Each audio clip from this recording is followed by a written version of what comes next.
Afternoon, everybody, and welcome to live coverage of the Kent Women in the Metro Blank competition, proudly sponsored by Clubberly. I'm joined here by Cameron. Morning, Cameron. Morning, Molly. How are you? Very well, very well. And we are here today with live coverage of the Kent Women versus Middlesex Women here in a sunny Canterbury yet again. Yeah, well, I must say it makes a pleasant change that it's not absolutely roasting. There is some clouds about today. I saw there was a bit of a threat of rain. Hopefully it won't pass over here. Yet, we're now in a different box. I think this is where you normally commentate from. It's not common for me, and somehow it's even hotter in here. It so is. That might be a struggle throughout the day. But no, looking forward to it. Exactly, the fans are on here, so that will keep us nice and cool throughout the day. So the news from the toss then is Middlesex win the toss and elect to bat here at Canterbury. We will run you through both sides while both teams prepare to make their way out to the pitch. So I'll let Cameron talk you through the Middlesex team. Yeah, as May mentioned, Middlesex won the toss and they've elected to bat. And the team they have selected is Pippa Sproul, Finty Trussler, Reva Pandoria, skipper Saskia Hawley, very good player, looking forward to seeing her again, Izzy Routledge, Artemis Downer, keeper will be Scarlett Hughes, Hannah Davis, Abby Wybrow, Sia Nanovati, and Layla Judge. And your home side today is obviously captain Megan Bout, Coco Streets, Rachel King, Kelly Castle, Maddie Blinkhorn-Jones, Elsa Barnfather, Genevieve Gear, Hannah Hardwick, Holly Young, Isabella James and Sydney Gorham. So some familiar faces there for you Kent fans and supporters. The Guard of Honour is just getting underway here. Lots of Kent flags flying, which is good to see. And crowd as well coming through the gate, so that's a lovely image, especially on a Sunday. Yep, hopefully some more. It's quite early on a Sunday. I felt that waking up to get here. Hopefully we'll see some more seep in throughout the day. And it'll be good to see the Kent women's side obviously coming off the back of, would you say, a successful campaign in the T20 competition? Of course, got to the finals day, out in the semi-final, a bit disappointing in that game, but the overall campaign was a success, you'd say, no? I think so. I think comparing it to last year, obviously it was a very big success, and to get to final days is an achievement in itself. So I know the team are going to be pretty proud of what they accomplished. Obviously, want to come away with the trophy, but I think that the whole day itself is just amazing to be a part of. Absolutely. Well, they've come out to the middle now, led by skipper Megan Belt. And it'll be interesting to see how they go. It's been a while since they played in this competition, how the format's worked. I think, if I have a look, the last game was 10th of May in this competition against Glamorgan, which was a loss for the women's side, even though that gave good account. And obviously players to look out for in this Kent side when it comes to the bat. There's an obvious name, isn't it? It's Coco Streets. It's just her form in this competition has been unbelievable. But before that, and also a bit different, because every game that I've seen of the women's play this year, Amy Gordon has been opening up with the new ball. She's not in the side today. It'll be interesting to see which way they go with that. Yeah, so it looks like it's going to be Hannah Hardwick to open up from Nackington Road End. Just saw a bit of her as well here at Canterbury about a month and a half ago. And she sort of announced herself, as one would say, obviously one of Kent's lone players, so it's nice to see her back in a Kent shirt. But you're right, a big gap in this competition between the 50 over competition to the T20. How do you think that affects them? Do you think this day and age it doesn't because it's just cricket, or do you think it does have an impact? I think what's useful is they've had actually quite a little bit of a gap, at least over a week, maybe two from that finals day, bit of time to adjust. I think for someone like Coco Streets, who was in such a rich vein of form, what's nearly 2 months ago, over 2 months ago, maybe for her it'll be a bit difficult to, well, hopefully not, to find that form again. But they're well experienced now, a lot of these players. Indeed. So the first ball is going to be underway here then. Hardwick with the ball in hand, Sproul on strike, and it's full and straight, just defended away. I think the person it's going to affect the most is probably me, because I've been doing all the T20 Blast games before this, into a different speed of cricket. This is more me. Bat throughout the innings, get red inker, Lovely. That'd be what I'd be suggesting to them. But this Middlesex team, we'll discuss in a minute how they're going. Hardwick's back in. Shorter this time. It doesn't really take off. Low take there from King. Yeah, it's not really gone through that delivery. I'm not sure how much use this wicket's got, or if it's a fresh one, but might have to take a few steps forward there. Oh, King. Always interesting to see. Hard from our angle here, but if there's any movement with this new ball. Indeed. So Hardwick then is back at the top of their run. In and bowls. A thick outside edge. A good diving stop. It could be a run out here. Oh no, good ground in the end. Barnfather in front, and she's done well there. Done really well. That nick would have gone straight into second slip's hands if there was one. It's hard, still a limited overs game, but I'm not entirely sure what. Maybe the extra cover. Wouldn't mind having a second slip. First few overs of the game, that would have gone straight into their hands. Hardwick then. In and bowls. And again, it's a beautiful delivery, beating the outside edge. Not really carrying again, though. Nice bowling. Yeah, she's done well. I think because obviously when the T20 started, sort of out of the team from loan reason and other factors, I think it's nice to see her come back in the team now. Extra bit of pace. She's definitely the quickest of the Kent seamers. In and bowls again. Short and wide. It's an outside edge. It goes through first slip and it'll be 4. I don't think it carried to Young. I think it just died in front of her. It did. We had a good view of that. She's directly in front of us, and that went straight through the gap between her legs there. Straight for 4. Raced away quickly. All runs so far have come through this third man region. And for that reason, I'm such surprised you've got a first slip and then a backward point. No gully. Maybe a deep-ish gully. Yes. Getting everyone in there. There's 2 that have gone down that region now. One's obviously gone straight through Young, and the other one was, as Cameron mentioned, just where second slip would be. Hardwick bowls. And again, on full and straight on them stumps, and it's just defended away. And that is the end of the over. So after the first, Middlesex is 6 without loss. Good over from Hardwick there. Found the edge twice. Unlucky to not get a first wicket in that over. But yes, Middlesex come into this great deal of form. Won all their games so far. 3 from 3. Kent a bit more mixed. 2 and 2. Obviously there's been a big gap, so good opportunity to slightly reset and go again. But we've seen Middlesex a few times here and away, and they've been a bit of an arch nemesis. They are a strong outfit, but Kent have some really talented players who are only getting better as we've seen this season.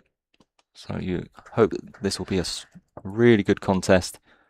And one of those players who I think has been mightily impressive for Kent is coming on to bowl now. Sydney Gorham, taking wickets regularly, both in this competition and in the T20 stuff. So she's a bit slower than Hardwick, but she normally gets the ball to move. Yeah, I think Gorham has been a valuable asset with the ball for Kent in their T20 campaign. As you mentioned, her opening up with Amy Gordon, that was a really useful bowling partnership for Kent. So again, the longer format, I'm sure she'll look to settle into her overs pretty early and try and get that early wicket that Kent need and would like. Well, hitting the back leg of Hughes.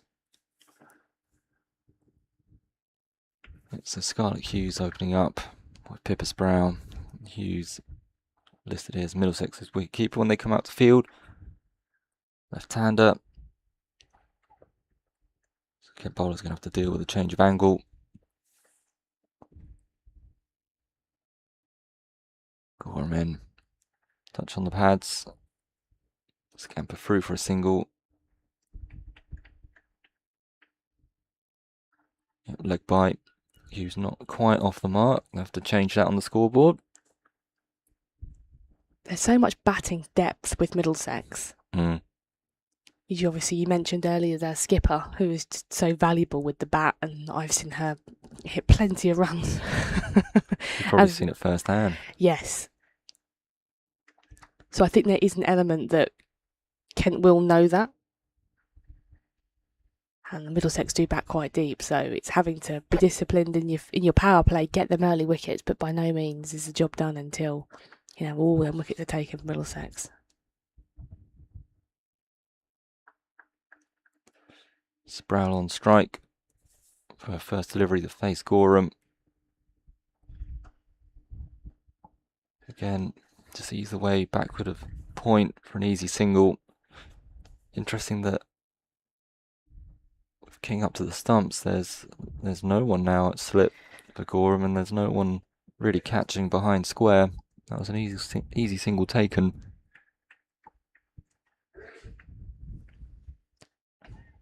Yeah, you can just see from first reactions from the wicket, it maybe doesn't seem to be as carrying and as quickly as it usually does here at Canterbury.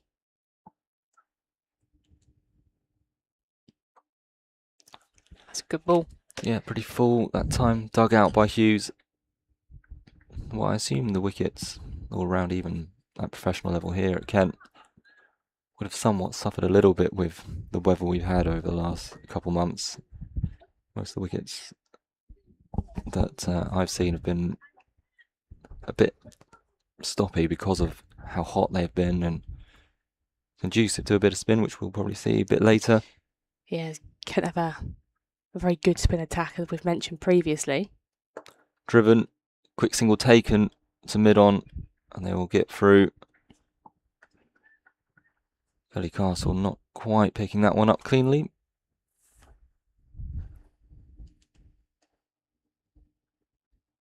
Hard to see from my angle here, but it doesn't look like there's too much movement even. And you feel with this cloud coverage, and it's still pretty sticky out there. It'd be perfect if there was some swing on offer. And so I wouldn't mind seeing a catcher behind, but they've got close in that cover. Yeah, Holly Young is now catching it short extra. That'll complete Gorham's first over. 3 off it, Middlesex 9 for none.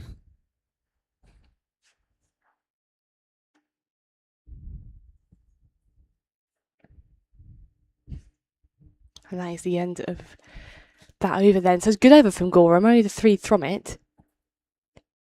So Harbutt with the ball back in hand, and the catcher is going to be, I was about to say going to remain, but it looks like, No, unless you will remain. Yeah, just for Hughes now on the left-hand side. Hardwick had a really nice line to Sprout. Yeah, so Harbutt then going to be continuing where she left off at the Nackington Road end. Yeah. She'll now have to just readjust with the left-hander on strike.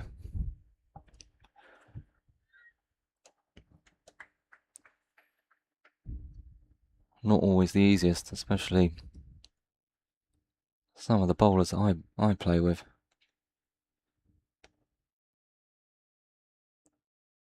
But here comes him in Hardwick. It's bowled to Hughes for the first time. Ooh. And as I kind of mentioned, that's superb work at fine leg. Barnfather, absolutely brilliant. Saving what was a certain boundary. Hardwick onto the pads, the first ball to the left-hander, clipped away, was running away quickly and fine. Barnfather, big diving stop to prevent the boundary, excellent work. And that's the standards that need the whole team to do against this strong Middlesex lineup.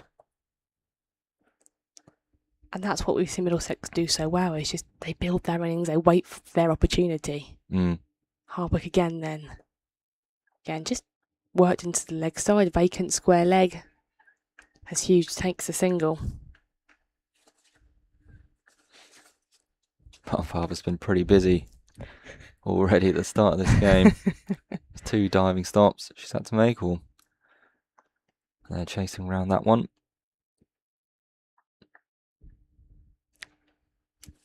Oh yeah, I am very surprised there about just the wicket early doors, what we can see with the carry. Usually the carry at Canterbury is pretty good, and obviously with the slope and obviously being a keeper, things you tend to look out for. But we'll see how it plays throughout the day. Hardwick then, bit of width, and Sproul's throwing her hands at it, and she'll get a single as Barnfather again is put into action just down in front of us here.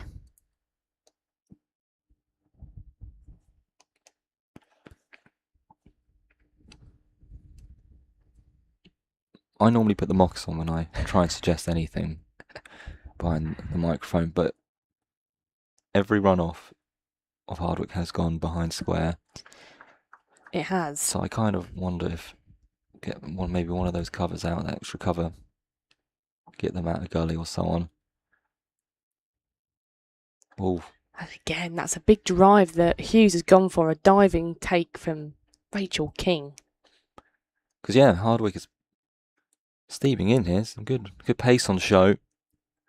And if I was her, I wouldn't mind seeing the batters look to drive her through extra cover rather than just dabbing her down and using the pace. It gets to a point where you'd probably just think, add the extra catcher in just to try and create an opportunity. Hardwick again. And again, that's played beautifully off the back foot. She splits the field. And is it going to run away for 4? No, great effort there. I think that's by Gia that pulls that back in. But Yeah, again, square of the wicket, but you could argue and say it's behind square. So yeah, you're so right. I must say the ground's done an amazing job, isn't it? It looks lush. Every other piece of grass I've seen around the country, just come back from cricket tour up north or in the Midlands, and it's rock hard everywhere. Not a patch of green, and this is lovely. Because I'm surprised that one didn't run away. It slowed up, didn't it? Mm. Bit of rain potentially as well before. Well, giving herself room. And she's bolder. Oh no. So it's a no ball. Was that a free hit? I assume that's free hit. We'd missed the signal for the no ball. I was wondering why she wasn't wheeling away in celebration there. It was a very good delivery, though. Very good delivery.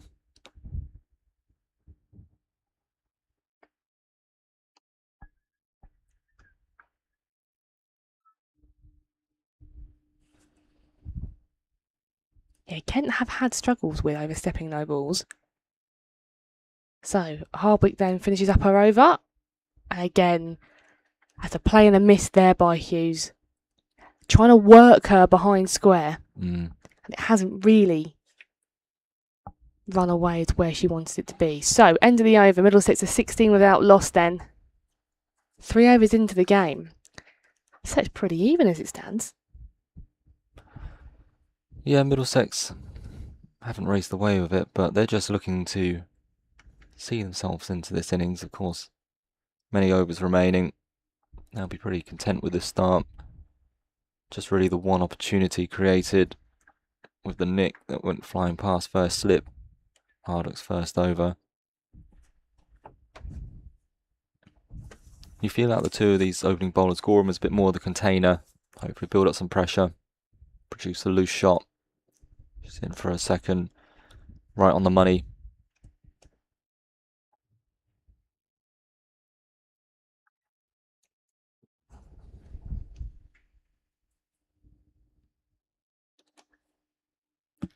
I think Gorham, the styles are different. I think she's going to be someone to try and condense the stem of runs and just build some frustration. She's done that so well in the T20 campaign. I'm just driven to skip a belt. At mid-on, no run. You're going to have to be on weather watch for me. My eyesight's just not quite good enough, but it's getting darker here, I'm sorry to say. But it's patchy cloud. You'd think, unless it's a downpour, the wind's up, should just blow through. Gorham in. cut away nicely. Straight to backward point, no run, well fielded. Well, I would say this season compared to last, I've seen an improvement in the women's side, just their fielding performances, their outfit, of course. I know some of the coach, I know Rich Durant very well. He was saying how much effort they've been putting in. Yeah, you can see that throughout even the warm-ups. Drifting down the leg side and given us wide. I thought the umpire there was almost reluctant to give it a start, but yeah, drifted down. Probably quite fortunate that the sweep shot wasn't connected with. There's no protection out there. So the radar just going wrong a touch for Gorham, but still a steady start.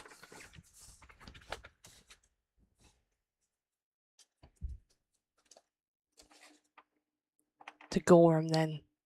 In and bowls, and again that's given width. It's played out to the offside, but Giro's on the rope, so there won't be a boundary, just a single. There'll be a commentary change in a second. I'm going to make way for Nick Dillon. But for the time being, you've still got me for the last 2 balls of this over. There is a few clouds up and sort of gathering around though, so that could bring a bit of fun for the Kent Seamers. Moving some traffic is Sydney Gorham. She's into the left-handed Hughes then. And again, a slower delivery on the stumps though.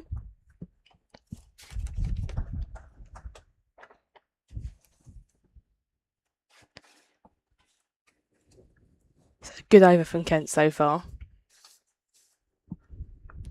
Can go on, close it out with a wicket for her team.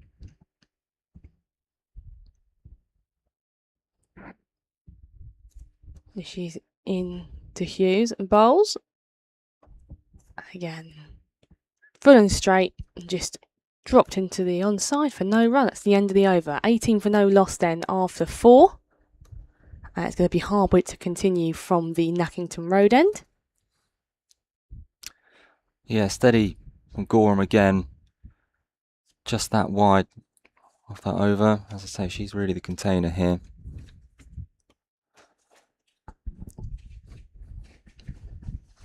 But the extra pace of Hardwick coming back on. This time bowling to the right-handed Sproul. She's already found the edge twice. That's Nick, you can hear next to us as he makes his entrance. And right on the money is Hardwick, top of off. Setting up a pretty snazzy camera to our right as well. Thankfully not panned in my direction.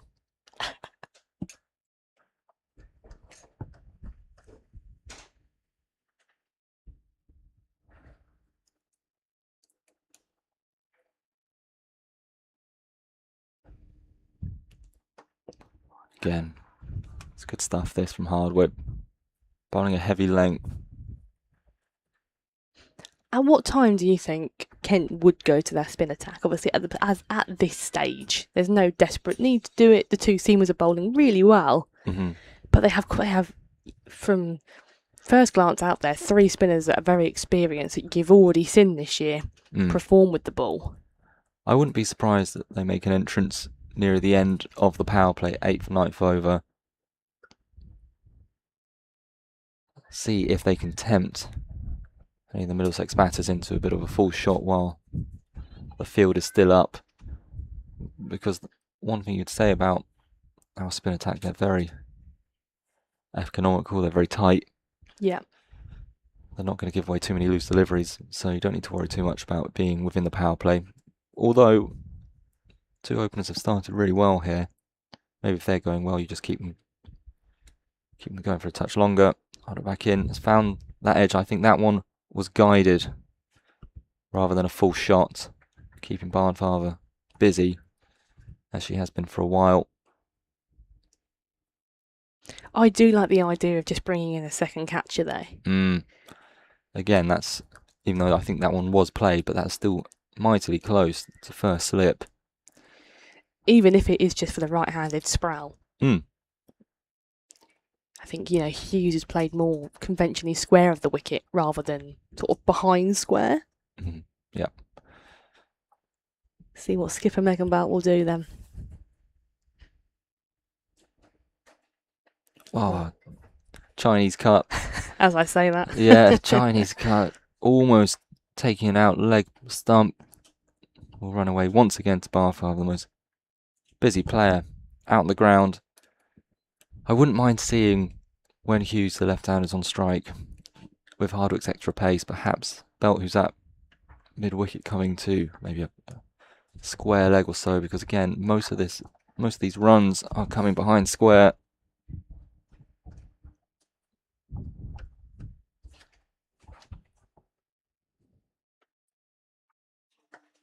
Again, this one touch fuller. Excellent work, this. It's another very tidy over, just the 2 off it from the opener.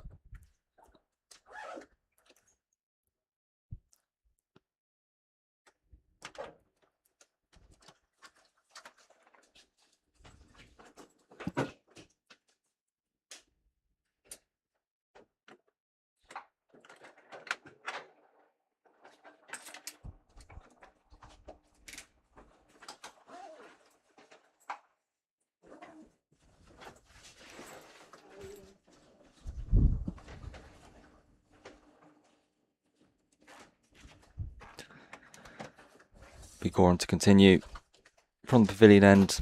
Incredibly tidy so far. Just the 4 off her 2 overs, one of them being an extra.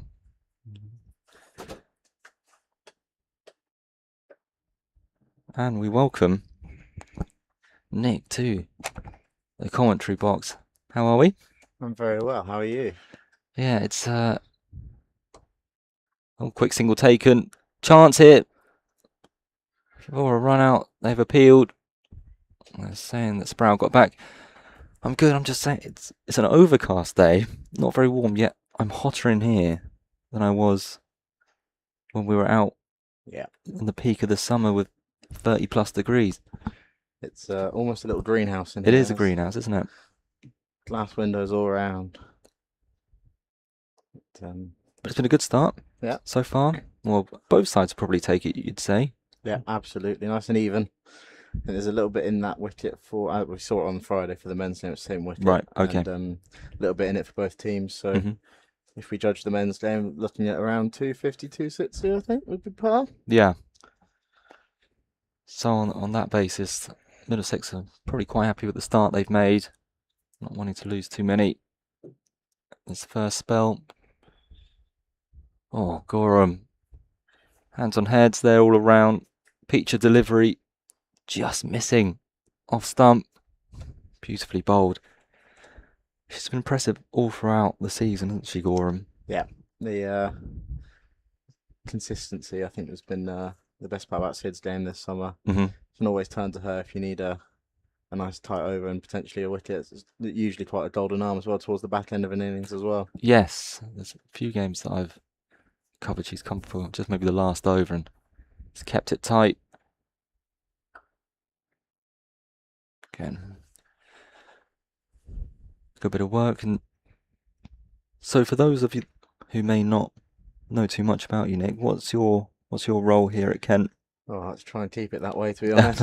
No, I'm in part of the media team, so I work under Liam, the head of media and communications. Just trying to keep everyone in the loop with all things Kent cricket. Yep, so a lot of your handiwork is what we get to see on a daily basis. That's cut away quite strongly, but thankfully just 2. Backward point-ish. For Gorham, I don't mind this field in front of the batter, but I don't know if you've heard, I'm calling out for some more fielders behind square when Hardwick's bowling. A lot has gone through that region. Yeah, they've used her pace quite well, just Mhm. guiding it down towards the third region.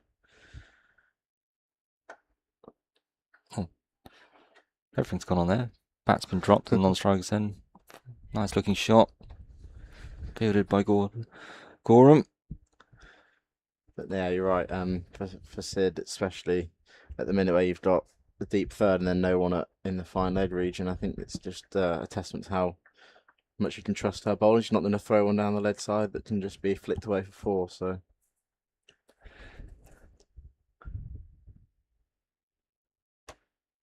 we have a slight field change on the lead side, but mid wicket moves a little bit straighter.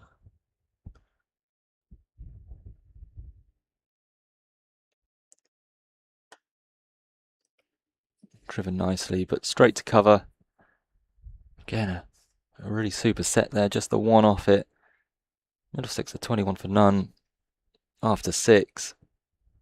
You take that probably as you'd like to take a wicket in this first spell with the new ball, but they have kept it tight. As we know, this Middlesex lineup is a strong one. Yes, unbeaten in the Metro Bank so far. This will be a big scalp for Kent, and Middlesex will look to continue that run heading into the back end of the season. Try and secure a home knockout game.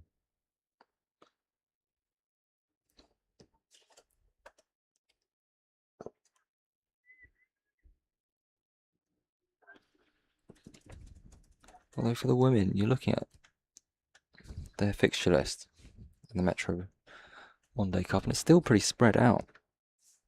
Okay, there's one next Sunday, but then you've got 16th of August and then the 6th of September, so a bit hard to get into a good load of rhythm. But it'll be Hardwick again, back to Road End. Yeah, just got a Yorker in there, well dug out by Hughes. Yeah, I think there's a gap in the schedule for what would have been a county cup game. Right. That's been sort of that last year was all at the start of the season. This year they've spread it out across the year, so I assume that's the reason for the gap. I don't know that double check-in. As Hardwick starts her run.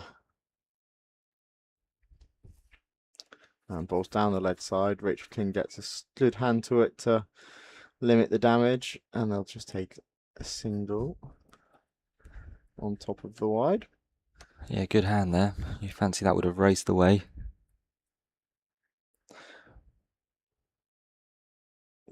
But it's looking good. Like I was saying to Molly earlier, the outfield. Surprised by quite how lush it is. Has there been rain down here while I was away last week? No rain to speak of. I know that Hardwick is into bowl again. And that's just patted to cover. I know the ground staff have been working incredibly hard to keep it as fresh as they can, and they've spent many hours down here during the week to keep it looking as nice as it is. I know some other places around the country are struggling a bit at the moment, but yeah, I'm sure it's lovely to play on at this time of year, especially if you go to club grounds. And Hardwick's in, and that's again just patted into the covers. Yeah, the fact the outfield's like concrete is the only way I can score any runs at the moment, because it actually runs away. It's lovely. And for those watching our stream, Kent men are about to get underway against Gloucestershire. The hosts won the toss and will bowl. And I'll run through the Kent side in just a second as Hardwick gets to the top of her mark. And bowls wide this time. That's cut straight to point. And that's well fielded by Mandy Billington-Jones. So Kent men over in Bristol, they line up with Ben Dawkins, Daniel Bell-Drummond, Sam Northeast, Harry Finch, Chris Benjamin, Jaden Denley, Joey Everson, Ek Anderson, Grant Stewart, Matt Milnes and Matt Parkinson. So there's the one change from their 50 over opening game, and that is Joey Everson is in for Keith Dudgeon. Is that just the rest? Dudgeon, do you know? Or? And that's cut to point again. That's the carbon copy almost, that one. Mm. Yeah, I believe it's just rest, obviously, with workloads this time of year. Want to make sure they're fit for the championship run-in, with Kent sitting, I think, second, actually. It might be second. It's definitely second or third, but I think they might be in second in the championship. So Yeah, so they had that really nice patch, didn't they, in that last little chunk of games. yeah, I think they're unbeaten in 3 or 4 championship games now, which is a good comeback from the start they had. That's Harwick bowls, and that's punched into the slight gap in the covers, and they'll take a single. And that's a very strong over from a Kent point of view, just 3 from it. Yeah, hardly any boundaries in these opening 7 overs. You imagine if you are the Middlesex opening pair, you're thinking you want to try and make the most of these last 3 overs of the power play.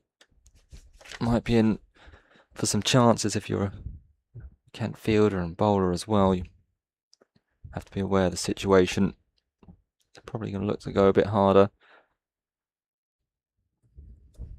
And it's still seeing off the new ball, I suppose. And then when the field spreads out, run scoring will come a little bit easier. Be more gaps to hit, and just take 1 or 2, push the fielders on the boundaries, and put pressure back onto them. And see how you go. And obviously, Kent will look forward to spinners being able to come on as well.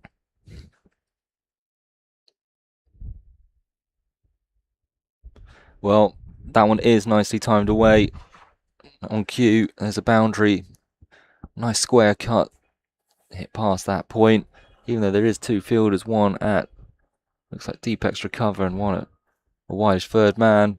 It has raced away across the outfield for boundary for Sprout. And like I say, I think that's 3 or 4 overs since the last one. Easing the pressure somewhat. And that's the first boundary off of Gorham's bowling today. Before this, she'd only gone for 5 runs in her 3 overs. And with that, Skipper Belt is making a change. Backward square leg is coming across. Placed at, again, they're really reinforcing that cut. Backward point on the ring and a conventional point on the ring. Yeah, asking her, can you get it through that gap to Sproul? But that does mean if Gorham does onto the leg side, there is a big gap. No one behind square on the leg side, and closest would be Coco Streets. Is that pretty straight mid-wicket? And the cut is there, and she has found that gap straight through the 2 fielders at point and backward point, and that has raced away for 4. I sort of saw that coming. I think it was either going to be that, or she was going to just ramp it into that leg side. Massive open patch on the leg side. That's a lovely shot, that is, as well. It's just not overhit that at all, just timed it right off the middle of the bat for 4. I understand, because of the last few overs, that has been primarily where the ball has gone through that point region, but it does kind of signpost where Gorham's going to have to bowl. This time Fuller, but they will scamper through for a single because of the inside edge just in front of where square leg would have been. Yeah, it's a tricky line, because you're basically giving up the stumps then. You'll have to keep it outside off stump, won't you? If you've got sort of a deep cover, and then two at point, and then a third as well. And I also feel like you're reinforcing that area because she seems strong through that point region, which I guess is understandable. But then you are now just feeding that shot because you're forcing yourself to bowl wide. Anyway, now to the left-hander of Hughes and right on it. Nice and full and dug out for no run.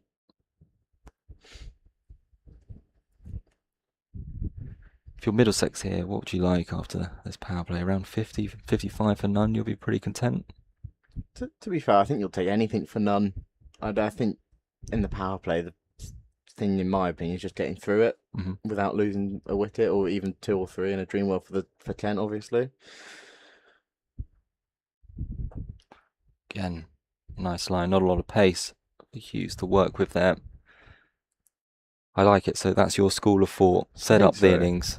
Yeah, if you get a good base to go off, and then You'd hope the set batters could then accelerate a bit, but if not, you've still got all 10 in the in the hut ready to go. that's the one I was looking for.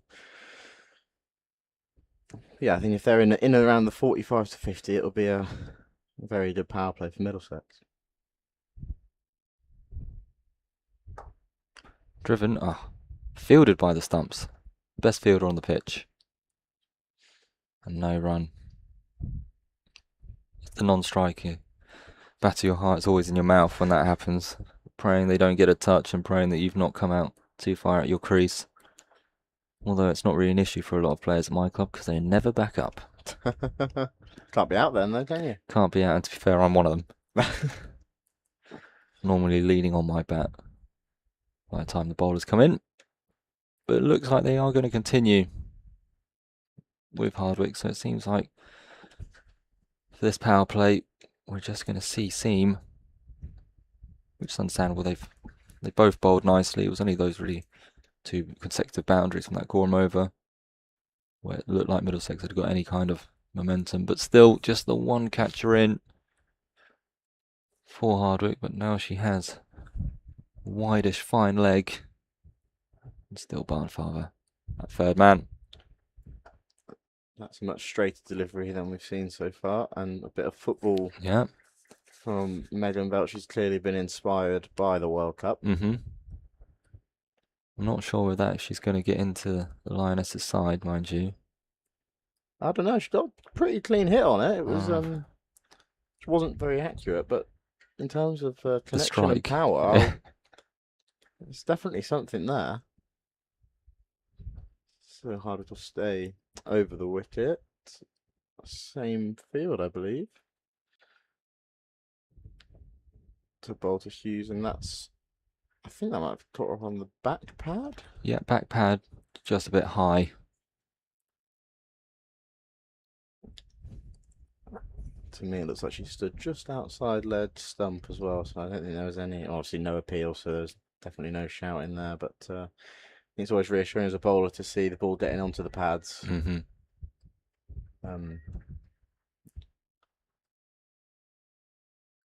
As Hardwick gets back to the top of her run.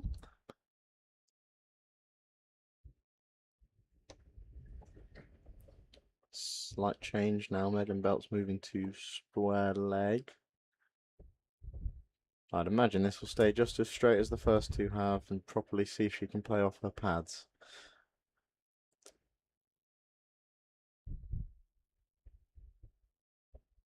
Just like that. On cue. It's beaten square leg, but Elsa Barnfather will cut it off before it gets to the rope, and they'll take just 2. So, does that mean everyone at your club can play a killer straight drive? Is that why no one backs up? Gosh, I wish that was true. Normally, whenever we try, it ends up squirming to go down to fine leg or into someone's hands in the slips. But I have seen a couple this season where some of our players have been run out at the non-striker's end. So there's the occasional time that we do connect, it seems to be worse for our own team. That's Hardwick bowls a little bit more width, and that's cut through the covers very nicely there. And that'll head all the way to the rope from Hughes. Yeah, that was nicely played off the back foot, but got it quite a decent way in front of square to the left of the cover fielder.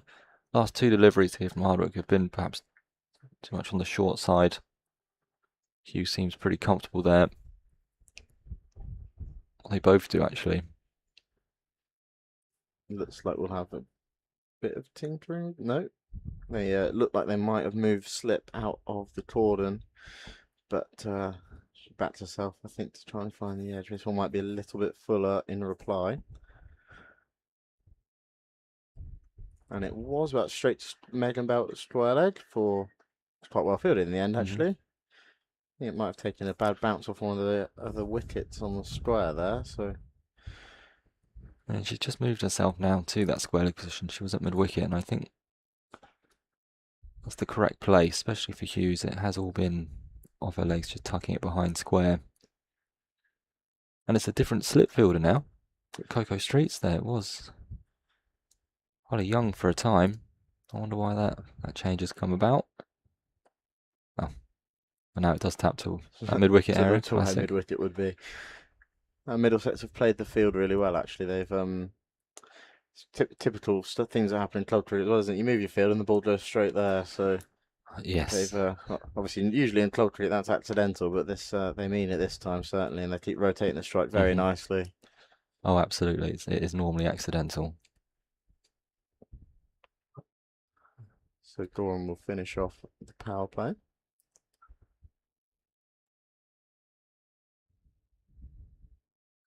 I wonder if they'll go straight into spin after this. I would imagine they will. Yeah. I feel like Kent's strength last year in particular was Isabella James' lead spin. Yeah. So, but they've got so many options. Who do you think will be the first two? You're a betting man. I wouldn't be surprised if we see Holly Young quite early on as well. She bowls a bit quicker off spin than the rest of them. Going for the last over the power play. Oh, there she is. Yep. Nice strong arm. Yeah, she was very effective in the T20s, especially in the power play. Holly was really kept the run rate low during the power play with some it's just hard to get away. It was just nice and bit dartier than Megan bowls. Yeah. And then obviously Isabella's a lead spinner, so it goes the other way. So spoilt for choice today almost, Kent. Gorham in. Big drive. They considered almost running off the shot. Correct decision not to, because it was hit too well to skip a belt. Well, it looks like you'll be right. Looks like Young is going through her. Loosening up. Catching mid-wicket. Trying to look out if there's anyone else. Doing some warming up, but it looks like it's just Young at the moment. Gorham in. Again, this time they do run. Good chance. An appeal.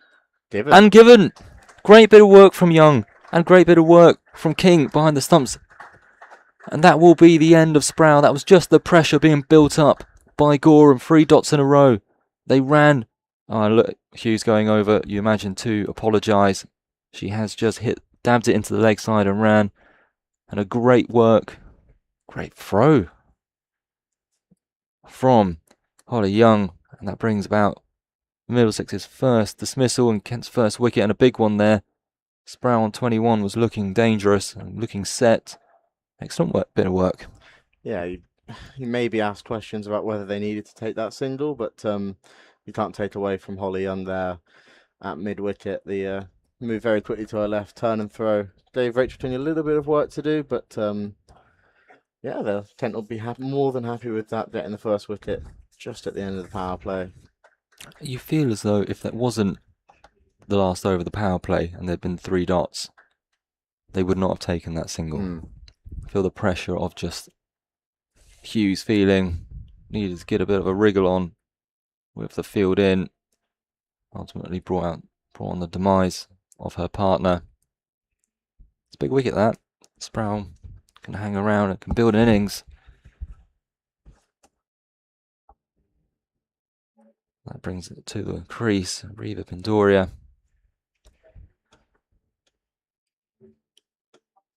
Bit more smaller.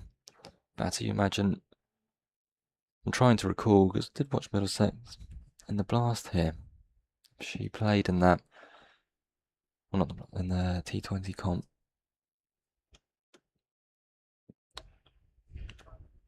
I'm just looking around the grounds. They're off for rain at Hove. So I wonder if that might be coming our way. It has gotten a bit dark. What is the forecast for here? Do we know? Have a little look. Gorham, Pindora's first ball to the back foot. Perfect line and length again, attacking the top of off. That's what Gorham is so excellent at. 4 dots and a wicket. And this last over the power play. What's your weather website of choice? I'm always a Met Office man, but BBC also is not too bad, but I normally trust as the Met Office.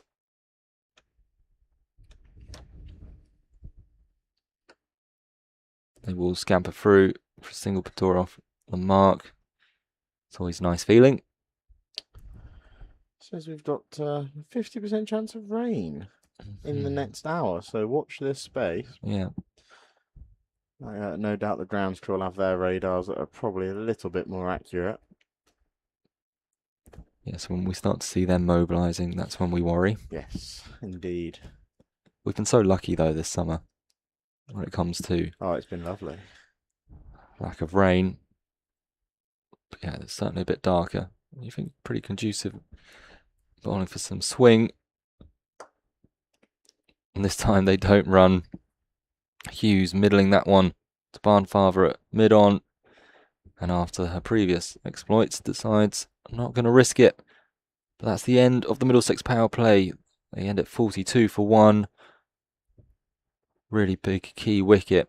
And that over Gorham, 5 overs, 15 in the power play, and Hardwick, 5 overs for 26. Good partnership bowling there. Middlesex, who's coming out that happier? Probably 50-50? I'd say that's probably dead even, yeah. I think both teams will be happy with the starts. Obviously, if you're Middlesex, you're 4.2 and over is a good base. You only lost the 1 wicket, and obviously you've got players like Saskia Hawley to come. That's going to be great that she's not had to fight the way through the power play. And for Kent, again, you'll take the at 1 point. Looks like they probably weren't going to take a wicket, but on their toes in the field, and all of a sudden there's a fresh batter to bowl at, and they'll be more than happy with that, as we'll see a bit of spin after all. And it is Holly Young from the Nappington Road end. Makes sense using the slope, bringing that ball back in to the right-hander and then away from Hughes. So you'd imagine with that it probably won't be Belt to go from the pavilion end. I'd assume it'll be Easy James. Yeah. She normally bowls from this end, in fairness. Turn the ball away. I also wouldn't be surprised if they keep Sydney on, as Young starts her spell. Bit shorter. Oh, and that's fumbled in the covers by Coco Streets. Yeah, they tend to during the T20 at least they bowl Durham 3 out of 4 overs, and just keep 1 behind. So again, it's a little bit short there, and they think twice about a single. So it'll be interesting to see where they go actually from the pavilion end. I feel it's been hard to tell from here, but it doesn't look like there's been too much swing on offer. If there was, more of an argument to keep her going, but she's been so tight that, as you say, maybe another 1 or 2 overs won't hurt. Won't hurt, no. Keep building the pressure on the new batter as well in Pandora. Young gets ready again and bowls. And beats the outside edge, well taken by Rachel King behind the stumps. It's quite an aggressive field actually for a spinner. I think they're looking to keep that pressure on, like we've been saying. I like it. Yeah, I do as well. But obviously, there's plenty of space on the lead side if she bowls on a bit straighter. And that's cut, and they'll take a single to point. And that's a good run in there from the Middlesex pair. Yeah, they've got 2 out. Well, they did on the sweep. If my memory serves me right, I hope I'm not wrong, but I think Pandora played against us and she loved the sweep. Someone from Middlesex loved a sweep and they were smaller of stature, so maybe I've not got it wrong, but it might. Let's see if we can find out. Yeah, have a look. But it looks like the same field. Oh no, we've got a deep cover now. That's a change for the left-hander. So square leg, deep mid-wicket and deep cover for Holly Young. And that's... Oh my goodness! What a catch from Coco Streets at mid-wicket. That is incredible. Wowie. She has just plucked out a right mitt and it has stuck. She was almost falling backwards. So over her shoulder as well. Superb. Just mentioning earlier that the improvement in the Kent women's fielding and the effort they've put in, and they've brought about 2 wickets out of the strength of their fielding, won the run out, and now an absolutely superb catch at short mid wicket from Coco Streets. It just gives everyone a lift out there. Absolutely. And that's another set batter gone. Young just digging that one in. Hughes going onto the back foot, looking to pull it away. And again, a marvellous bit of fielding from Coco Streets. Excellent. Yeah, that's again, that's the other set battered on, so Kent will be more than happy with that, especially with that over only going for one run as well. That's a very good over for the horses, and out comes the Middlesex captain, I think. Yes. Yeah, it's Hawley. You'd probably say the key wicket in this lineup, but they do bat a long way down, Yep. do Middlesex. But just bang bang going 2 wickets, 2 overs. That means there's 2 new batters out there. Have to start again. Bit of pressure on, and you're right. They're going to stick with Gorham from the pavilion end. Probably even more so now with 2 new batters in. She can go and try and attack. What a catch! It's an incredible catch. So I do hope one of our many cameras have caught that. Yes. So unfortunately, our streaming cameras are only end to end. So I hopefully there's some footage somewhere, but we'll see in due course. She only takes streamers. At the first game of the season as well, there was a very similar.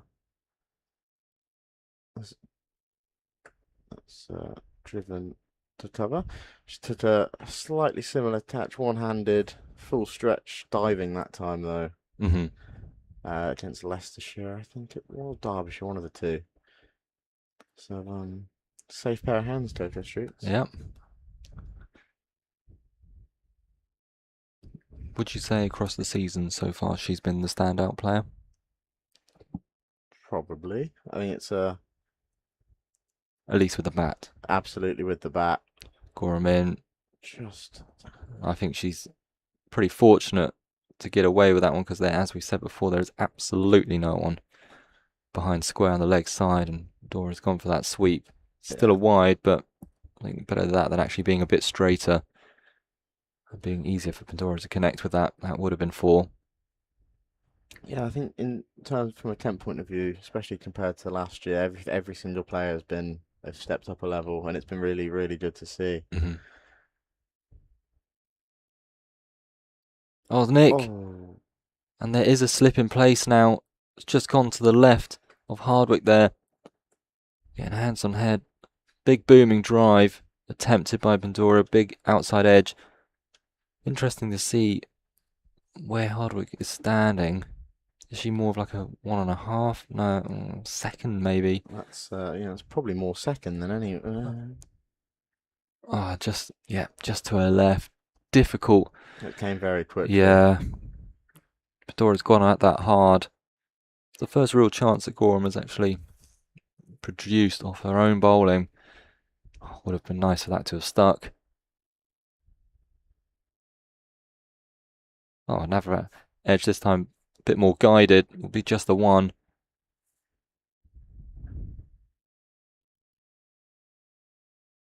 Half the streets catch. We almost expect it. But no, that's the pressure of having 2 new bats. Yeah, and although it went for 4, I think we won't be too fussed with that if you're Sydney Gore and you found the edge. You know when the saying moral victory for the bowler? Mm. I've never felt it. Whenever I've been hit away for 4, it's gone through. Even if it was like that, as a genuine edge. Because very possible. Perhaps because I'm not as good as Gore and thinking that I'm going to find it again. Okay, fair. That's fair. I think that's a once in a blue moon occasion, and it's been gone and wasted. So I'm more upset. But no, Gore is probably thinking that she'll find that edge again. Although, interesting now for Skipper Hawley, who's not faced the delivery. A big change of field now. Boundary rider goes just behind, deep backward square leg. Now there's 2 more fielders placed. Coke Street's still at straight mid wicket, but at a conventional mid wicket. I think she's going to go straight. She does, but 2 far down the leg side. Interesting. Obviously, they have a plan here. Hawley, they're going to go straight. Yep. And that's also 50 up for the visitors. Mm-hmm. I think again, run rate rise. They'll be plenty happy with how it's going. Yeah. But again, like you said, if that any tickle on that sort of lead side line down to the fine lead region, that's going to be 4 runs. Yeah.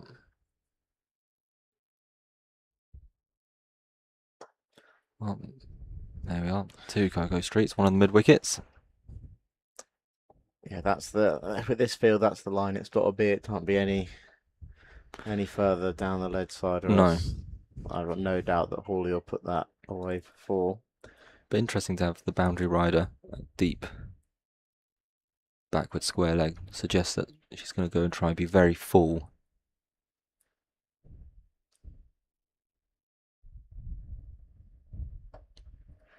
Just squaring her up a touch there. Important, someone like Hawley, to keep her on zero for as long as possible. Doesn't matter what level you play, we all know. Always a bit nervous until you get off the dreaded blob. I can't imagine Hawley gets stuck on zero for a long time, so Kent No. will be hoping to keep that the case for as long as possible. Nice movement into the ball. Hit straight to mid-off and no run again. Apart from the boundary, which of course came from the edge. Another tidy over from Gorham. There's still a little bit of movement in the air for Sid, actually, so now I think there's a real question of one more or not, because in terms of seamers, you've got Hannah Harwood's got 5 left, Gorham's got 4 left, and Jen Jeer is still yet to bowl, so I'd imagine she'll come on at some stage, a little bit quicker than Sydney, I'd say. So maybe use her for the death overs, but we'll see. You sometimes see those kind of bowlers, and I mean this in the World Cup winner, but that Liam Plunkett role, the bit of an enforcer, sometimes a bit the quicker, heavier ball bowlers coming in those middle overs. Really effective they can be. Yeah. Perhaps that's how they will use Jeer. You'd expect it will be Izzy James to come on next. Yeah. The pavilion ends. Keep taking the air out of this ball. Holly Young digs that one into the pitch. That's Warm. That caught Elsa Barnfather quite high, but it looks like she's all right.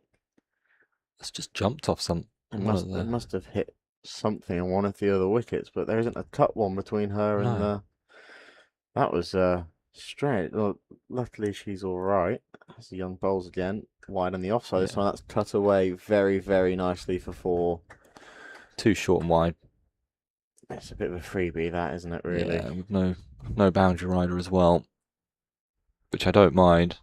That one's just a poor delivery. It's got away from Young. Bedora was very quick. Someone who's obviously quite short as well. You imagine they're pretty good off the back foot. Yeah, got into position very quickly there. Very fast on her feet as well. And that's a much better line and length from Holly Young. Thought about a quick single, but if they would have gone, that would have been curtains. Yeah. I think the skipper's just going to say, no need to take any risks. We've already seen one so far that probably wasn't needed, so yeah, still got 37 overs. Young inside edge, maybe. Oh, the umpire was unmoved, wasn't she? Yeah, looked a reasonable appeal, but I thought she might have got a little. It's given leg byes. Little flick on it, clearly not. Maybe just outside the line, or. Let's have a look. Yeah, that's. Oh, the stream jumped at the wrong time then, didn't it? Yeah, I'd say outside the line, but it's very positive from Holly and got a little bit of turn on that one as well. Better line. Again. So that's the fun of playing on a used wicket, I suppose, is that the spinners should have a field day. Yeah, and it was a hot day yesterday. It was, yeah. And obviously it was hot enough on Friday, we didn't have any issues there for the men's game, so it's no doubt would have had a little bit of water after that, I'd imagine, but it would have been In that game I was travelling back from sunny Leicestershire for my cricket tour, but for that men's game was this track taking to spin? probably was more than anyone. Matt Parkinson bowled quite well for Kent. Mm-hmm. Unfortunately, he didn't get many rewards with the wickets column as he would have liked. But Grant Stewart bowled well with his cutters and variations. So It's, as you may have predicted, Gorham to continue. How many more we don't know? Maybe this will be her last. I think you have to save your strike bowler for the death. I mean, obviously with Genji, she's an incredible talent, but I think Sydney can just come back on and just hit the spot straight away.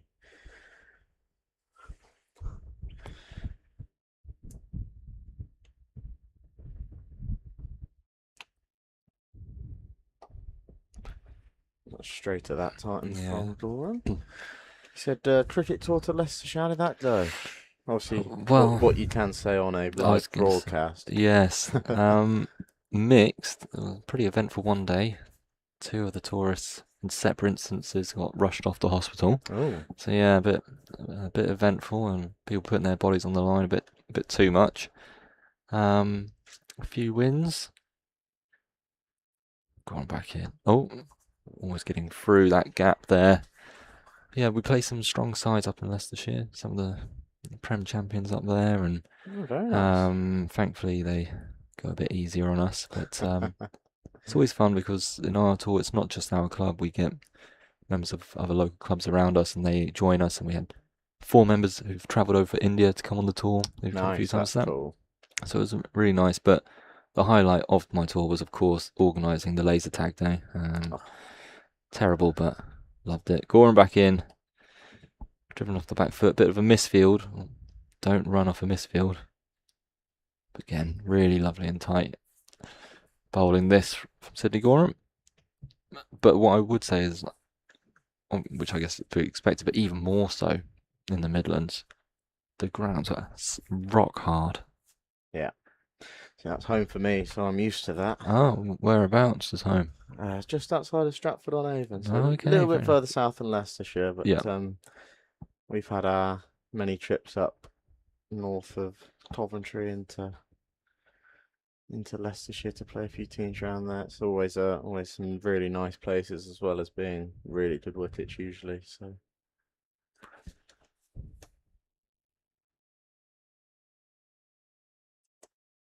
that's a lovely looking shot, but nicely set field, straight to cover.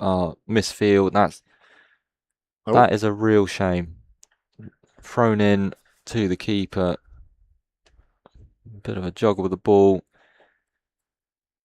Gets out of her grasp and they come through for a quick single. That's a real shame. That built up a lot of pressure. 4 dots up to that point on Pindoria. But it means Hawley's on strike for the last ball of the over, something I never enjoy. Getting on strike for the last ball. I don't know why. I do wonder if, obviously it plays on our minds as club cricketers, but I do wonder if they think of it out there. Oh, well bowled. Very, very tidy over once more.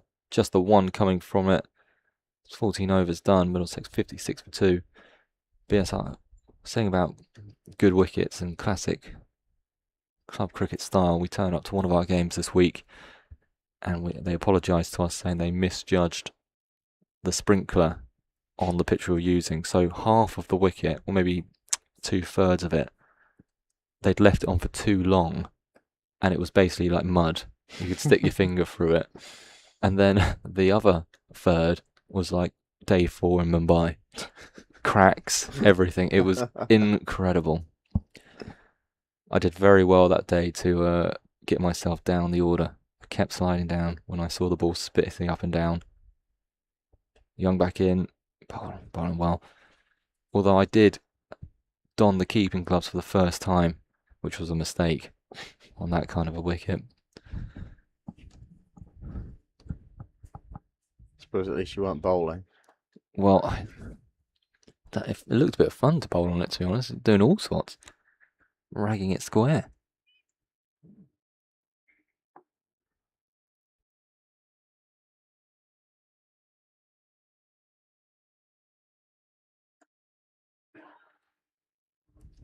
Excellent stuff, this. from Young and Gorham. It's building up this pressure.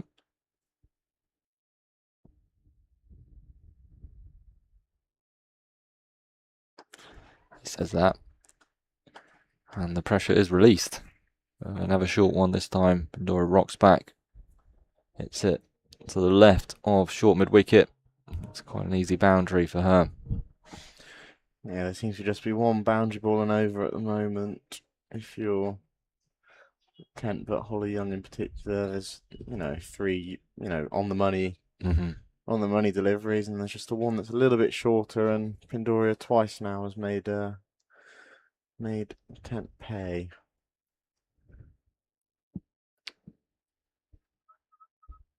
And she pulls down the lead side that time, that's wide, and that looks like it will hold up just before the rope. Isabella Jones doing the fielding, and they'll take 2 extras on that one, as well as the wide. Yeah, a bit of a scrappy 2 deliveries that from Young, trying to adjust for being too short.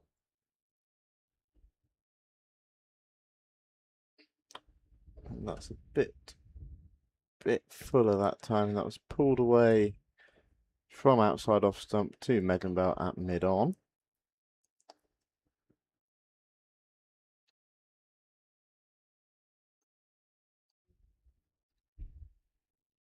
Young finishes the over, driven to Coco Streets at cover.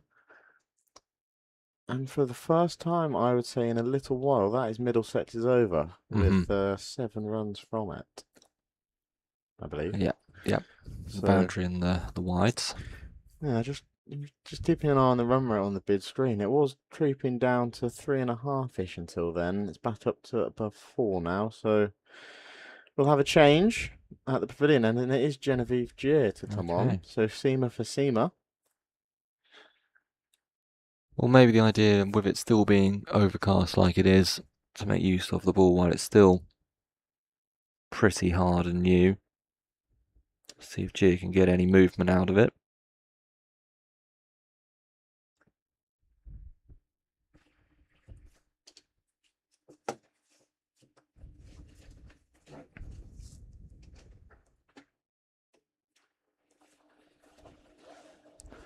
Rachel King, the keeper, still going to stand up for Gier here.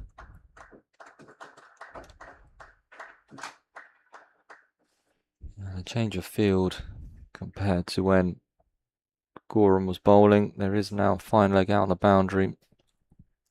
There's 4 sweepers, and with that, 1 will be picked out. Consider 2. They will rush back, and Hawley is now off the mark. Ken had kept her quiet at the beginning of her innings, but she is now off the mark. Squeezing that drive out to backward point. Gier back in, bangs that one down, pulled away. Looks like it's going to reach the rope. It does. Starting the motor now is Hawley. A bit too short from Gier. Not really getting up, and well connected from skipper Hawley in front of square. Not a lot of chance for Blinkhorn Jones, who's out there at deep backward square, to get across. Bit of pressure here on the new bowler. Again, pretty short. Cut away forcefully. It's going to be, superb work. That's Hardwick out there. They'll come back for 2. She has certainly saved 2 runs there with a diving stop. Out at deep extra cover, or running round from deep extra cover. Made good ground. That was hit nicely again. Looks like Hawley is not minding the extra pace of Gier here compared to Gorham. It's 8 off her first 3 deliveries.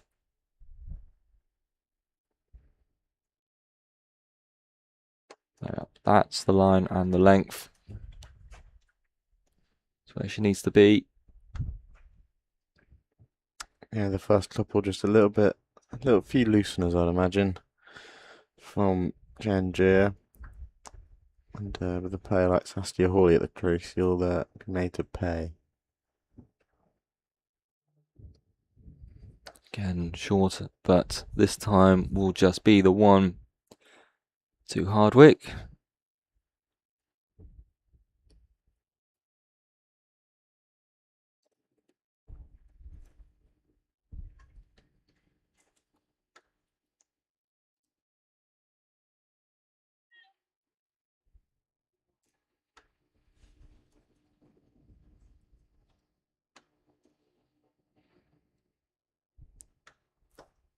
Oh, bold. Trapping Pandora on the crease there. Going back to one she should have gone forward to, but reacts just in time, gets the bat down. And a cheers first. 9 off it. Can just need to put it back again. They had a really good spell, keeping their lines and length consistent.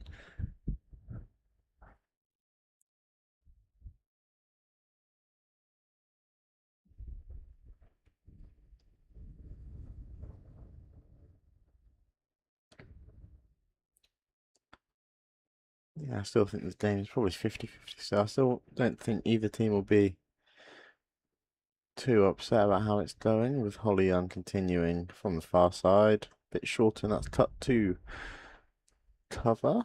Still quite an aggressive field for Saskia Hawley.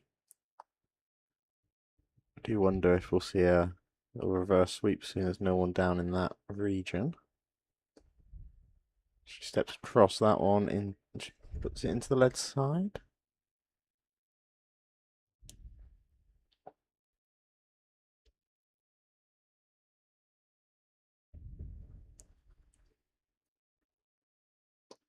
Same story, just a little bit to the right of mid-wicket, and it beats Megan Bell as well at mid-on, and Hardwick will do the fielding, and they'll take 2.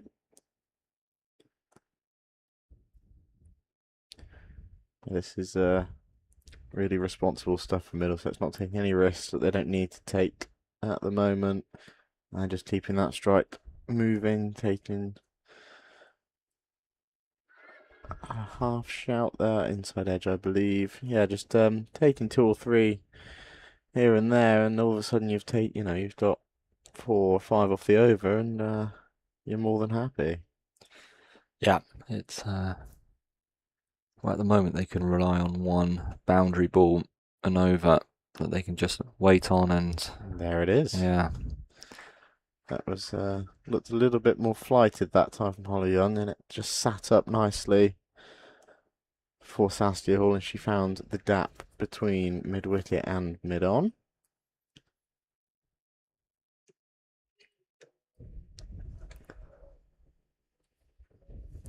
yeah, Hawley really punishing anything slightly offline in length.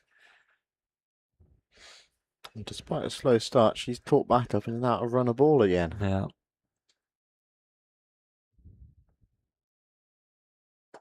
And a full toss, and that is obviously going to get put away to the boundary when a player like Saskia Hawley is at the crease. Didn't really overhit that either, just timed it right off the middle of the bat through that same gap. And that's far from ideal over from a Kent perspective. Yeah, that's. I wonder if that will bring about a change. I was thinking the same thing. Unfortunately, Young not quite hitting the straps just yet. A few too many loose deliveries against someone of the class of Hawley, taking full toll.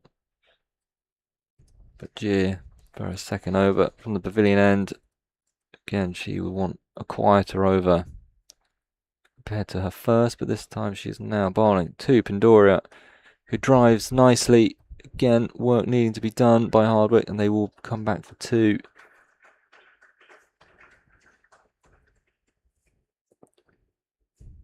That's well fielded again on the boundary.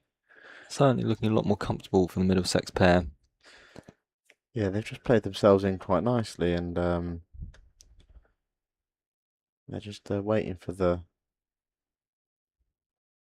Slightly looser delivery and over that they're getting at the moment.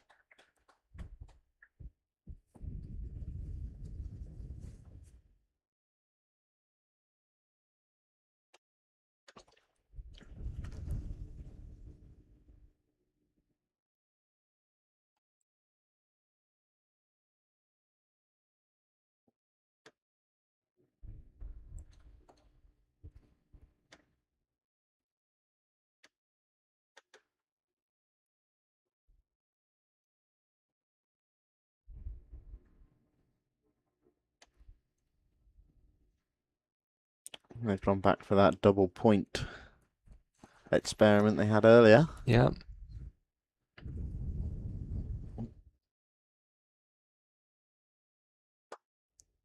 Oh, they're So running. Pindoria goes straight back down. Almost a baseball-like shot, that one. Yes. Yeah, they've left the left a bit of cover out on the lead side boundary, though this time there's I prefer that. Just means that the batter is not completely aware of where the bowler is going to intend to bowl. She can throw the odd straighter, fuller one in. Oh, that pays dividends, having the two fielders there, stopping the single.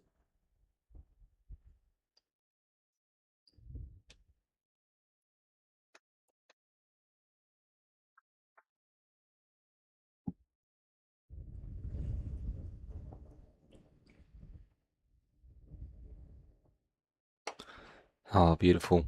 Beautiful shot from Hawley. Drifting up, and that's a crunching cover drive all along the deck for 4. She does look at a class above the rest, it has to be said. Does Hawley. yeah, Kent will want to see the back of her as quickly as possible. yeah, overpitched from Janjir.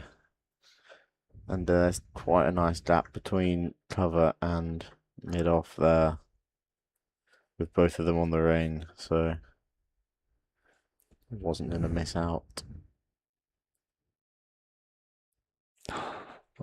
That's the first full shot drawn from Hawley.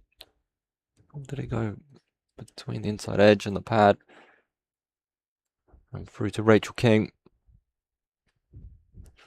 That's the blueprint. That's the area you want to be. That's the right length that time from Jeer. It'll be interesting to see now. Is it still young? Or are they changing things up?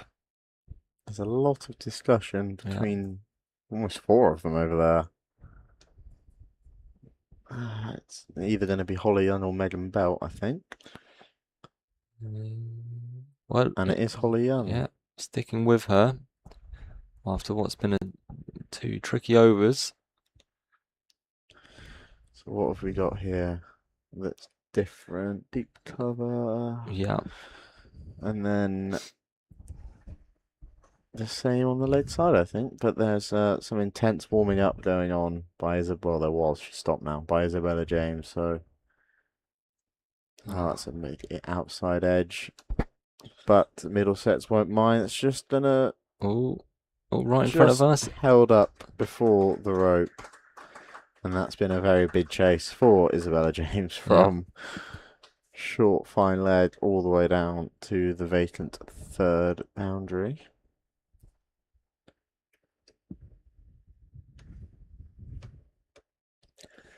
I see who's ever done the boundary rope's been quite kind. They've cut off from the practice strips, so no one has to go diving across those. I'm not sure if that's being kind or if the groundsmen just don't want spikes on the practice wickets at the moment.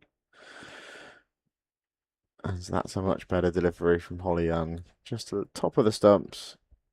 Just can't really get that one away.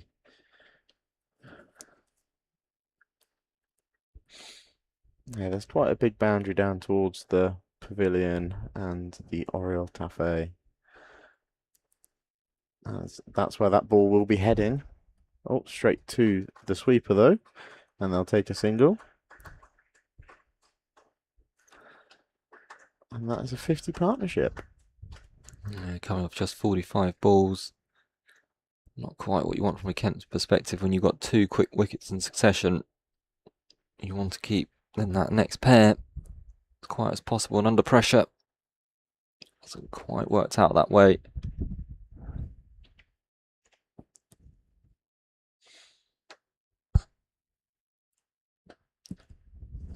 Flat batted straight to the fielder mid-on. Megan Belt's been quite busy in that region in the past 2 overs. Yeah. You could say you can probably be a touch fuller to Pandora compared to Hawley. And she rocked back quickly onto the back foot. Right about there. About there, yeah.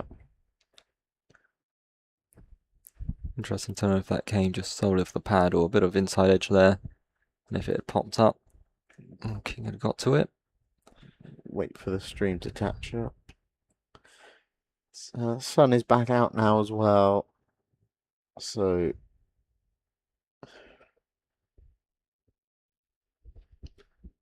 Oh, beaten this time on the outside edge.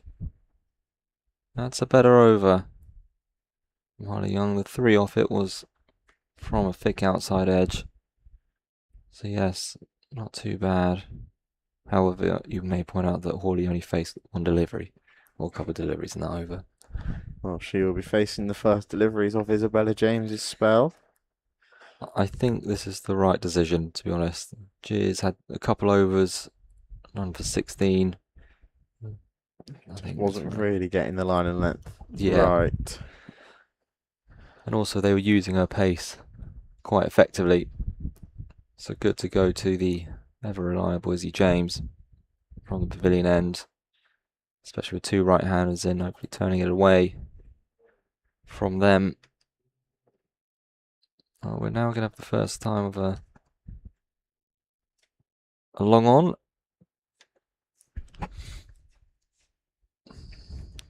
Kelly Castle coming joining us down here.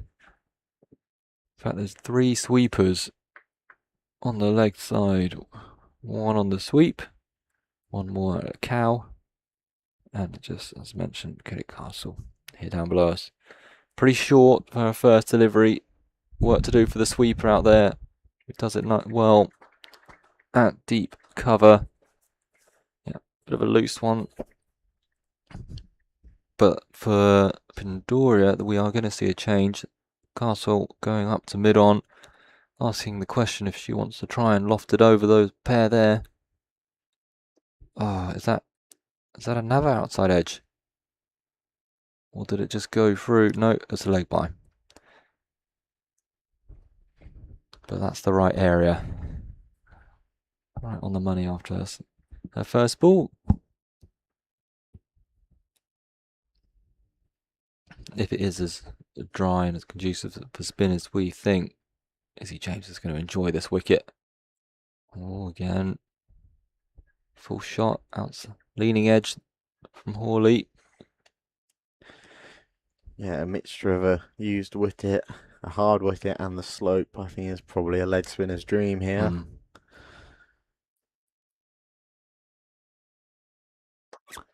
Use of the feet from Hawley.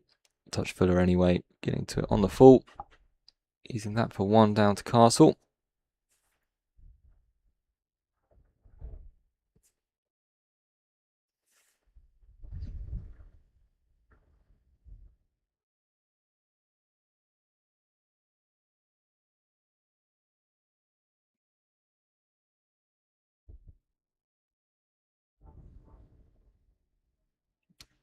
Castle's moved up into the ring now. And that's a lovely shot. Yeah. That is a nice shot. Really quick on her feet. And that brings up the Middlesex 100 just before the 20th over. Yeah, she's picked a gap there between cover and mid off expertly. Not easy when you're hitting a flat batted shot to get it quite that forward, but she does. Obviously, he's James, not the fastest of leggies. This time Fuller, and the sweep shot comes out. Work for Jeer. She will stop the boundary, but still concede 2.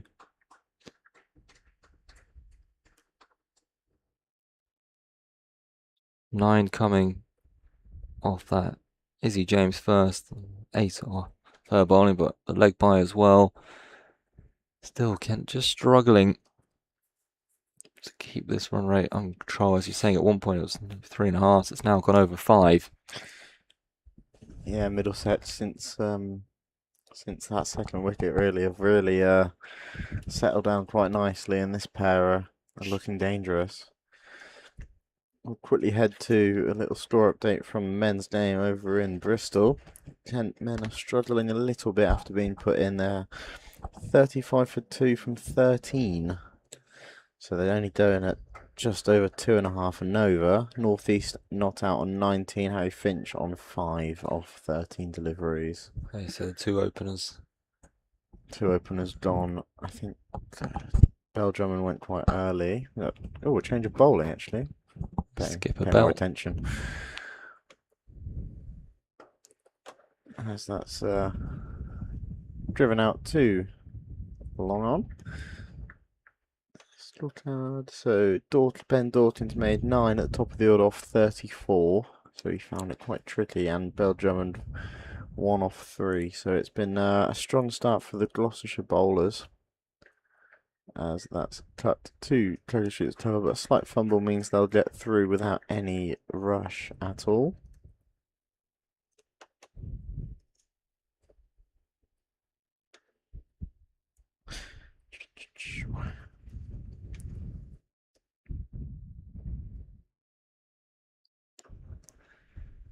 Short. And 4. Yeah. Powerful shot, that one from Hawley, because as we know, Belt does not put a lot of pace on that ball. And not the first time in the last few overs, a cut shot has gone well in front of square, almost through extra cover, powerfully away to the boundary. Ominous signs here for Kent with Hawley up to 31 of 26 deliveries. As Belt bowls again, Hawley dances down to it and drives Yeah. comfortably to long on again. They need to figure something out here because Hawley's just taking the single with ease and then cashing in on the 1 or 2 loose balls and over.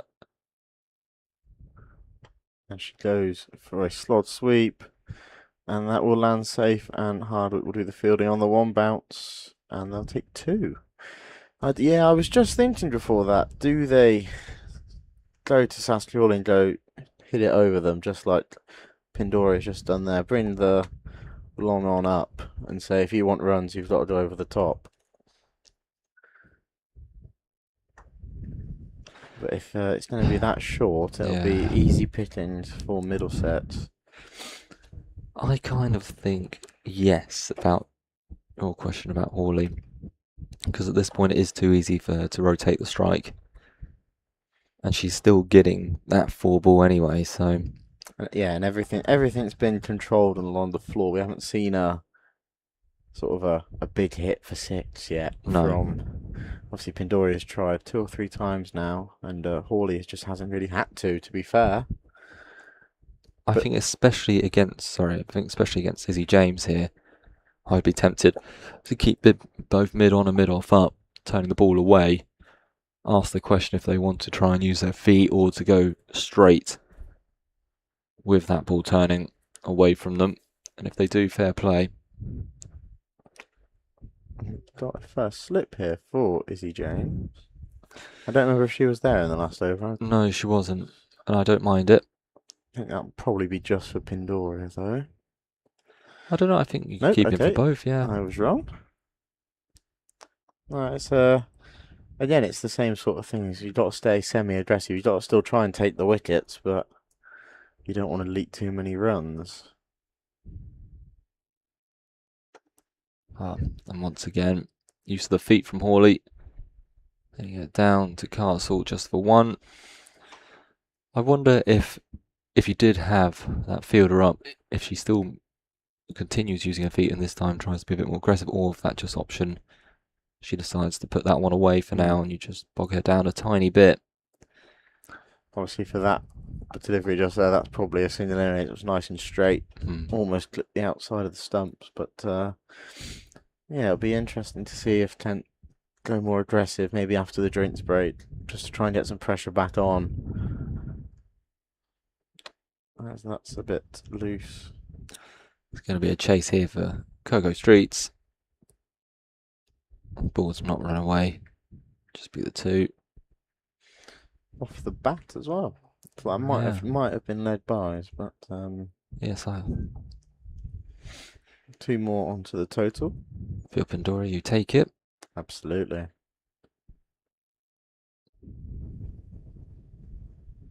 That's lovely. That's the spot.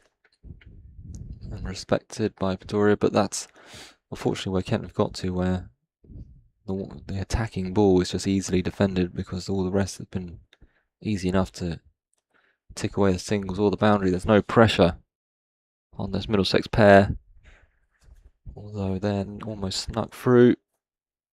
Better over, just 4 from Izzy James is over, and that is Middlesex 116 for 2 of 22 overs.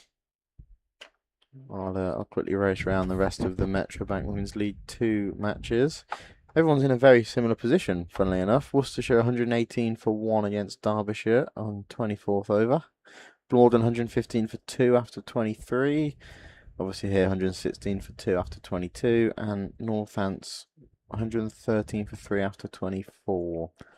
That's quite remarkable, that. Everyone is in a very similar position, which probably doesn't happen very often. Maybe says a bit to the fact that it's been so sunny and all the pitches are probably quite consistent in how they're playing. And that's short and pulled away too. I think that's Gengier at deep square leg. Still, I think it's fair to say, yet to find her line in length, Megan Belt, that we know she can bowl. Saw her a lot in the T20 competition going round. Yeah. I wonder if she does that, as it will cut off, you'd think, the offside. Try and pack out the leg side and bog them down that way. But perhaps she's thinking that this pair are pretty strong on the sweep. And it has all been a bit too short, I think, to go down from that leg side angle, as that's tossed up a bit more. And that was nearly a chance. But instead it will fly to the boundary for Pandora. That's 4 more for Middlesex. Holly Young in with a half chance there, but I think that was always a little bit too high. It was hit a bit stronger than the catch that Streets took earlier on. But yeah, was a challenge. She stuck up her left hand. Young. Driven to mid-off for no run.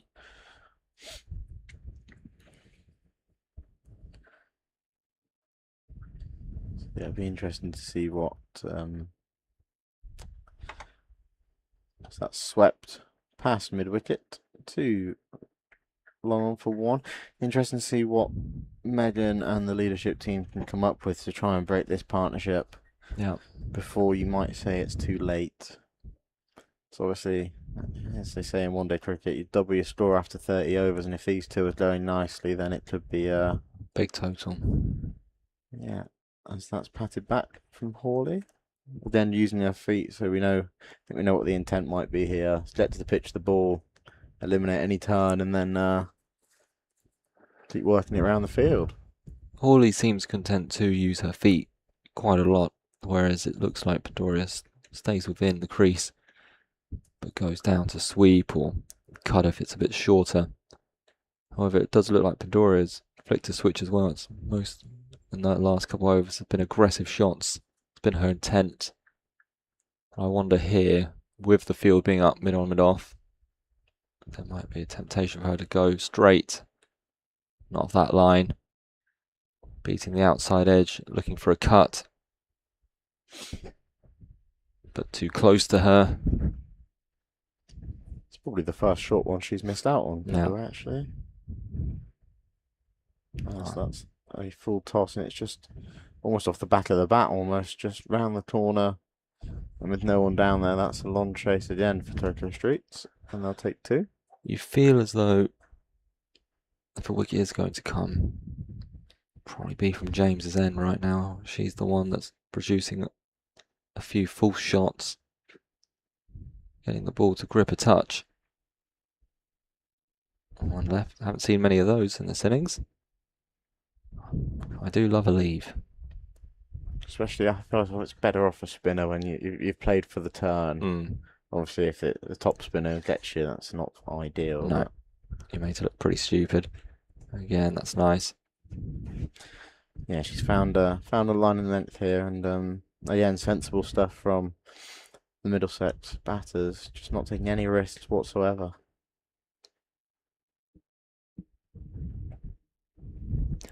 Yeah, this time she's successful with her cut for one. Very quick on her feet is Pandorum. She moves up to 43. Skipper Hawley on strike, and the field spreads again. Wonder if she'll use her feet straight away.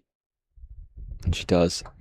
This time, it's a good stop from Skipper Belt at full length dive.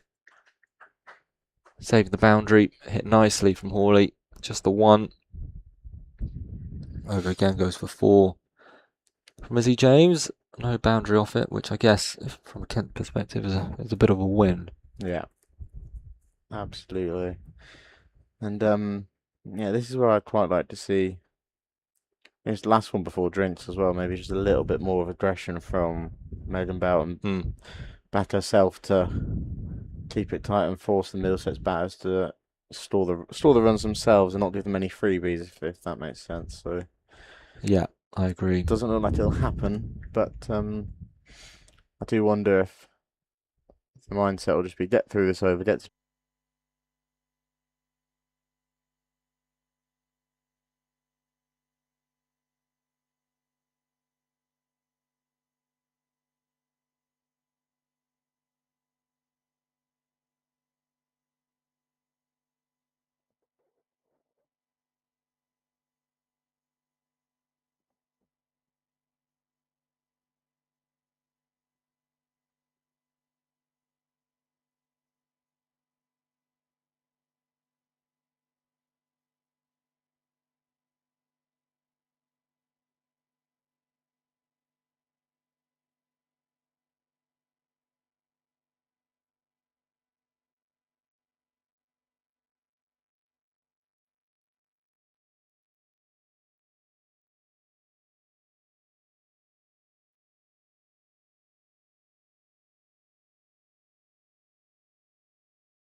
And we are back for the second half of the first innings.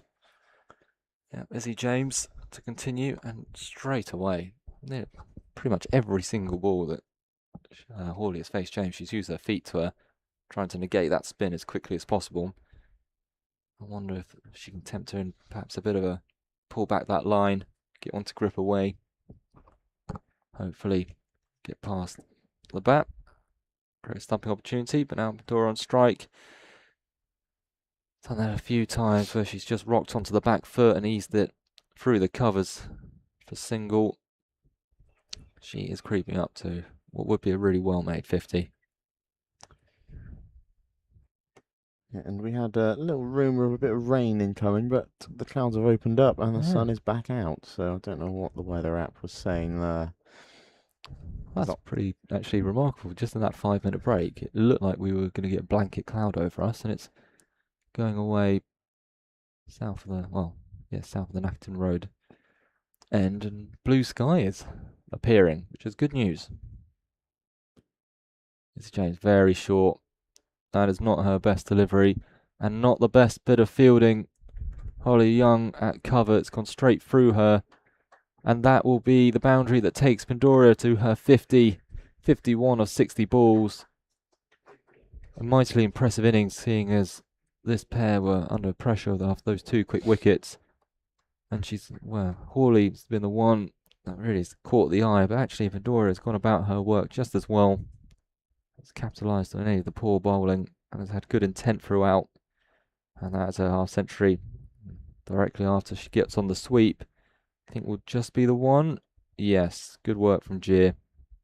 Good flat arm to keep that down to just a single. But not the start that Kent would have wanted after drinks.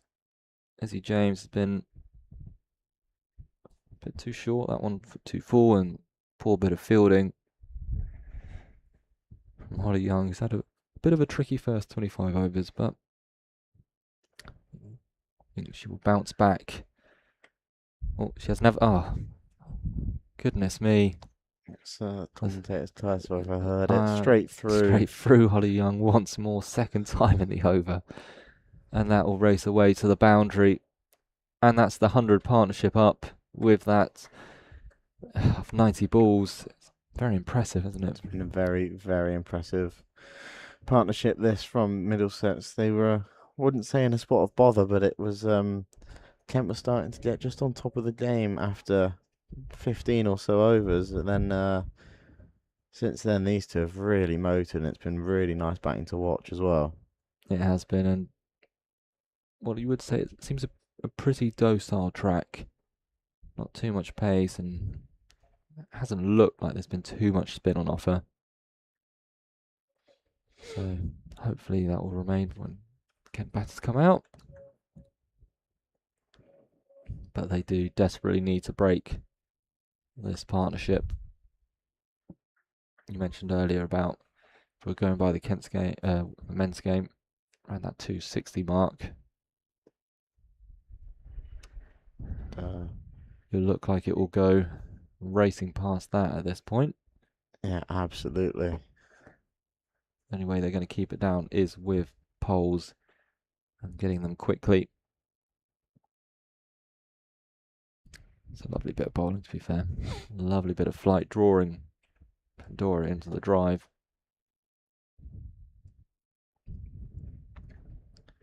I'm just thinking about where to Kent go after these two have either bowled out or finished their spells. That's a bit short, and that's pulled away into the gap for 4. That's a very impressive shot there from Pandora. Just, again, so quick on her feet to get into that position, and straight between the two sweepers. But to be honest, it's a little bit the story of these change bowlers after the openers. 2 or 3 balls on the money, and then 1 ball giving an opportunity for a boundary. And again, that one, okay, it was still a single, but you don't mind that as much as allowing Pandora just to rock back and hit the ball as hard as possible. And nice applause around the ground for the Middlesex 150. 26.4 overs, that one. That's a little bit better there from Megan. I'm sure she'll be happy with the area, but that's Oh, I think that's I gone. think that has gone as well. A good effort on the boundary from Blinkhorn Jones, who is normally a wicket keeper. So I always find it impressive that wicket keepers end up sweeping the boundary quite Yeah. often. Maybe because of the diving. It could But be. then actually, you think they'd be good at close reaction. Yeah, I thought surely they're nailed on for first slip, but I don't know. I think one of the best fielders I've seen on the boundary is Sam Billings. Yeah, that's who was in my mind as well when I mentioned that. That's full toss Ah, straight to Holly Young, but again it's through Holly Young. She's had an absolutely rotten start after the drench break. But a long barrier wouldn't go amiss. yeah, but I'm sure she'll. Where's Richard Durant? Where's Mr. Fielding coach himself? Great question. Yeah. Have words. So it looks like we're gonna have a change, and I was wondering if they'd go back to seam up, but I wasn't sure if it would be Genji that they turn to just yet, but it will be. I wondered if they'll get Hannah Hardwick back on. I was thinking the same. She has 5 overs remaining, maybe a couple over bursts here to try and break through this partnership. But Yeah. no, they've gone for cheer. Perhaps Hardwick will be from the Nacton Road end. Because, yeah, they are racing away with this somewhat. This total. But if you look at the scores that Kent have had, obviously a lot off the bat of Cocoa Streets. You know, they got past 300 in a losing chase against Glamorgan. They got out past 250. It's Northamptonshire and chased down quite simply a lower total at Sussex. So there is runs in this Kent lineup. Yes, led by Vice Captain Cocoa Street 2. I will just double check the numbers, but I believe she. Oh, this is last year. Not 2 seconds, but I believe at one stage she had 2 centuries in a row and 4 half centuries in a row. So it's fair to say in the one-day format she's in. Yes. Sometimes that brings a bit of pressure though. It does a little bit. Yeah, Toto Street's leading the way in the batting averages in Women's League 2, averaging 126. My goodness me. Oh, it's nicely bowled. After 2 dots. You don't mind that as the Kent side. What has been happening is 2 dots and then a poor follow-up. So 2 dots and then getting Hawley off strike. Yeah, it's not a bad result. She moves to 49.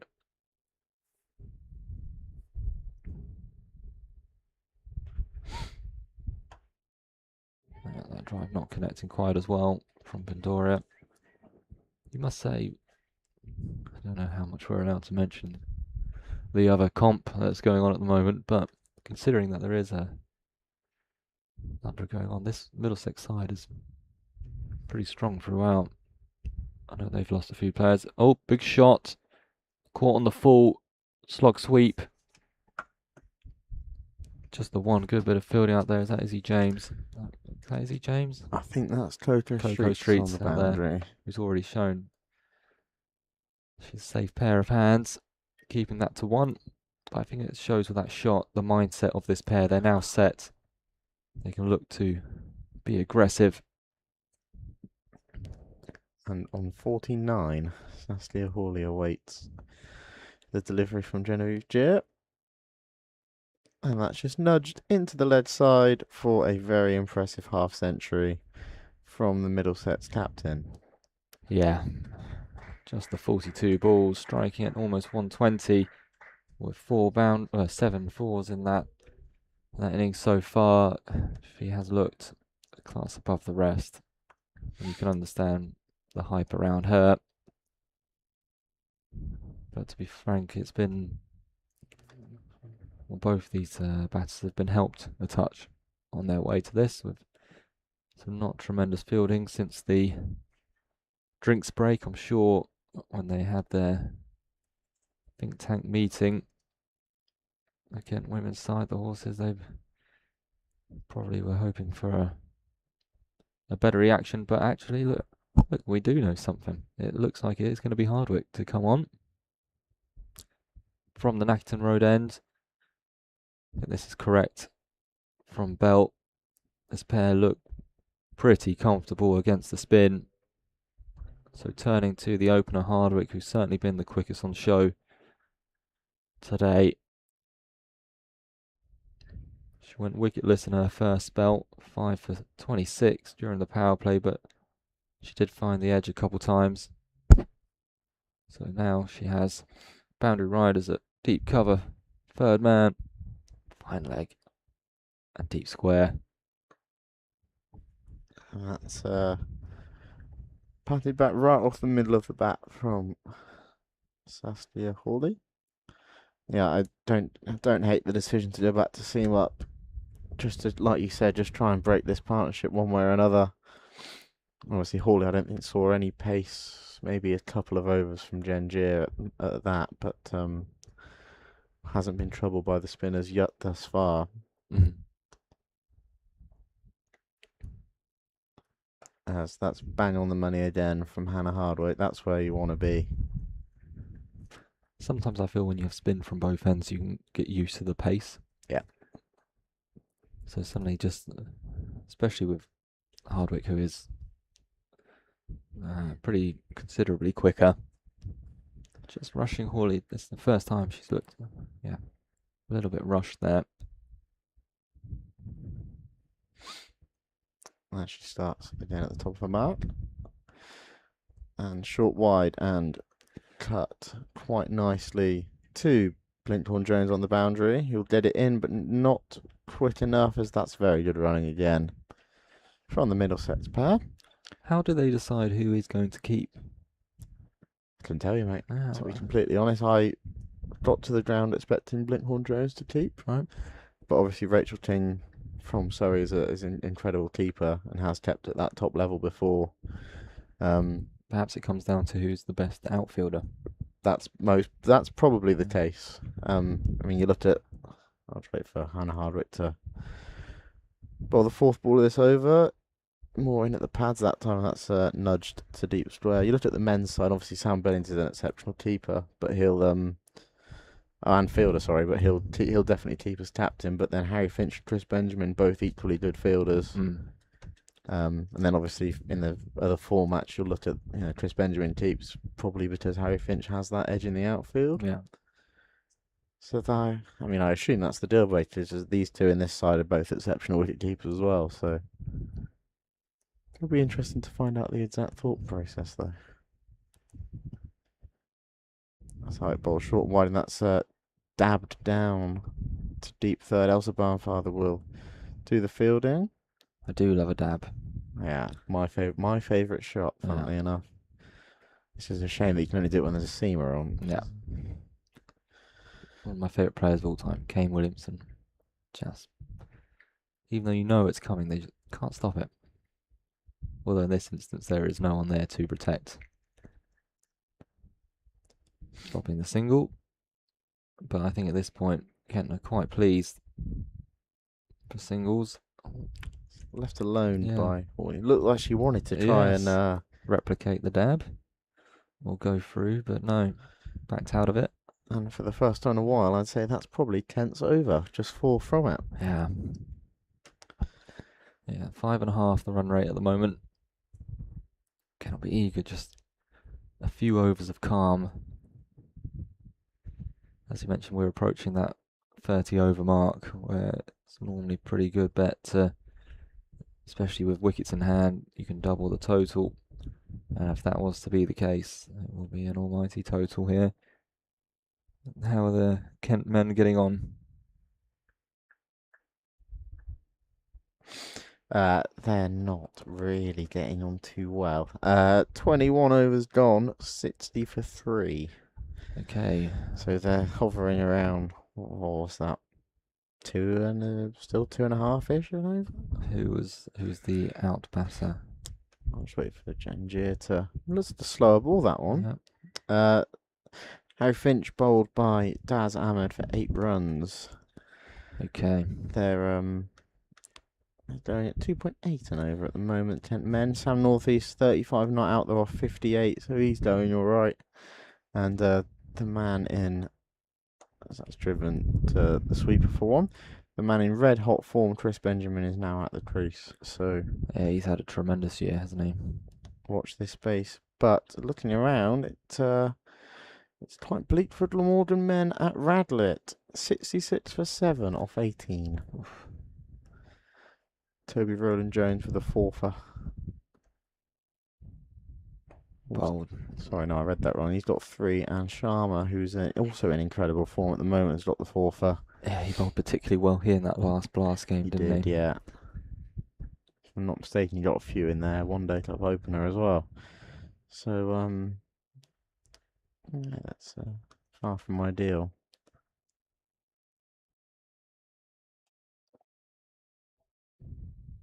This is much better from Kent now. Yeah. We haven't seen too many change up from the seamers, obviously. Primarily saw them at the beginning, trying to use the new ball. But I wonder that could be the way forward here, coming in, a few change ups. Perhaps Hardwick as well. See if they get anything out of the surface again. This, please don't put the Mox on with one ball to go, but it's been the tightest over we have seen. 10-15, I'd say 10-15 overs. So Genjir for her last ball of this over. And that's a bit. I'll see myself out. Drifts onto the pads, and Hawley just clips that away. No protection down there.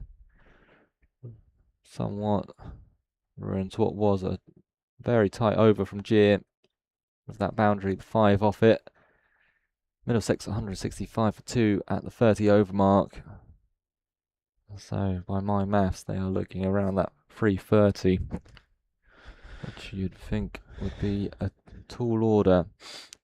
It would be some chase if they did. I don't remember what that Glamorgan game at Beckenham ended up as. They got Glamorgan got 350 plus, yeah, 354, and Kent ended up 314, which is not a bad response. It's not impossible. No, but it would be an incredible ass. I think that'll probably be the highest Kent women's score of the tiered league era. Yeah, I don't remember any higher. And obviously with Middlesex bowling attack, that would be a big, big chase, and that would be a very impressive feat to watch as Hardwick will continue. And that's just over the wide line and not given. Yeah. So a valuable dot. It feels weird saying a valuable dot only 30 overs in, but at this stage it probably is just as valuable as it could be. You feel this will probably be Hardwick's last in this mini spell, or do you think they'll give her one more? I think you've got to leave. If you got 3 overs of Gorham still, that's definitely wide, yeah. And they'll take an extra run there as well. I think if Jen keeps on the way she's been going in this second spell, I think you have to take Hardwick off after this and leave 3. So then you've got the last 6 covered by your openers, and then let Gier bowl out. Maybe even bowl out from this stage. And then just have the seaman spin so that it hopefully won't get too comfortable. I like having the combination of seam and spin, like I said before. Different speeds, batters have to adjust. That's Fuller, and that's pulled out into the vacant mid-wicket region, fielded very nicely by our photographer Ian Scammell. I'll send him that clip later. And that's another very impressive shot from Hawley. She just sat back, waited for it, and is a little bit shorter. That's a shot of a lot of authority, that, isn't it? Quickest bowler in the Kent attack, and she's stood up tall and smashed that to the mid-wicket boundary. Liam's just texted me, the head of media communication. She said there might be a rain delay coming soon. So this rain that we've mentioned a few times might be due. Might be due. Looking out over there from where our position is, still pretty blue, but... Oh, he said it's spitting now. We're not getting anything. Well, I'm assuming he's at the Canterbury ground and not... He's over in that building over there. It's looking pretty good to me out there. Oh, looks like lovely cricket weather. Yeah. Interesting.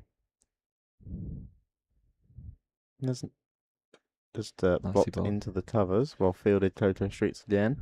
No one's ducking for cover, so No, I'm seeing no brollies come out.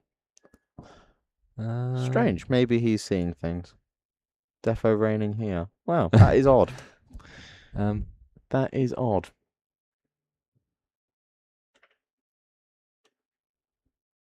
Oh yeah, he's just it's only raining on one side, so it's raining behind the stand that we're in, but not in front of us on the pitch. That's wow, that's cool.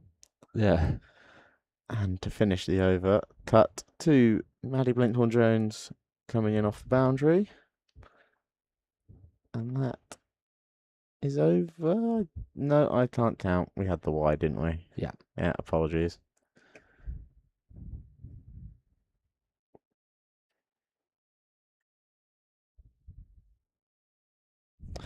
To be fair, that has happened quite a lot with this weather. It does sometimes. It must have Go been around. for a few times a year that we get rain behind, but not on the pitch. So They position the pavilion well then. and that's up, and that's a chance, and it's taken by Holly Young. And that's a nice bit of confidence for her again after a very tough time in the field since drinks. Well, absolutely. When it went up, you had a look who was under it. Normally, and proven to be a very safe pair of hands, but you did think her heart would be racing after a few missed fields. But Hardwick has come in and done the job she was needed to do for Kent. She has broken that partnership, getting Pandora for a well-made 60 off 72. Probably not her greatest delivery. It was a bit short and wide, and Pandora's looked to whack it, getting the top edge and caught at backward point by Holly Young. Very important wicket.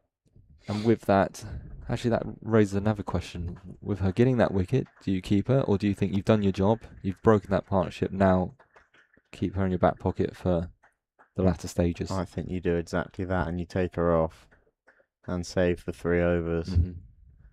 Obviously, you'll now have, I think it's Finty Trussler that's just gone out to. Oh no, it's Artemis Downer. Artemis Downer. Apologies, my list is slightly wrong. So yeah, I think you now have to I think you go back to Isabella James, Mm-hmm. personally. The question there is, do you go to Izzy James from the Nackerton Road end where she's going against the slope? Very good point, actually. With Gia going pretty well. Because I agree, I think you want to have the leg spinner on to 2 right-handers. Yeah, it's got to be down the slope though, Yeah. so it probably won't be from the far end. It'll be Jane Gia to continue at the pavilion end. So I'd imagine it'll be Holly Young or Megan Bell at the far end if they do make a change. But yeah, Kent side without Amy Gordon today, who's usually shoe-in for 10 overs with the ball. So do we know where she is today? We don't. We don't know. No. I will check the preview that is written every She isn't week. injured, is she? Not that I know of.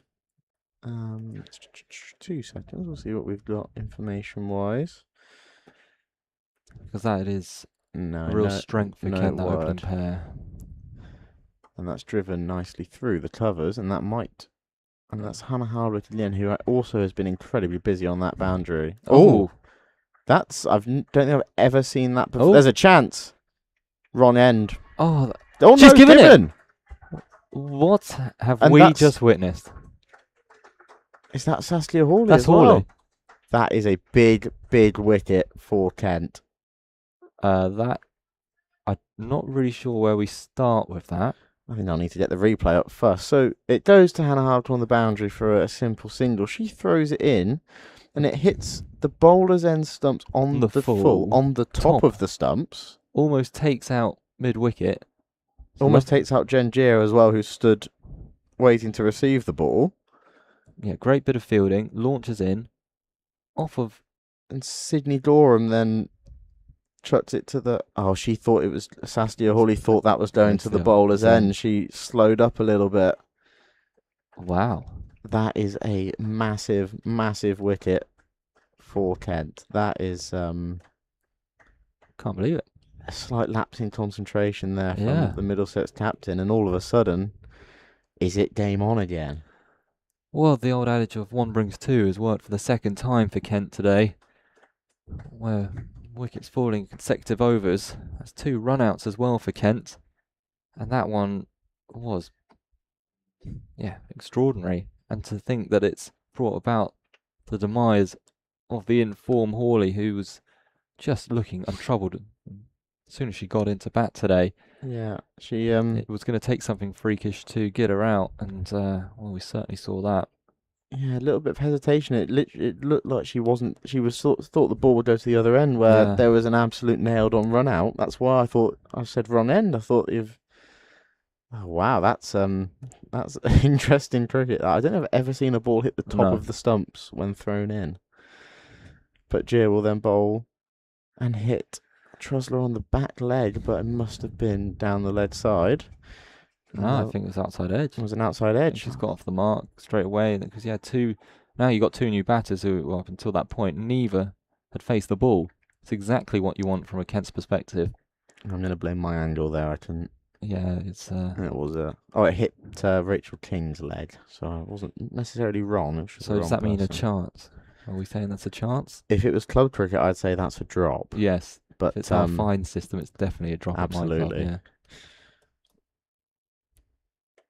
And that's driven to the sweeper. Can she do it again? Slightly more relaxed throw in this time. But yeah, I'm in agreement. I've never seen the ball come in from the boundary and hit the top. The top Of of the the stumps. stumps.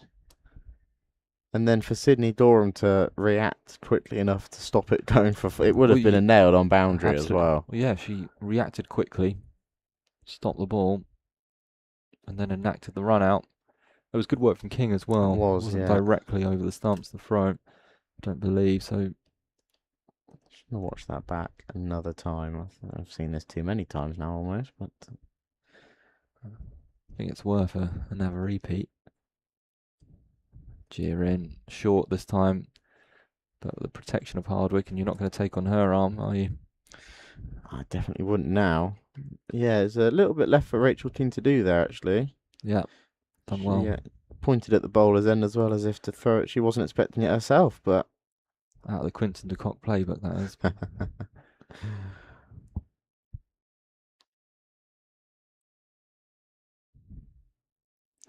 Gier in once more. That's a lovely shot. I'll say these two have come in. They've started both quite nicely.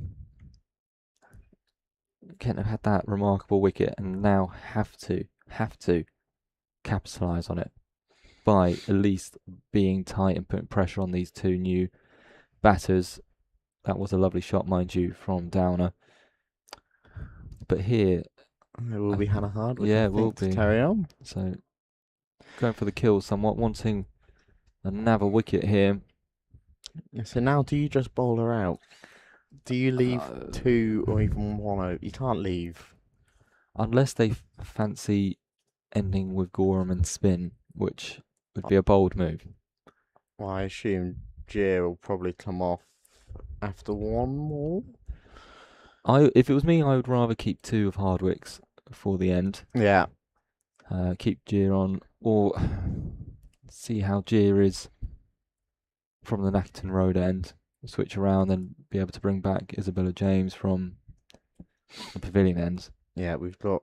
Would be probably the way I would go. So Hardwick will carry on. And that's flicked off the pads nicely to fine leg. So we've got 5 Holly Young overs left, and then 6 each left from Isabella James and Megan Belt. So it'll be interesting to see what approach the slipper will go for from now on. It's nice to see a reasonable crowd in as well. Obviously, summer holidays have started now. And you'll imagine it'll keep growing throughout the day, especially when Kent come out to bat. It's a flashing outside edge. I'll further around. Cut off the boundary. Yeah, and another good way to spend your... It's a shameless plug list. Another good way to spend your summer holidays is at Kent versus Somerset. This coming Friday, it's the club's 4th community day in partnership with the Kent Cricket Foundation. There's obviously all the on-field action, but the foundation will be running free activities alongside the game for the entire day. As Hardwick bowls. Bang on the money, and that's just defended to mid-on. And if you're in the local Kent area, local Canterbury area, it's the last Metro Bank, group stage game here. It is. So get down to it. We head to Beckenham afterwards, and as per all Metro Bank One Day Cup games for the men, under 14s are just £1. So there's a perfect family day out for you here in Canterbury. More information and tickets are all online. As that's driven to Blinkhorn-Jones on the boundary. I've heard a rumour Mr. Maker will be here on Friday. Always good to see him. I'd come down and see Mr. Maker. So, 3 from the over so far. Scoring quite freely there actually as well. So, as we say, the one way we are going to keep this total below that 300 mark is through taking wickets. That brings out Abby Wybrow. I'm pretty sure I read somewhere. It's a very handy strike rate. So look. We are back on the live stream. Apologies for the inconvenience there and the wicket that has been missed. It was a slightly looser delivery from Genevieve Gier down the ledge side. Just a little tickle on it on the inside edge. And Rachel King with a very spectacular catch. It's always hard when you're stood up to a seamer to get across. But she did well, and that is a much needed wicket for Kent as pressure was building back up. Run rate is still hovering just below 6 here, so it will be is it Abby Wybrow to join down at the crease. This is a good over so far from Gengia, as that's driven with a bit of an outside edge down to third. Isabella James will do the fielding. Well, according to our very own opposition report made, was this yourself or someone else who's... It depends if it's good or not. Well, it has here that Abigail Wybrow has the lead run scoring, or lead average for Middlesex this year, averaging 84 at a strike rate of 89. So I'm imagining there's a few not outs in there, but still, she comes into this with some touch as well, showing the depth of this Middlesex lineup. If you're having Wybrow coming in at 7. Yeah, that was me. That was you then, yeah, that's lovely. And when it comes to the bowling, Hawley, who of course we've seen with the bat today, she's 8 wickets at just 11. Yep, that's always seemed to... I remember Kent playing Middlesex in especially T20 cricket. Saskia Hawley always picked up a couple on her way to some quite impressive bowling figures. Yeah. So remaining with Holly Young here. And you've got to back your bowlers, don't you, I suppose. It's not been easy going for most of them so far. I think the Middlesex batters have been very impressive. They have been. And it's going round. I don't mind this, although I have a feeling it's going to be a lot of work for those posted at long on and deep mid wicket. I like the change of angle. Yeah. There's something different.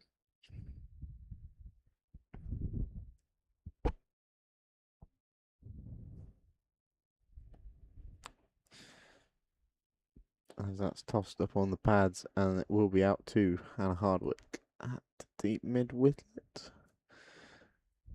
In on the 2 bounces. And will she stay round for the new batter? Yes, she will. Suppose it's quite a long way out there, actually. Yeah. So I suppose they don't mind singles at this stage, as that's driven to Cocoa Street's at cover. The odd dot and odd single is not an issue for Kent right now. It is making sure to stop those boundaries from leaking again. Again, it's a good line. Oh no. Oh, Megan again. Belt's playing football again. Yeah. Maybe she does want a go in Margate Ladies. I think she's from out that way. Yeah.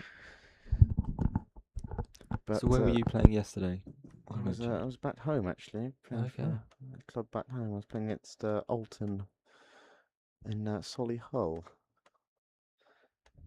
Yeah, that's turned into the lead side, and they'll take us in. Yeah, we finished second, unfortunately. But it was nice to. You and me both. Yeah. They're nice to get out there. There was a bit of a turn of the arm for Izzy James there. I don't know if that's just her trying to get in the skipper's eye line, or if she is intending to come back on. Again, I don't mind this. Just the 3 off the over from Holly Young. Successful one. Middlesex 210 for 5 after 37. Is this? I think Izzy James coming on for Genevieve Gier. And I like it. I like that too. Yeah, get yourself down to 5 overs left and then get your seamers back on, I think. Yep. And also, I'm trying to look at the cut-off time. Is that 1:47? 1:47. Okay. So they have 13 overs. Yeah, they might need to get a few quick ones in if they can. Maybe the spin is necessary for that reason as well.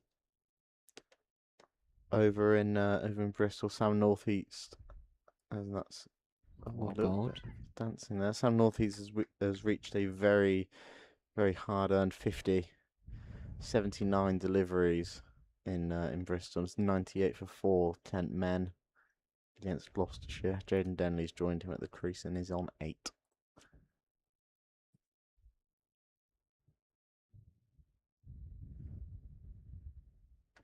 Use of the feet, hit strong, straight down the ground. Castle can get round, keep it to 1 as well. That's good work. As we can see, both teams here are probably eager to look for opportunities, whether it's Middlesex here to pick on the gas a touch, but also that will create opportunities, especially against the spin. A bit flatter this time. Cut away with the spin. I think that will make it. And have a long old chase for Hardwick out there on the cover boundary. And that time the spin just took it away from her.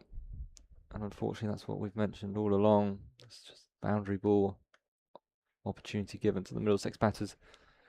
I'd like to see her distance covered so far, Hannah Hardwick. Obviously bowling 8 overs already, and she will probably have her last 2 as well as all that boundary fielding. Yep, she's been a specialist boundary rider in front of the flats all day, and she's been kept very busy.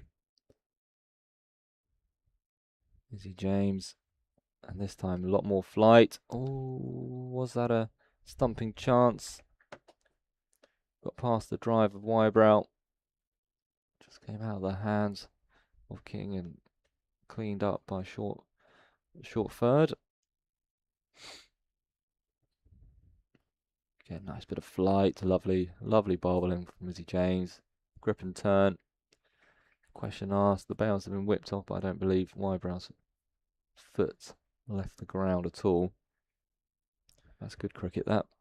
Little chat from the batters there. Probably just saying there's no pressure, no need to risk anything. Absolutely not. So we've seen a couple of still 73 balls left in this innings. Yeah, a couple of plays and misses now. James finding her region. Again, just an easy clip. They'll think about 2, but no. Gonna go straight quick to the ball. Finish James's first over back. 6 from just that one loose cuttable delivery. But yeah, why I do love the Metro Bank One Day Cup is, like we see on the men's side, you're getting to see a Dawkins, a Denley, a Catch Singh, they're more experienced.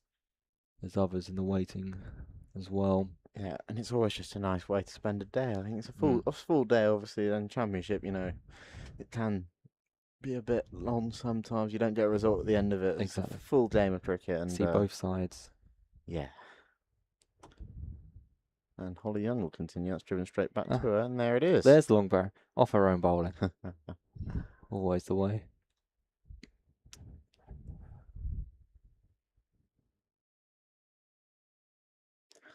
And she bowled again. There's advanced down the track, and it'll beat Coco Street at cover, who's also been very busy so far. But it'll be a single to Blinkhorn Jones on the boundary.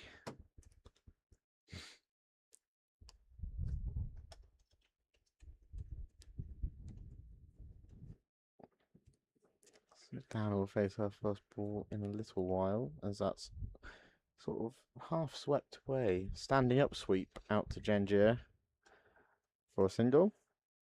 I think this is my favourite field that we've seen to the off spinner today. Helped by the fact she's going round. Yeah. Just a bit more protection. Still with the player out. The cover boundary just in case. Get down. Oh, no more fancy footwork. I thought we might have seen I a thought we might have had one there, yeah. bit of a slide tackle to stop the ball. Not this time from Belt.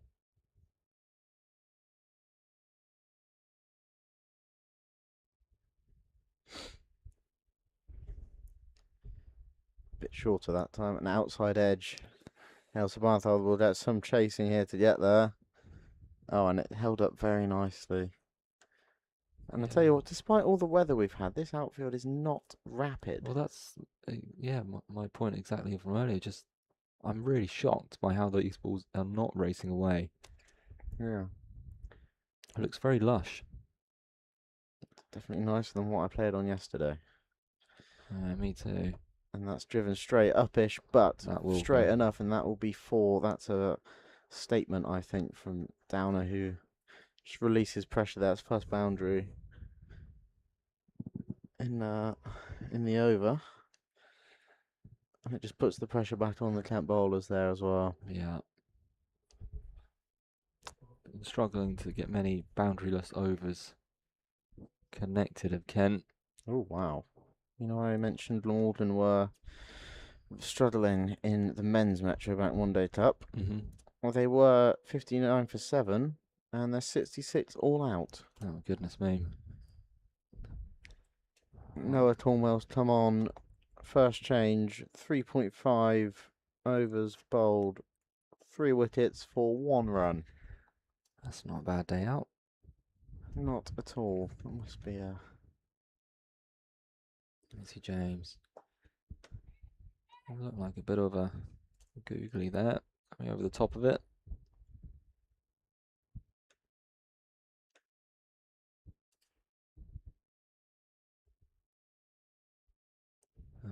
That's very full. Strong sweep shot. That is well fielded out there. To keep that to 1 as well. That's excellent work. Hard to see. Blinkhorn Jones again, I think. Jones, well, I the think wicketkeeper. she's been on that boundary for 29 overs now, I think. So Getting a bit lonely out there.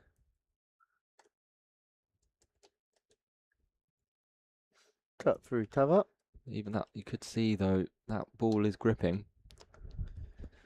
Sometimes when the pitch gets a bit wet, it slides on, but sometimes when it's really wet, it actually grips. I don't think we've had enough rain for that, but you never know. But now it looks beautiful out here. Driven straight again for a dot ball. Yeah, it's lovely, isn't it? It's it's almost like we didn't have any rain at all. You wouldn't have known. No. It's pretty windy as well. You can see the clouds going pretty quick. So if we do get any showers, they should blow through. Nice bit of drift. Oh, a bottom edge. It's probably not a catching opportunity per se, but it's an extra run onto the total for Middlesex. Another dame was broken out on the bank as well. Yes. In front of Clock and Cow. Some Kent wannabes for the future. Use the feet. Should be cut off in just a 1, which would mean 4 from the over. 4 singles. Good from Izzy James. But yes, let's see. Fielding on the slope, which is a touch hard. Bold. Chance. Oh, that's 4 runs. that's definitely 4 runs. That's It's a lovely shot from the youngster. yeah. Kent of the future there.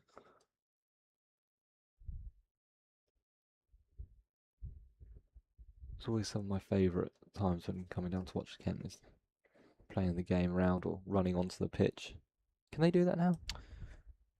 During the championship, lunch breaks, absolutely you can. I'm not 100% sure about the Metro Bank. I feel like you could, but don't hold me to that. I don't really pay enough attention. Megan Belts back onto bowl. Not surprised at the change. No. It's been a bit tricky for Holly Young today. And Belt is very experienced for coming around the wicket, said. You won't mind this.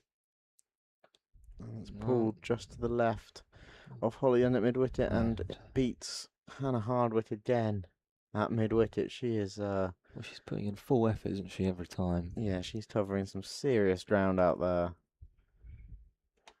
Here's the Hampshire Loney. And I bet that's not fun to dive on either. Although it is green, it might still hurt. And she is in a bit of discomfort here. But I think she'll be fine to carry on. She's got 2 more overs needed from her. That takes down her. She's striking at 144, 36-25. Been perfect for Middlesex coming in after the dismissal of Hawley.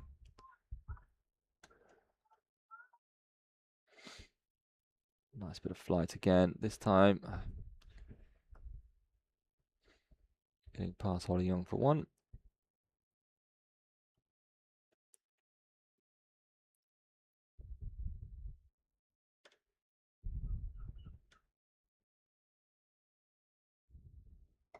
Catching. Oh. Got to it on the full, did Wybrow. And that's hit strongly past Holly Young's left hand to the boundary. That's 2 in the over now. Skipper Belt.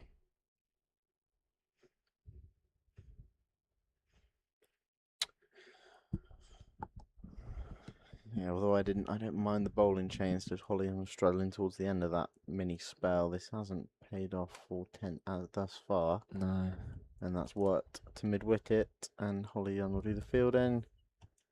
But they'll take a fairly simple single.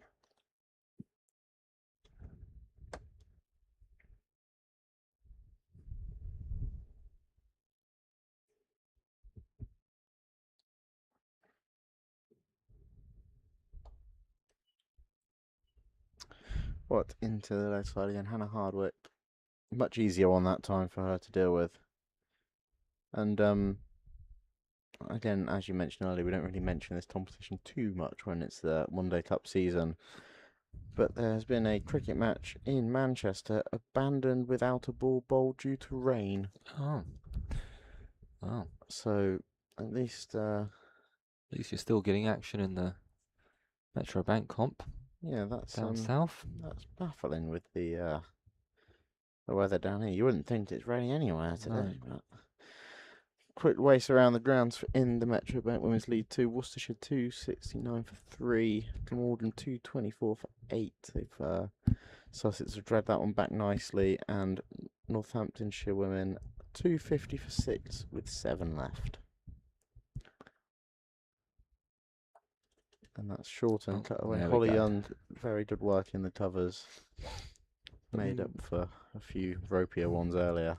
Besides that Glamorgan game, most teams are around. It's all around the same scores, aren't we? So a bit short at that time. Again, cut away. I think just for 1 to the ever busy Hardwick.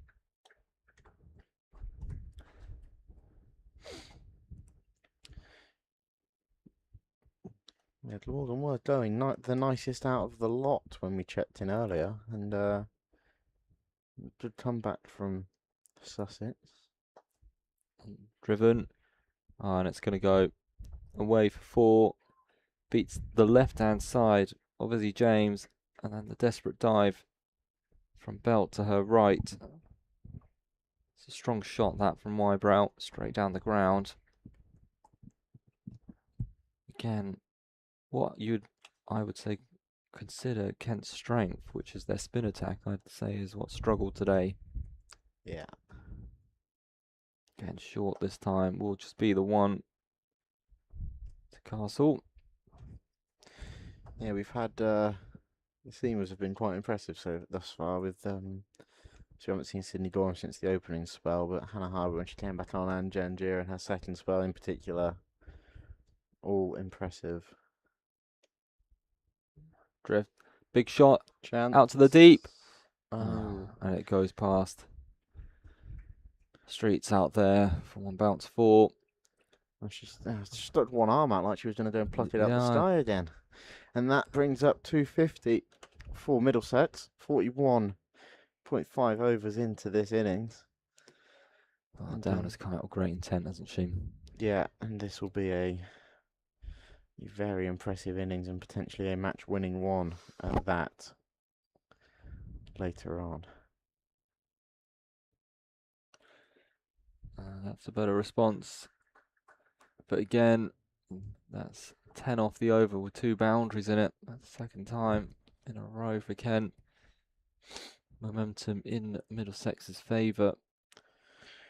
And is Belt taking herself off after 1 over? It looks like Holly Young's going to come back on. That's intriguing. Interesting. Yeah. I wondered if you go all seam from here on I out. would say Because Gier back on. you've got overs in Gier, Hardwick and Gorham. I think you can make up the last 8. Yeah. Through them. But she'll go back to Holly Young, who I suppose like most of them have bowled reasonably well, and then there's always just been one release ball Yes. that's gone to the boundary. I'll tell you, Kelly Castle's having a workout today. She's going from long on to long on. Yeah, and then Maddie Blinkhorn-Jones hasn't moved Moves. from deep square lead / deep cover for, again, probably about 22 overs now. I assume the pros don't quite get the same. All chance. That is pretty remarkable that the leading edge of Wybrow has found the one bit of gap between Belt and Holly Young. Is it too soon to say that sums up Kent's Yeah. efforts in the field where they've not done, No they've dive. not been too bad, it's just not worked out for Again. them. Yeah, but I do wonder. I assume they don't complain if they're stuck in the same position as they do at Absolutely clubs. not. Club side, if there was a Blinkhorn-Jones to my side, hands would have thrown up. I've been out here for ages. How about switching me up? No, I don't mind it actually. I prefer to. What, just stay in one? I very much prefer sweeping the boundary. Gosh, I wish you were at my club. Just always rabbiting on their board. If you're an opener, surely you're in the cordon. That's what most openers do, isn't it? Oh, for me? Yeah. Oh, yeah. I'm saving my old legs these days. That's worked out to Jen Gier at deep square. Yeah, no, I do quite enjoy boundary fielding, but I wouldn't enjoy doing the Kelly Castle shift of one end of the ground to the other. Very much prefer Sticking in one place. hanging around on one boundary and doing the hard yards up. Fizzed that one in that time, Young. Down the leg side. This is a decent over so far. 3 coming off it with the wide. Not bad. Take the single.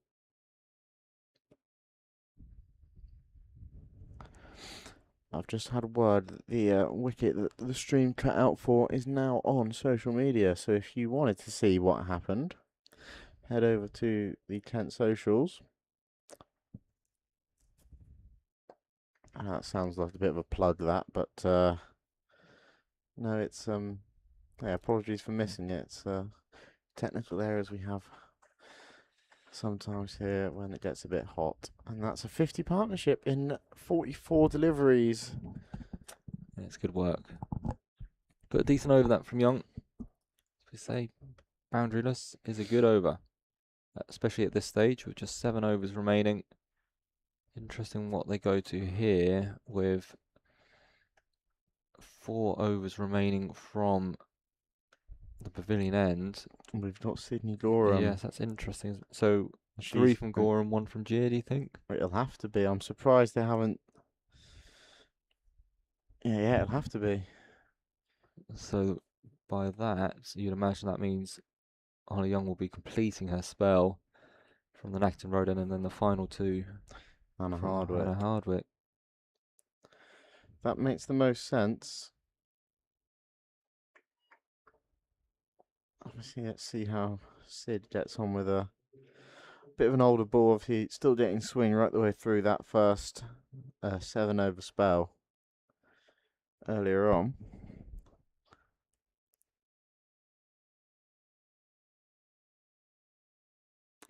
She starts to run in.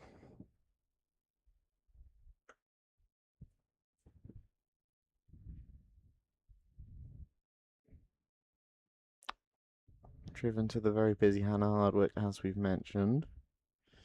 So 6.5 left. Kent happy with anything under 300, do you reckon? Yeah, I think so. I think especially where they were after 30 overs, and actually the innings from Downer as well. This partnership, if they can restrict the Middlesex to below 300, they'll be happy. But I think if you're Middlesex, you're looking at 310, 315. I'd have said 320 even, I think. Yeah. Especially with the way that Downer's going, but she is stuck at the wrong end at the moment. Obviously, not that striking at 100 is not a bad thing, obviously. No. You'd take that any day of the week. I wonder if we'll see any trickery here with no fielders behind. Square on the leg side and a very big dap at third. Slapped. Once again, Anna Hardwick in the game. Hasn't really been out of it all day. But Gorham has been most economical of the Kent bowlers today. They could do with probably breaking this partnership and just keeping it tight in these last overs. Pressure builds, and loose shot inevitably comes.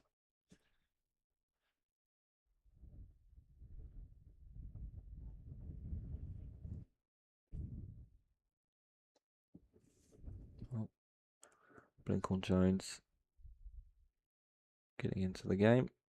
Oh, and whacking Sydney Gorham, who was unaware that the ball was heading her way as she was walking back to her mark.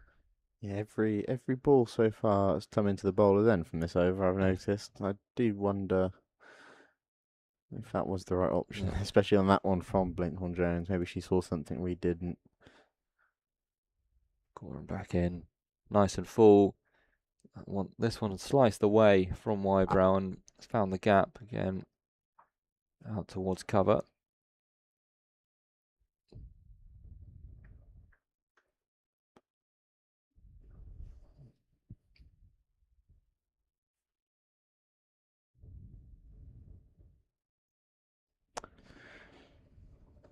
One to come in the over. That's flicked away nicely. Lincoln Jones, they'll think about 2. She's done very well. This time into King to keep that over down to 5. 5 singles from it. Cannot be happy with that. Middlesex up to 260 with 6 overs remaining. Yeah, you're probably right. That 320 mark going at 10s.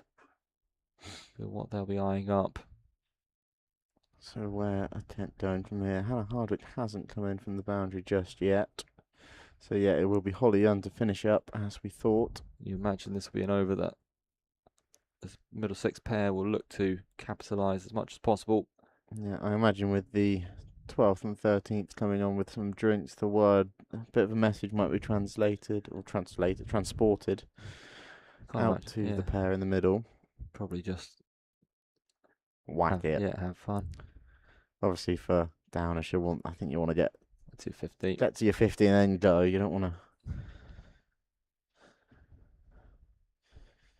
to sacrifice what would be a very well-deserved half-century. No. There's been another wicket over in Bristol. Jaden Denley is gone. Hitansh Singh has joined Sam Northeast, who's on 71 now, and it's looked very... Oh, sorry. Sorry, I was just going to say, that's a really good bit of fielding out there. Deep square leg sliding around. Jangier this time, I Yeah, think. Down had got it on the full. She might have thought that would be her 50, but keeping it to 1 takes her to 49. Yeah, it's very dark in Bristol at the moment. Chance? No, no chance. It's over mid-off's head. 1 bounce 4 from Wybrow as we thought this might be the over. Well, Holly Young was targeted. Tricky with just the 4 out at this stage for the spinner. And it does look like there will be a change with Blinkhorn Jones coming in from the cover boundary. And you imagine that'll be long on and long off out now. Yep. Wybrow has shown pretty comfortable hitting it straight. That's a favoured area of hers. That does mean she has to be tight here. Young on the full. That's going to be another boundary. Kent leaking boundaries here at the end. 2 on the bounce. Wybrow up to 33 now. This was the decision made. Spin back from that end rather than maybe having a few overs of jeer. And this is that over that we spoke about. Yeah. About just taking on the spinner before Hardwick comes back on at that far end. And they're making it count, it's fair to say. Still 3 left, and they've already taken 9 from it. And that run rate has reached 6 for possibly the first time in the innings. Some conversation going on. Is it raining? There's a big cloud. Well, taking the ball, the umpires. Not really certain. Maybe it hit a dodgy bit of advert board or something when it went to the boundary. They're not rushing for a spare. This will not help the cut-off time as well. I think they should be just about all right cut-off time wise. How much? It's 19 minutes? Yeah, I think you can 5 get your overs. 5 overs It's in. the seam that concerns me, especially if we're having delays. Yeah, they should add time back on for this. Okay. But I don't actually know how that works. I just know that sometimes you get a few extra minutes if it's out of your control. There's a very in-depth conversation going on here between umpires. Sydney Gorham is now having a conversation with Megan Belt and Holly Young, but she's all the way out at long on. Anyway, hard for us to quickly finish up with that men's Yes. game catch-up. Jaden Denley made 16 off 24, so all Kent batters struggling a little bit to get it away. Daz Ahmed, pick of the bowlers for Gloucestershire, 1 for 13 off 6. Will Williams, 1 for 25 off 8, opening up. And yeah, they're hovering around 3.5 and over now, so they have sped up, but that is still well behind where they'd want to be, I'm sure. Yeah. And they're approaching the last 11 overs now. 139 for 5. Ekhanch Singh now on 10. Northeast on 72. Well, they're getting towards the powerhouse of the side with Ekhanch Singh and Everson and Stewart. Got Stewart to come as well. He So- can, And if you have a set northeast, maybe get that towards that 220, 230, maybe 250 mark. I have to see how they get on with it. But this game has now restarted. Not sure at all what that delay was for. Down and back on strike on 49. She, to be fair, deserves a half century. absolutely does. It's been a very counter-attacking innings. Kent were absolutely on top when she got to the crease. And there it is. Yeah. And it could even be a boundary. She moves to 53, using her feet. She salutes the crowd. 53 of just 39 deliveries, 7 boundaries, striking at 135. She has been superb, excellent from Artemis Downer. Again, just showing the strength and depth. We might have a lead on to what caused that slight delay. So, the ball went for 4, Mm-hmm. and she hit her own stumps admiring the boundary, swinging her bat a little bit. The ball had already reached the rope, and that's what the discussion was. Oh, So so yeah, if you watch very carefully, thanks Liam for that as well. Goes for 4. She's enjoying that one. Oh, oh, but the and four had already the been 4 had signalled. already been called, and that's what the discussion was. We've seen some odd dismissals We today. have. That would have probably topped it off. Well, we saw similar in a Kent men's T20 against Surrey, I think it was. Ekant Singh stepped Stepped on his stumps, yeah. but that was a genuine step. Yeah. That was That was a swinging of the bat. admiring the shot. I mean, That would be something. so it would be Janjir Oh, to fill that extra over up. so they're doing it now. Yeah, I don't know how I feel about that, Um, especially after Dorham's over was 4 or 5. 5 singles. I'm pretty surprised. Is it just for the one, or is it she's going to be finishing off? We'll wait and see. Bit agricultural. That from Wybrow. Just be the single. Unless Hannah Hardwick, when she was slow to get up earlier, is not in a position to finish off her Yeah. And Gorham from the other end. Acton Road end, yeah, maybe. Yeah, we have seen Sid bowl from that far end a few times this year. So watch this space, I suppose.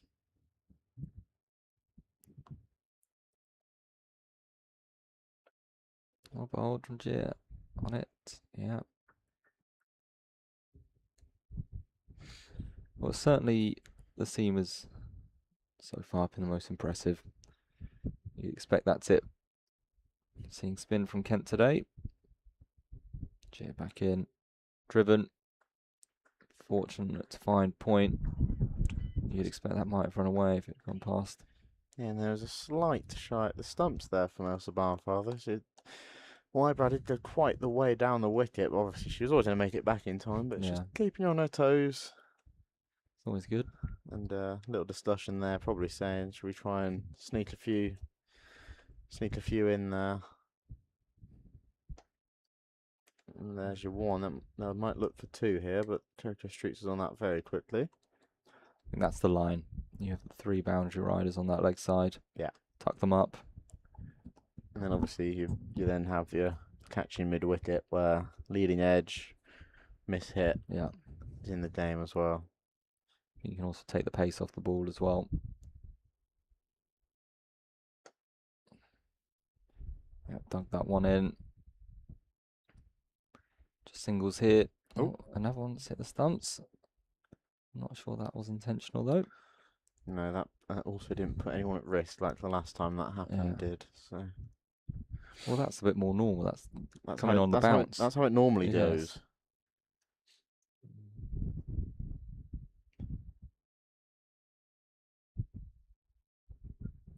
And that is up a long way. Oh, it's like Gia underneath it, and she's dropped it. Tricky catch. It's gone a long way up, slightly over her shoulder. That's a disappointing result. What had been a very, very good over. Still not bad, just the 4 off it. Would have been nice to have topped it off with a wicket, mind you. But creating chances here. Gia and the Kent Seamers. So now we will find out what the plan is. Well, it looks like it's Hannah Hardwick to me who's coming in. So yeah, it will be Hardwick from that topic. So it'll just be interesting to see what happens with Well, Gia's just bowled a good over, so do you bring Gorham back? Yeah. on? What will be a slight shame, I'd say, is that it means one of the seamers is not going to bowl out. Yeah, that's worked out, but yeah, they've all bowled incredibly well. Yeah. Especially Sydney, who's I think going only 3.5 and over. Yeah, to be frank, I think you have to go back to her. Yeah, bang on 3.5 and over. Albeit wicketless, 8 overs for 28 is quite impressive in the grand scheme of things. Well, I'm going to say one thing that I'm concerned about. I hope it doesn't come back. Is that we've got no one at third or fine, especially third. A lot's come down here for Hannah Hardwick today. But if that's a sign of things to come, we're going to get some cutters and slower balls. So they've remained the 3 out on the leg side boundary, and the 1 deep cover. Yeah, and you've lost your mid wicket. Yeah. Megan is now short fine leg. I think that does mean it has to be pace off the ball here primarily.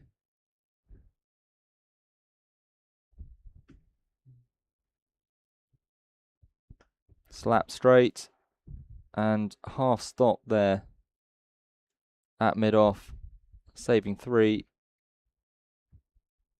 Yeah, that's they'll take that from Sydney Gore. It wasn't conventional, if you will, but again, you save 3 runs, and that could be crucial in the grand scheme of things.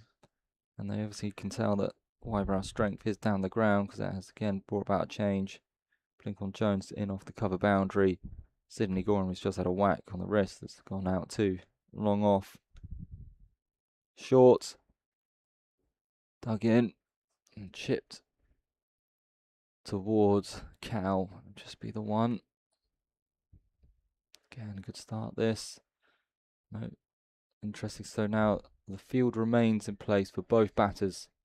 No protection on the offside boundary for Hannah Hardwick. She cannot afford to give any width as well, with no one out on the boundary at third man either. Has to be straight. Given room, slapped straight. Oh. If that was at the club, yeah, that was at the local club, you'd say he's completely bottled that. Yeah, there would be some choice words, but perhaps at this stage, just wanting to make sure the boundary was stomped. It was hit firmly out to Kelly Castle at long on. She decided quite quickly that she was not going to be attempting the catch. I suppose one of them, if you're not going to make it, you want to make sure you don't let it go through you. Yeah. Into Wybrow. Again, given room, slashed. This will get it over extra cover's head. Gorham getting round. It'll be the 2. Still no boundary. But again, you can see now with the field set as it is, both Middlesex batters are giving themselves room and trying to carve it over the 30-yard ring.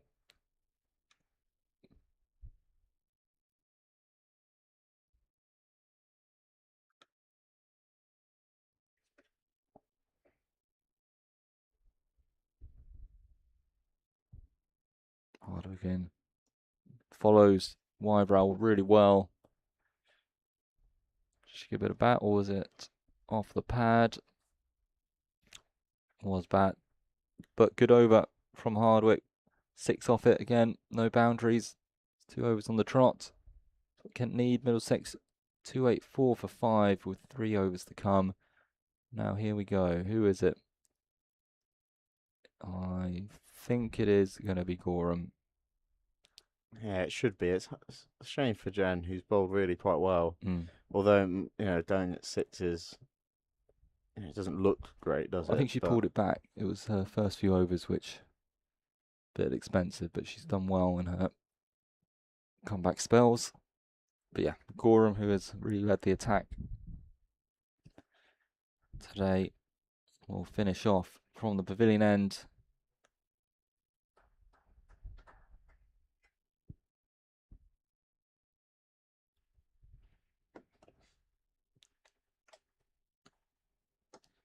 That's a big swing. And that will be 1 bounce 4 straight down the ground. Wybrow, interesting that they're not employing the same field for Gorham to her, which is long on and long off. It's a number of times she's gone straight now. Done once more there. Seems very strong. Rather at keeping deep extra cover to her than the long off. Gorham back in. What's her response? Again, and it's hit in the exact same direction. 4 more. Again, horse has bolted somewhat, but now the change of field comes. Blinkhorn-Jones coming in from deep square leg. And a long off is being put in place. It's a shame.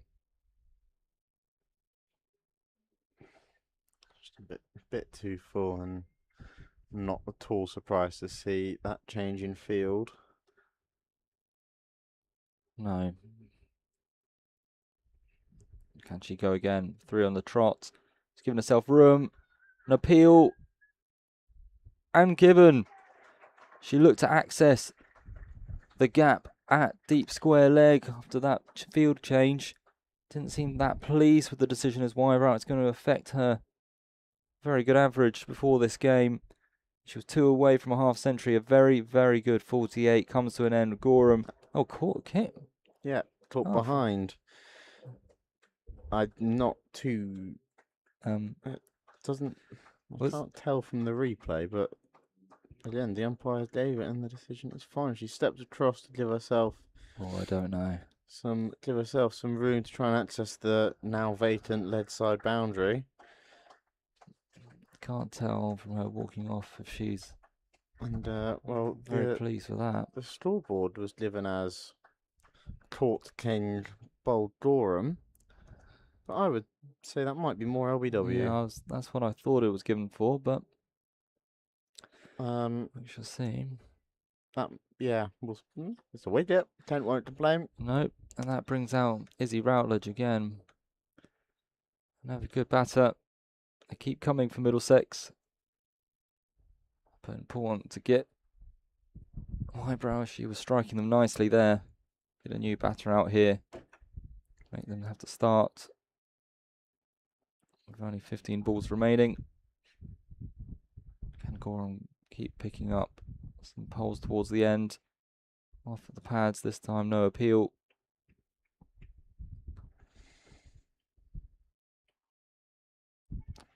If Gorham can get out of this over with preferably 2 dots, but just 2 singles, it might be a pretty reasonable over from a Kent point of view. Yeah. Yeah, the changing field worked quite nicely then for Megan Belt. Full missed by Routledge, and again off that pad. Probably quite fortunate that it was a new batter on strike. And that's the importance of making the breakthrough. You'd imagine that the 2 in batters would have connected with those 2 deliveries, but important for Kent off those 2 early boundaries in the over to slow things up. Gorham again, nice and full, flicked. Oh, backing. Yeah. Well, after those 2 boundaries, first 2 balls of the over, that is a wicket and 3 dots. Well recovered from Gorham. So into the final 2 overs. Before we take this game through to the interval, unfortunately Sam Northeast has departed over in Bristol. He made 84 from 107. Joey Everson has joined Ekant Singh, who is on 30 off 26. So he's enjoying himself at the crease. 2 6s, 2 4s. Kent looked to post a defendable total in Bristol. And it'll be Hannah Hardwick to finish up proceedings from the Nattington Road end. And I still think that under 300 for Kent would be a pretty good result. They'll do well to keep them under 300 here. Especially with a full toss like that. Oh, well fielded. It's fielded well by Jen Gier on the boundary. Yes, and that again brings Routledge on strike. Good result for Kent, that.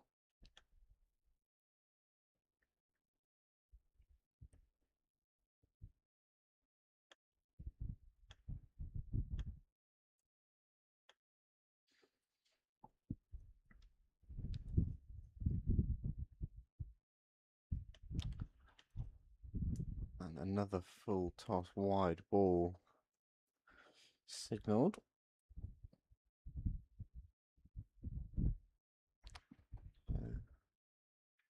That's not ideal for Hannah Hardwick at this stage of the game. No. I thought Kent's bowling so far have been quite good in terms of extras. There hasn't been too many.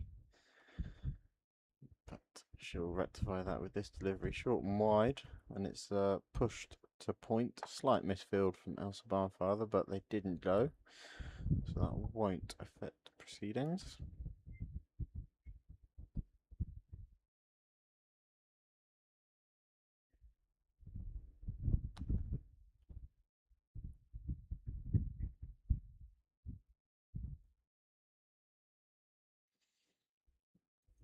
So Hardwick again bowls full of that time.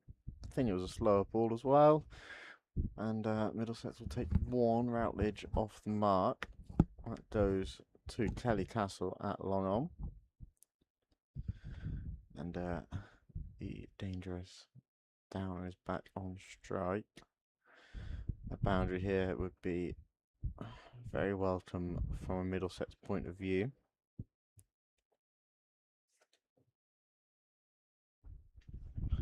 Hardwick bowls, follows Downer, who opened up the offside where there is no boundary sweeper aside from long off. And I don't hate the option there from the Middlesex batter. But well bowled Hannah Hardwick followed her with that one. Yeah, this is good stuff.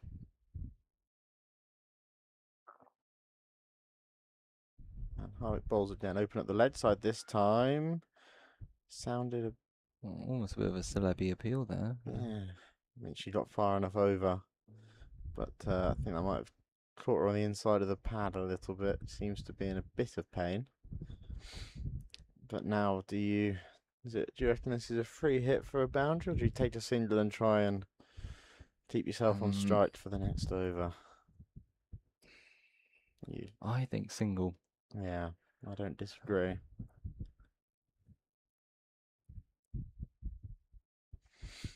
So Hardwick to finish up 10 overs, and that's a wide ball. That's a nice take as well. Yeah, Rachel King's done very well. There's no cover behind either.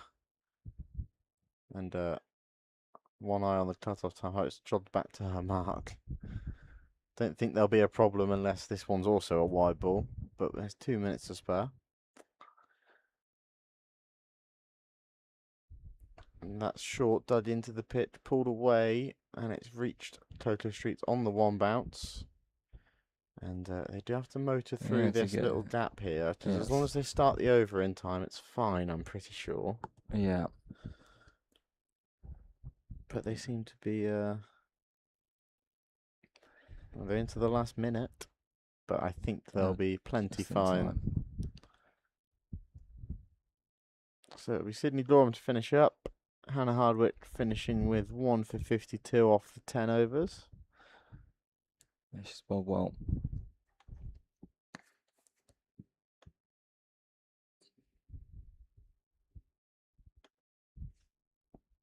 Gorham in. Struck on the pads. It's Downer, but again, drifting down the leg side. That's another dot. Game within a game here. Can restrict Middlesex to below 300. Be a good effort. But psychologically,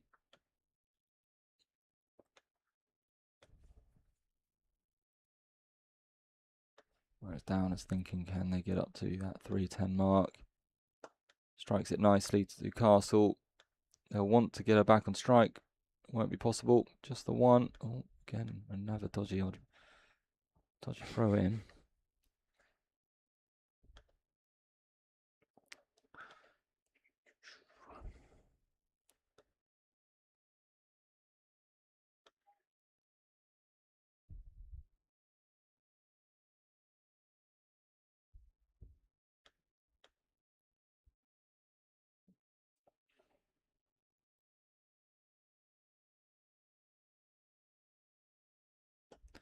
Struck nicely.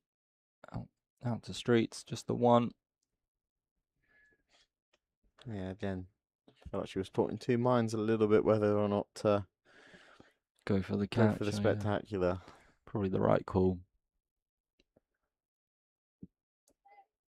Although it does bring Downer on strike with 3 balls left of the Middlesex innings.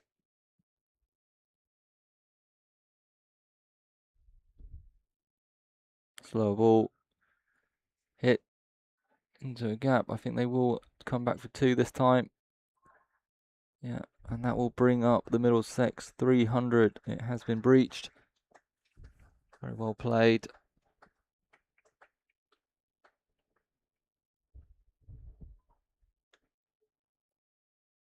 Now what can they add to that? These final 2 deliveries.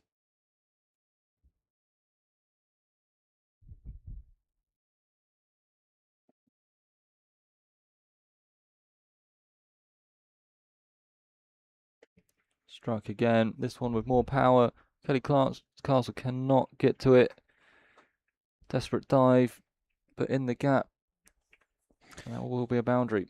Yeah, those two down in that, I suppose you'd call it cow corner region, have been kept very busy this over. Yeah.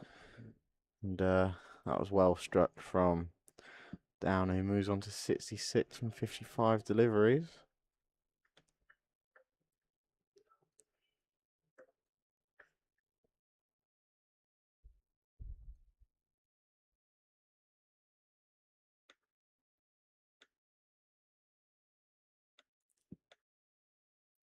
Go on to finish off. Struck to once again to Castle. They'll be thinking too. They will come back. Clean bit of fielding needed. And given. Good bit of work there from Castle and Gorham to keep that down to 1. And Routledge is run out.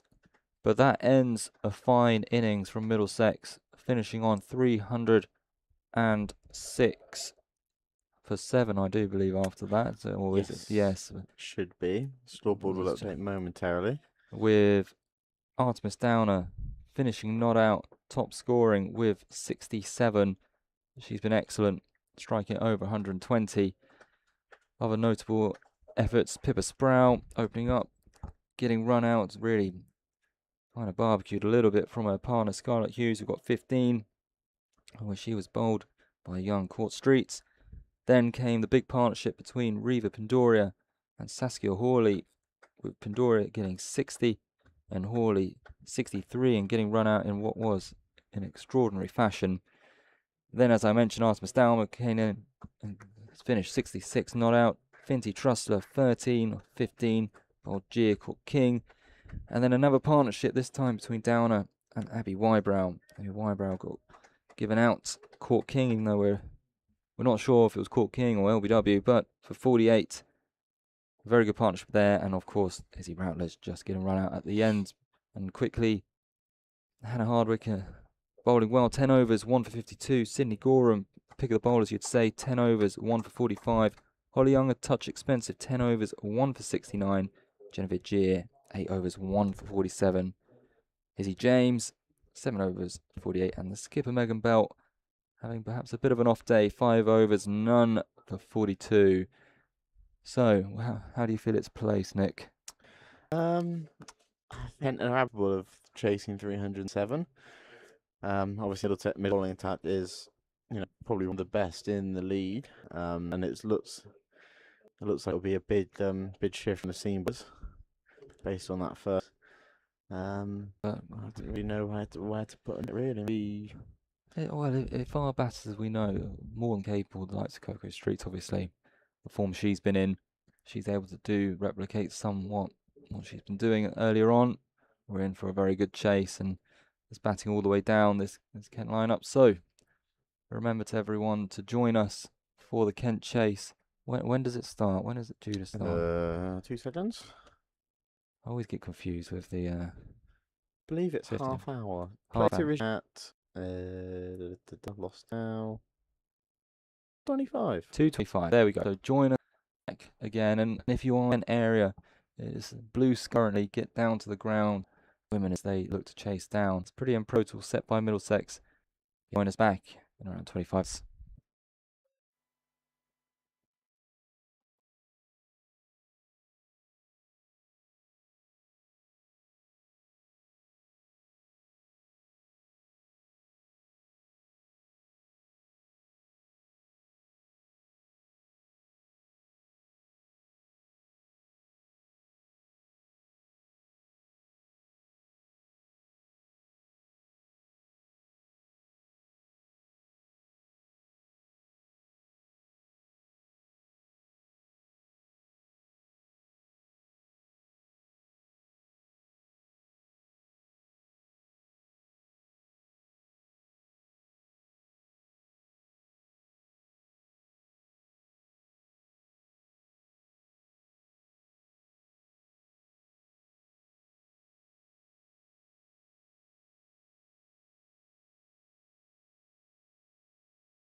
Right, We're back. we are back. Welcome everyone to the live stream here at sunny. Well, yeah, it is sunny now. Spitfire ground here in Canterbury. I'm Cameron, joined by Nick, and we are waiting for the start of Kent's response to Middlesex's fine first innings of 306 for 7. It will be Coco Streets, the informed Coco Streets, take the first ball, and the on loan Rachel King at the other end with, just checking my notes here, in fact, yes, oh, it is Saya Nanavati taking the new ball for Middlesex. I was seeing them warm up and just get a nice bit of a away swing. We know quite how tough Middlesex are. They're good batting lineup and also a good bowling lineup, so this will be a challenge for Kent. However, they come into this with some good batting form. It's not just Coco Streets. Kelly Castle's got some runs, Maddie Blinkhorn-Jones has, and of course Elsa Barnfather with some bombs as well. Clipped in the air, and thankfully that's gone through the mid-wicket. It's not going to go, as we've seen all day. The outfield is pretty slow out there, especially to that corner. They'll only pick up the 2. Actually, could have been a 3, but they'll pick up 2, and it's a better result than if it had flown into Trussler's hands there at short mid-wicket. But yes, Nick, what are your thoughts going into this chase? Yeah, in years gone by, I say that last year, Kent were very much, if the top 3 struggled, then the whole team will struggle. This year, the batting depth have been very impressive, as Toto Streets just sort of drives this one nicely to mid-off and no run. So as much as it would be good for Toto to keep up her form and Rachel to perform as well as we know she can, obviously being on loan from Surrey, it would be it won't be the end of the world should, an early wicket or 2 falls. Obviously, that was a half chance there. It's one of those that, do you go for it? Do you just make sure you get behind it and stop the ball? As Streets drives nicely through the covers to the sweeper. Interesting that Middlesex have already started with a deep cover already, obviously knowing Coco's strengths through the covers, but maybe because of a bit of a lack of pace compared to when Hardwick was opening up. But still the keeper back. I actually did see a couple of the bowlers who were lining up look quite sharp for Middlesex, and we saw quite how well Seam performed in the Kent bowling innings, so expect to see the same, and then obviously throwing the likes of Saskia Hawley and her off spin. It's going to be tricky. On the sweep, a big appeal already. Not given. First ball for King, she drops down onto one leg. And trying to sweep that away, and has to be careful there. Don't think there's going to be much bounce here from Nanavati, so yeah, it's a bit of a life there. Yeah, an interesting option. It didn't actually look that bad of a shout in the end. Oh no, it doesn't. Maybe first ball grace. Back in. She goes for it again. This time connects, but it's a good bit of fielding at short fine leg. Yeah, she seemed quite late on that one to decide to go down onto one knee, but bat on ball. Yeah, a typical keeper getting out the sweep shot, even in the first over of the chase. That ends at 3 for none. A few chances in it with the LBW shout and the clip that almost reached mid-wicket. So just need to get into this innings like Middlesex did. You would say in the context of the innings, a touch slower. They were going at around late 3s, touching 4s at times through the power play, but it was setting up, kind of like you mentioned, Nick, use this power play to set up the rest of the innings. Yeah, and I'd imagine that's what these two will look to do. We have seen at times this season so far, before Coco goes on to score big, it has been striking at 50 until the end of the power play, until the end of 15, 20 overs even, and then just really flicks a switch and... well, if she's got a method, that's great. Keep to it. Let's hope it works, yeah. And then obviously looking down the order as well, you'll have Telly Castle, who's a very capable batter, obviously former Essex captain, and Maddie Blinkhorn-Jones, who in the T20 enjoyed a very fine run of form, easily 10th top scorer in that competition. I think she finished the competition with 3 or 4 50s in the last 5 games or something along those lines. Yeah. So Streets will face up to Judge from the Nappington Road end, and that is a wide ball. Has a whippy left arm action, does Judge. Yeah, it looked like there was a Dunning for a bit of in-swing, but that one didn't go really. A bit short, I think. Well, yeah, they were actually fielding, warming up, right in front of us here. I was watching Layla Judge running in, and she was getting quite a bit of movement into the right-hander. Just whether she can control it. That's on the money there Yeah. from Judge. Nice and full, almost a perfect Yorta, but Coco Streets did that one out nicely. As you're saying with Streets, how she likes to get herself into the innings, I think it dovetail nicely with likes of Amy Gordon, who of course is a bit more aggressive to begin with. They work well as a partnership. I've not seen Rachel King before, but by the looks of that first over, looking to be aggressive, should work nicely as a pair. And again, just in behind that one to the short cover fielder. And yeah, again, like Elsa Barnfather, she can hit the ball a very long way if needed. Hannah Hardwick as well. I now have one or two T20 games. I think she must have hit a handful of sixes. So yeah, there's plenty of power to come. It's a nice balance to this It is a lineup. good balance, yeah. And that's without Amy Dalden as well, who's missing today.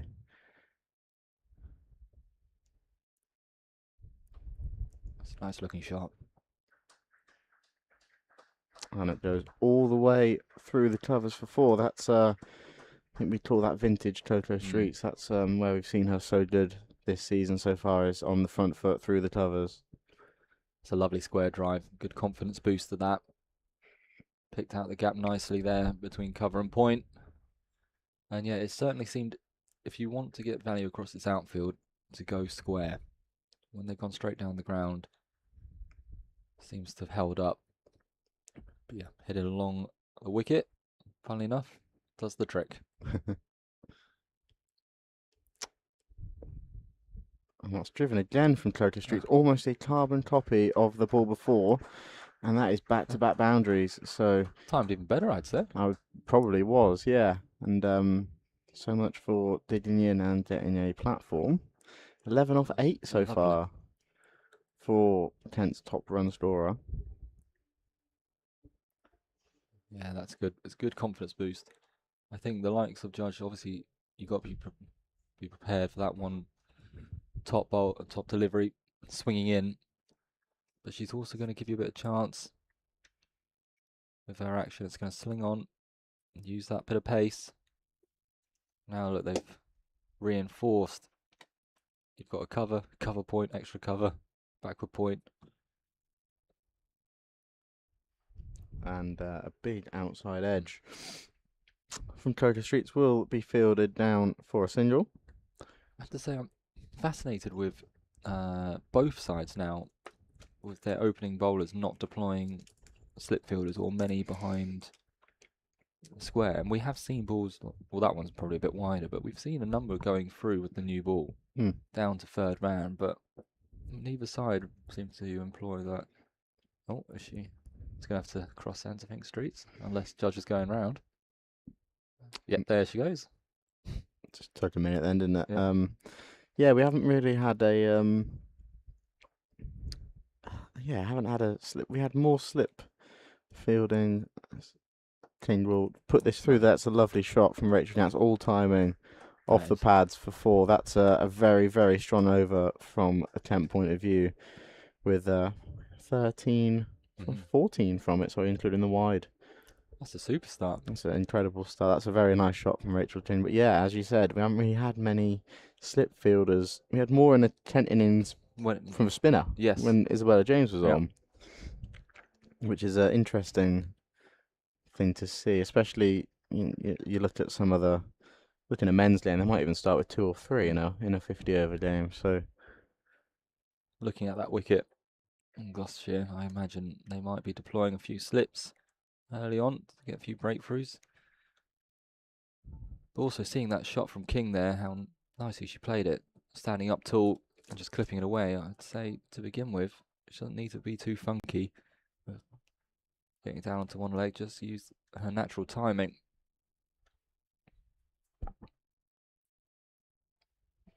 Yeah, and for those that may not know, Kent men 208 all out over in Bristol. Sam North East top scoring with 84. That's straight. That's a lovely shot. If it beats the fielder from Cocoa Streets, and it has, What a shot. That's shot of the day for me. that is top quality. That is probably shot of the day for me as well. That's beautiful. Yeah, and Ekanston providing a quick 42 from 34 balls down the order. But that'll take some defending over in the West Country for Kent's men.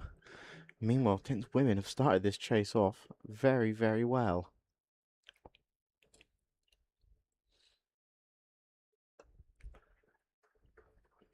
Yeah, just pulling her length back a touch there, Nanavati.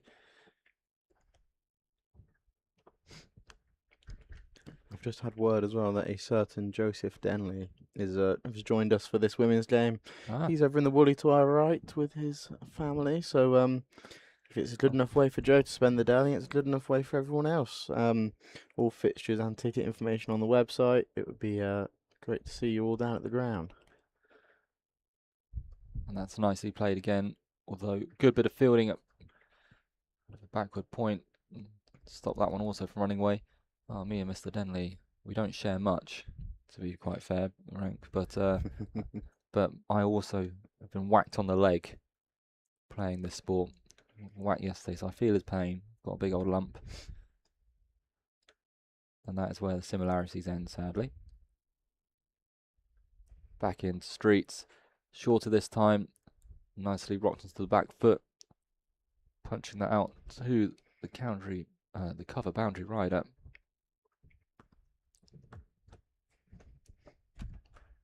So working for Kent is one of the perks. Do you get one of those flats over there? That's what I've always wondered. I wish. Yeah. I mean, hopefully, I think they're retirement flats. So hopefully, when I, in God knows how many years I retire, I might be able to get at least priority to one of them. Yeah, what a spot that is. It's probably nowhere better, and definitely in Kent, but maybe on the circuit as well to have your flat. You'd need some good insurance on the glass. You would. We did see a few in the closing T20s head over that way.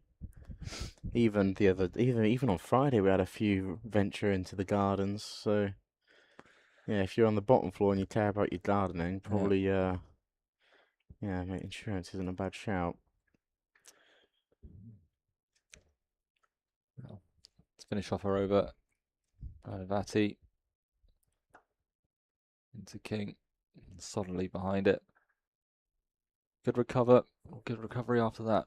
Beautiful shot to begin with from Streets down the ground. Just the one after that. Kent settling in very nicely. 22 for none after 3 overs.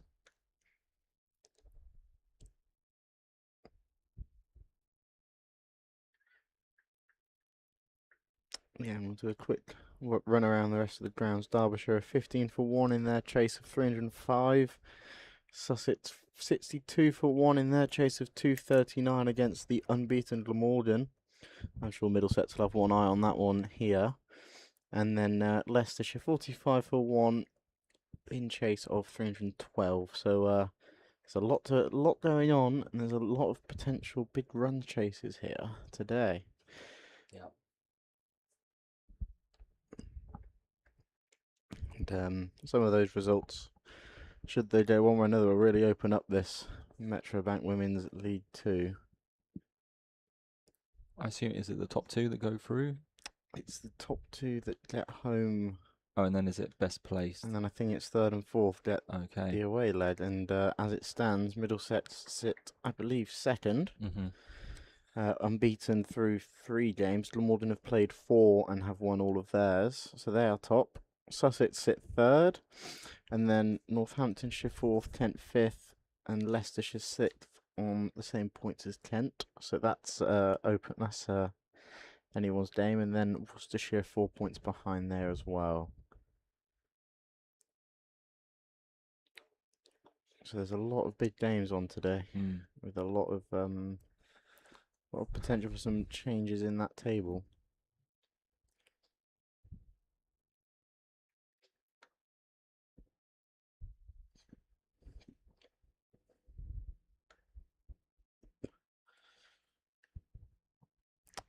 So it's judged to continue after a fairly expensive first over. And that's another wide. Just struggling to get the radar here a little bit, Judge. It's third wide now in 1.1. Yeah. I do wonder if there's a anticipation for a bit more swing than there is at the moment. Obviously, the clouds are not covering too much. It is still a bit sunny and bright here.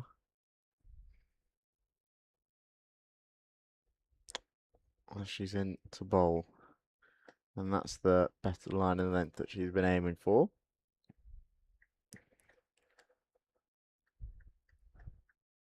Pretty windy out there. Hmm. But I assume that'll be going across the ground, helping with Judge's in swing into the right-handers. Looking at the trees, Mackington Road End.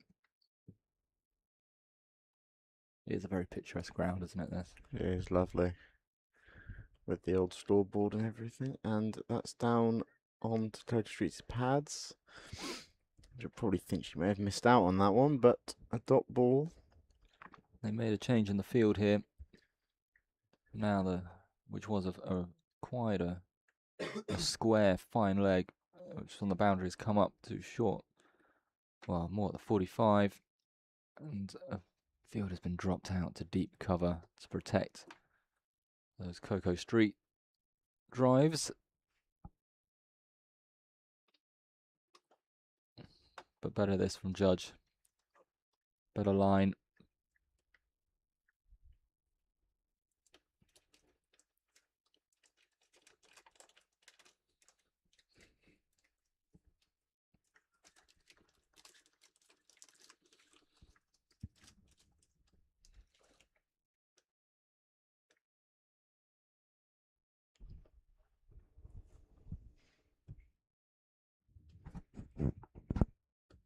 And just on the lead side, flipped into the gap at mid-wicket. And that is fielded very nicely, and then we'll just take a single. So since the early wides, this has been a great comeback from Judge. Just the one run if you take the wides out of this over so far, with one ball to come. And that'll be Rachel King to face.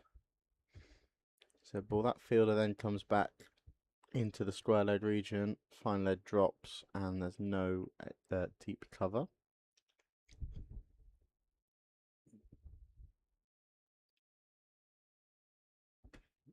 And it's driven straight, but straight to the field.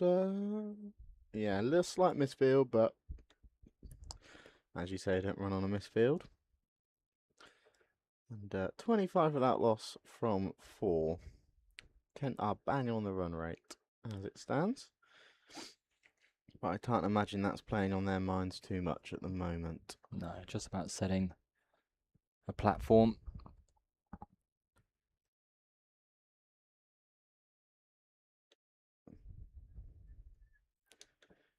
And Kent men are just underway in their response. Hoping to continue their form on the Metro after their opening victory on Friday. Nanavati to continue.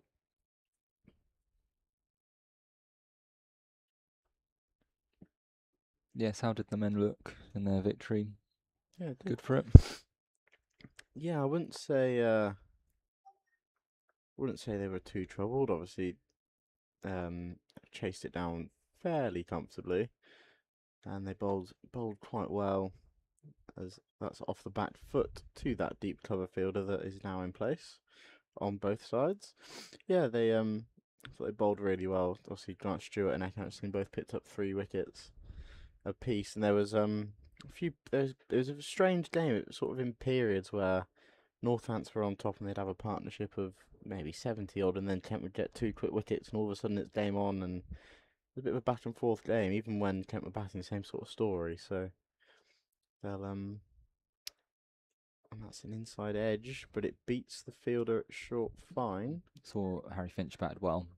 Yes, both wicket keepers in that side batted well. Harry Finch and Chris Benjamin both making 50s in response to I think it was McSweeney that top scored for Northants. And then, yeah, but January Drummond, just looking at the score card, made 47 as well. So some nice contributions from all around, the board and all different types of players as well. Again, good manipulation of the ball here from both these batters, finding the gaps, rotating the strike. Again, that's what I thought Middlesex did well as well. Is they'd pick the gaps and just take the runs that were on offer instead of having to force it too much. Yeah. It was only really Downer, I'd say, at the end, who was, well, and then White Brown near the end as well, really forcing the issue. Key on strike, and again, nicely bowled.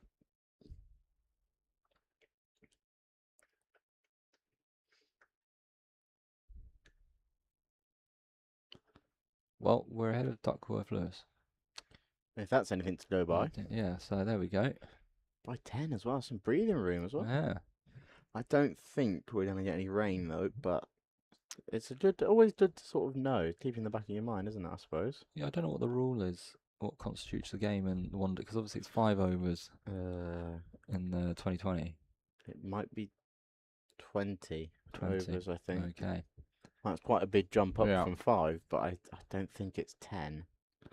Well, I can't imagine it'll be 15 either, so I'm gonna say 20. Well, yeah, I don't think we'll be any danger of needing to know that today. Of course, if you look around, the crowd's picked up. Yeah, it's good to see. Good to Supporting the see. women here.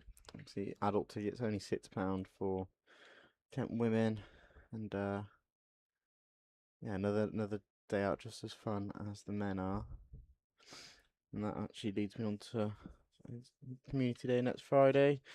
Kent Cricket in partnership with the Kent Cricket Foundation. There'll be a load of activities, obviously, on the pitch to watch the game and off the pitch. The foundation are putting on lots of fun and games for the whole family. Under 14 tickets, just £1. So please do head to the website for more information and get your tickets early for that one this coming Friday.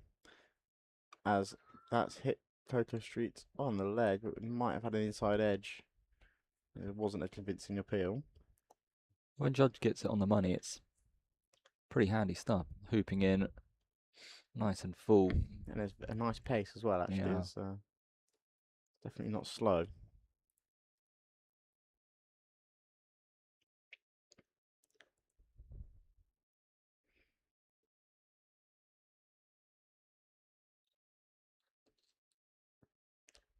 She's into bowl again. And that's driven Toto Street straight to short cover on the one bounce.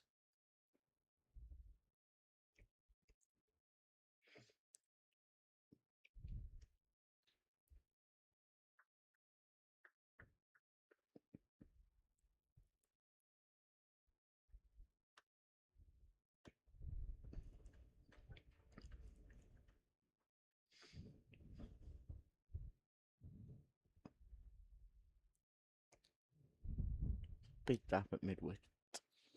Yes. And Boulder. Middle stump out the ground. That was the perfect Yorker from Judge. And Toto Street has to go for 20. That's a seam bowler's dream delivery, I think. Yorker knocking middle stump out the ground. Yeah, not a pretty sight for the batter, but for the bowler, left armour, Judge, hooping that one in. You could see it slightly coming because she's had Streets troubled a few times where she's got an inside edge on it, but that is the huge wicket of Coco Streets here. As you're saying, top run scorer in the comp, came in with bags of confidence, and she'd looked on it as well with some of those drives and that straight drive in one of the previous overs. So that is a big scalp for Middlesex early on in this chase, but it brings out the experienced Kelly Castle. And now it's a good opportunity for Kent to show what they can do without the platform set by Coco Streets and for the other batters to step up. Yeah, like you said, nice bit of in swing on that one.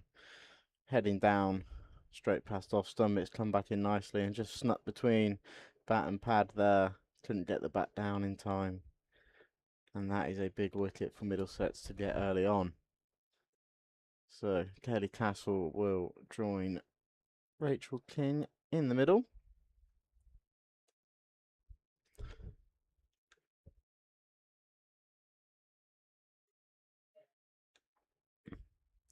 Formerly of Essex, Kelly Castle. Find the list. So Kelly Castle, 111 runs this Metrobank season. Top score of 64. That'll be much helped today, I think. Didn't come out right. Average of 27.75 so far this competition.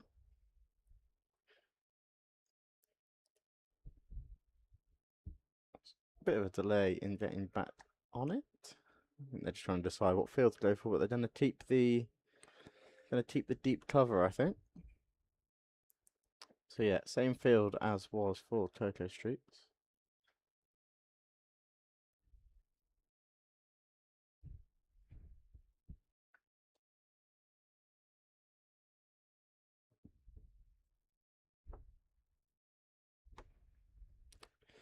And Judge Bowles. And that's, again, a nice line and length for the left arm swing bowler. Just coming back in. And that was a bit of a rash shot from Kelly Castle first up, I think. Probably wasn't needed to play at. It's incredible how that one wicket has changed the DLS. It's up to 44. They were 10 ahead and now they're over 16 behind. Yeah.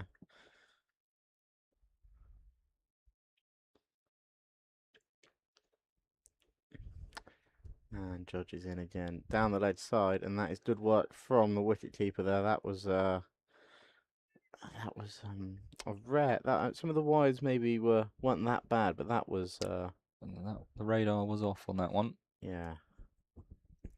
She seems like one of those bowlers who might give away a few runs, a few extras, but she'll give you some wickets as well, and obviously some important ones. And none more so than Cocoa Streets and with the form she's been in.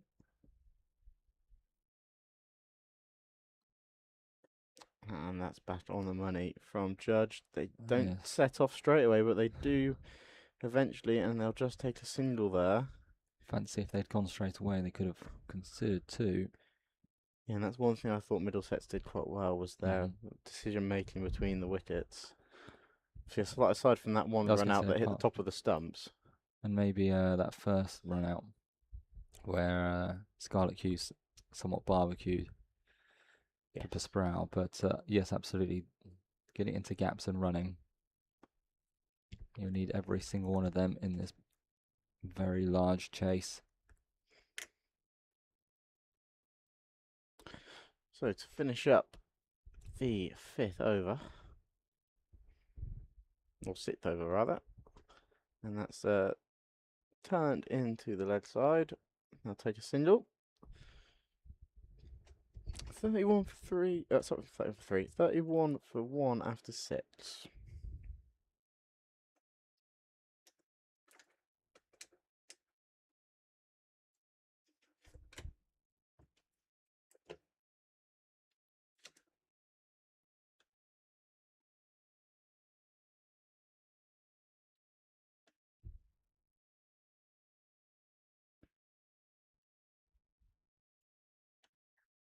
Do we know how many games King has played for us? We certainly can find. Oh, sorry, my mic was down. Certainly can find out. She played 3 in the Metrobank one-day top league. I believe there was 1 T20 in there as well. Okay. She scored 99 runs, average of 49.5. Not bad.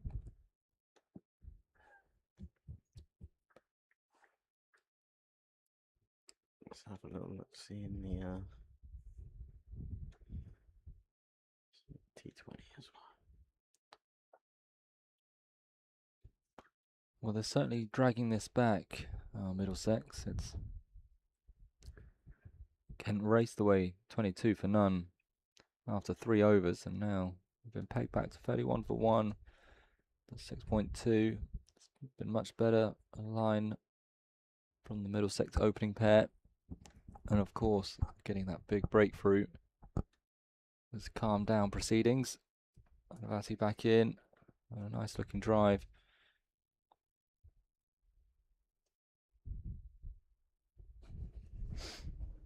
And they haven't delivered too many boundary balls in the last few overs. Yeah, it's probably Kent's biggest problem in the field was there just one ball and over that was a bit too short, bit too wide, bit too full. Especially after the power play. In fact, during it they were During it, they were above three Yeah. and they were just over 3.5. I think it was at Yeah. the end of the power play.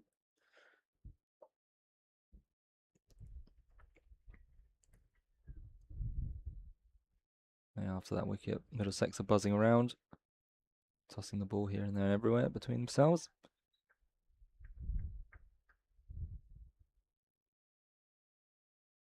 Be interesting to see when they turn to spin, especially their skipper, Saskia Hawley. Yeah, we know how dangerous she is with the ball, averaging 11 in the Metrobank One Day Cup so far. It's dropped Going and for a quick single. Oh, I think King was struggling there. I'm not sure she was expecting it. No, I think again Pardon me. pressure being on 0 at Castle. Oh no, she wasn't. She was on 1. That was certainly a risky single with a packed offside field, just tapping it down. Cover running in, bit of an errant throw, saving King there. I don't think she was getting in if the throw was accurate. Now she's on strike, driving to mid-on. No run, and that ends another quiet over. Just the 2 from it, but a relief that there wasn't a wicket thrown in there as well. Yeah, just checking the replay. That would have been a decision for the umpire to make. Absolutely there. Yeah. She might have been okay, but it wasn't convincing, and probably again, like we said at the time, for a couple of the Middlesex ones, you didn't really need to chance those sorts of things, especially with 274 to go for Kent. I think there's a fine line between getting those quick singles when there might not necessarily be a single there to not losing your wicket so early. Change back in. Yeah, that line is much improved now. Dialed in after that first over or 2.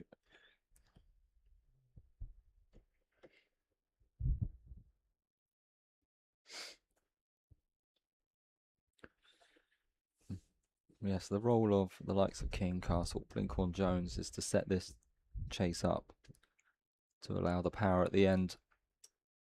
Tavi Kirk getting us in striking distance. It's a drive, not timed. So really, their responsibility is the bat time. Yeah, I do think, especially during the power play, you don't want to come out of the power play 2 or 3 down. I don't think. We saw how it actually became easier to score once out of the power play. Yeah. In the Middlesex innings. Even if it's just taking the singles that are on offer when they spread the field out, you're then going at 5 and over, and all of a sudden, you can wait for them to make mistakes, and there's no doubt you'll get a few boundary balls at some stage. I fancy that ball was quite close to leg stump, but down the leg side nonetheless. Another extra. Extra's helping Kent out here.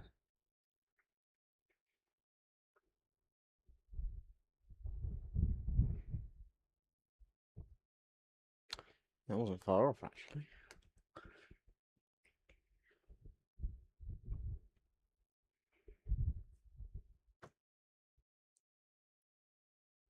And again,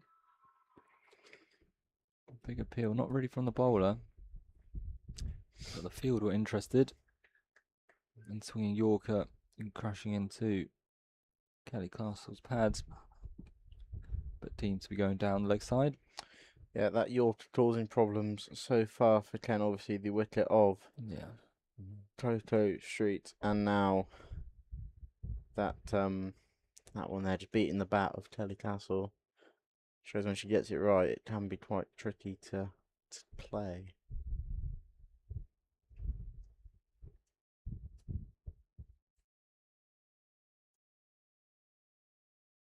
There it is again, and that's bowled. Almost a carbon copy of the first wicket, middle stump out of the ground again. And it was that Yorker that we were mentioning. And that is a big wicket for Middlesex. Kelly Castle gone for just 2. Well, as you say, carbon copy of the dismissal of Cocoa Streets.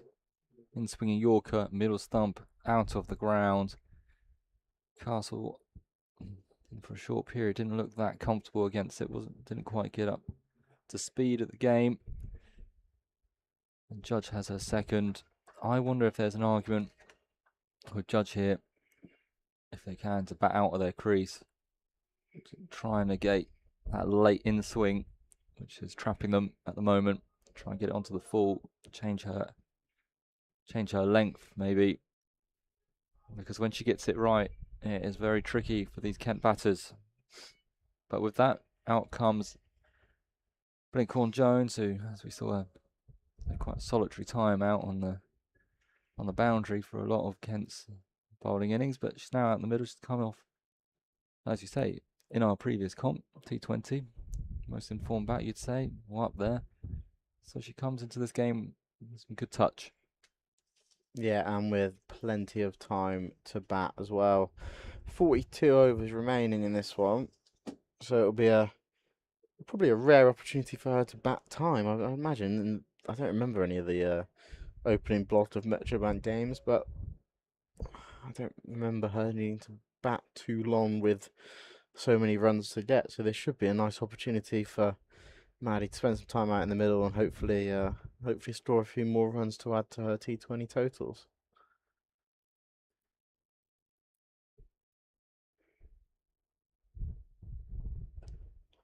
And right on the money, first ball. Very good from Judge, attacking these stumps.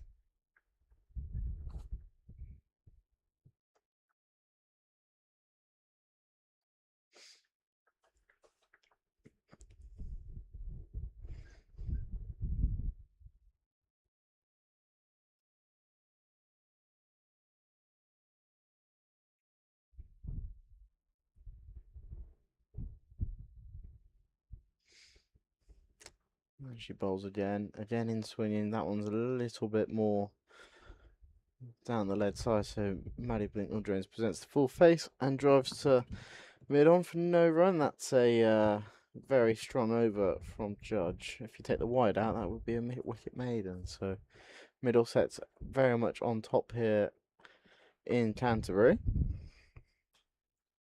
Yes, they are.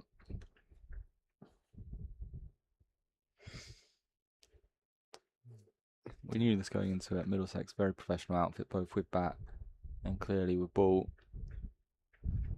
They've looked a touch more threatening with this new pill.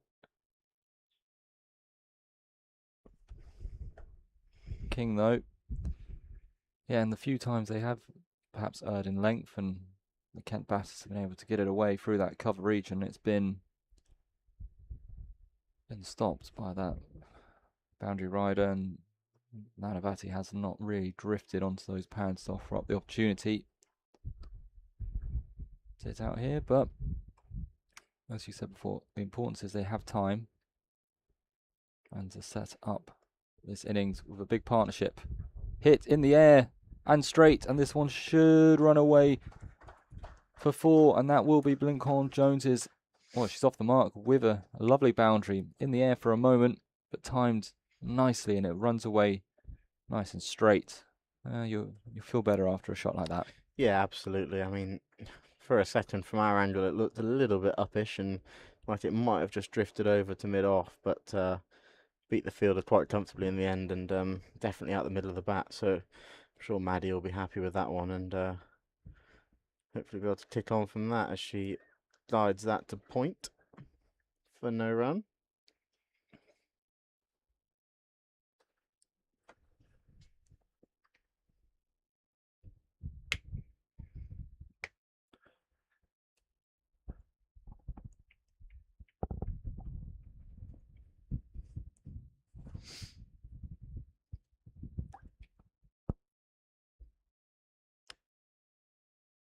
Nanavati into bowl again from the pavilion end here in Canterbury, down the lead side, and a wide is signalled.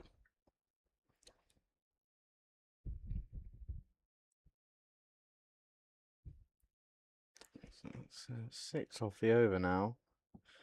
And I suppose anything now from a tent point of view is a freebie, as we'll have a field change. Offside heavy again.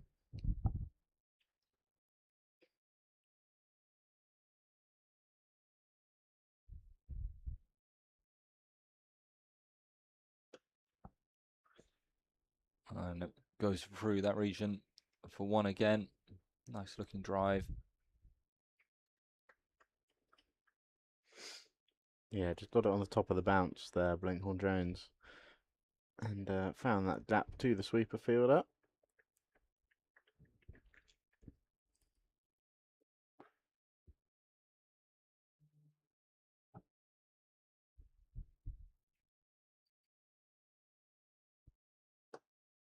Nice looking drive from King. Oh, that's lovely. Lovely on drive, away for 4. She hasn't had much of the strike. Only faced 16 balls. And it's almost 9 overs. But that's a confident shot. That's 2 boundaries now straight down the ground in this over. Showing what can be done. Not looking to overhit the ball. Very classy. Yeah, I think that could rival Coco's straight drive for shot of the day, actually.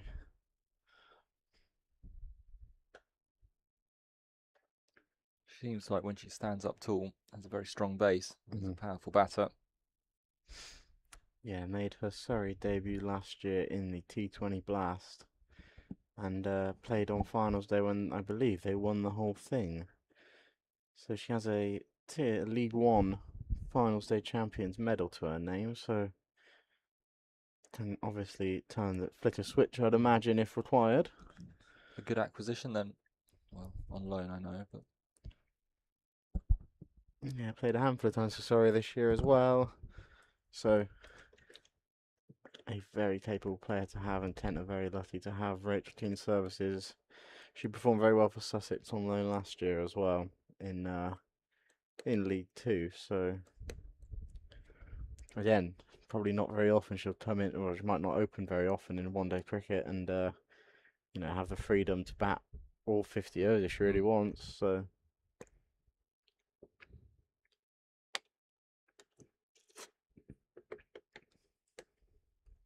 Judge back in. Once again, targeting the stumps.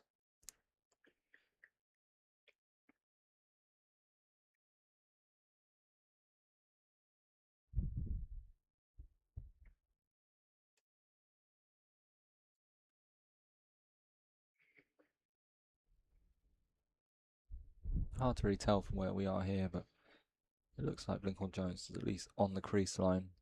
That's a bit touch forward. Yeah, I think she might be bang on the line, actually. And that's driven straight past the bowl and past the stumps and past the fielders for 4 runs. Some of these drives we've had so far in this Kent innings have been out of the top tier. They really have. There's obviously we've lost a couple of wickets, but certainly been the more entertaining of the power plays and pleasing on the eye. That's 3 or 4 lovely drives.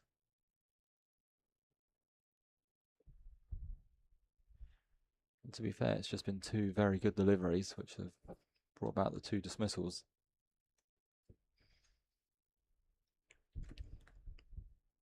And Judge bowls on to Blinkhorn Jones's pads. That's flicked away through the vacant square-led region for another boundary. And when your field is fairly offside heavy, that's not where you want to be bowling. And 10th 50 comes up in the 10th over. That's yeah, so they are slightly ahead of where Middlesex were at this stage. Yeah, with some lovely shots. It's obviously just a shame about 2 big wickets. Other than that, Kent are going along nicely.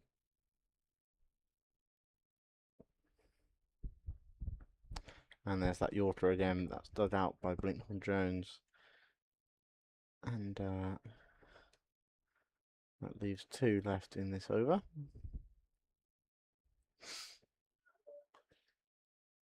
As you said before, it doesn't matter that it's the last 2 balls of the power play. Play the balls on its merit. Yep. If you get one like you did a couple balls ago on your pads, Just clip it away nice and serenely for a boundary. And a full toss. Got away with that one to judge. Yeah. Equally, Blinkhorn probably got away with it as well, clinking it to mid-on. Yeah, I'm not sure she properly expected a full toss and either got a bit too much of it or not enough. Yeah, it went onto the one bounce into the fielder's hands. It wasn't far off being a potential opportunity. So to finish off the power play, in comes Judge from the far side. On the pads again, that's flicked through that gap again, but that probably won't go because this outfield has been holding up today. But they'll take 2 and Kent finish up 55 for 2 after the first 10. You'd say probably Middlesex's power play, considering the 2 wickets that they Yeah. been able to get. However, these 2 at the crease have looked pretty solid at the beginning of their innings. It is just the case of partnerships. We saw during the Middlesex innings 2 big partnerships between Hawley and Pandora, and then Downer and Abby Wybrow, which are the backbone and the foundation for this large total.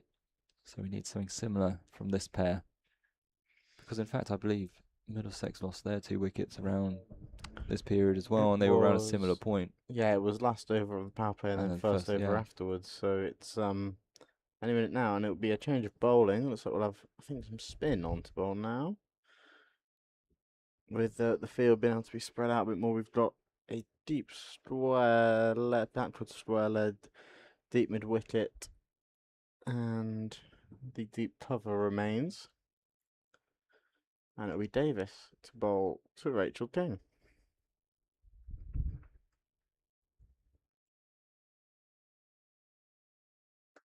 Rocks back. It's a powerful shot. I'll bring it back another boundary. That's a lovely shot. Bit short from Davis there. But King was quick to get back and slap that one through cover. No chance for the boundary rider. Again, nice and strong. And this is the period where Middlesex really climbed into Kent when the spinners came on. All goes for a sweep again. Hasn't really connected with one of them so far, but wide. It looks like Dave from that delivery is a leggy. Yes, I believe so as well. First one was just a bit too short, just sat up nicely. As did that one. And that's the same, absolutely the same treatment there. Beats the short cover fielder and heads to the boundary for just a bit short. And everything that's looked short from the spinners there is just sat up quite nicely for the batters. So I'm sure Rachel King will be more than happy to have some more of them fired down. But yeah, with those sweeps, it's not a bad option because we've got the sweeper out at backwards square leg, but anything finer, it's got a reasonable chance of going out that way. She just hasn't quite got it right yet.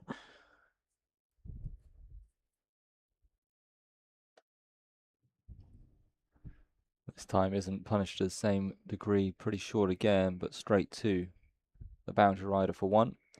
It's a pretty big gap. The mid-on is quite straight, and then you've got the cow round. If down here in front of us, once more, there's another cut this time to the fielders left out there, and they will pick up 2. It's a big arm. It's a big arm indeed, yeah.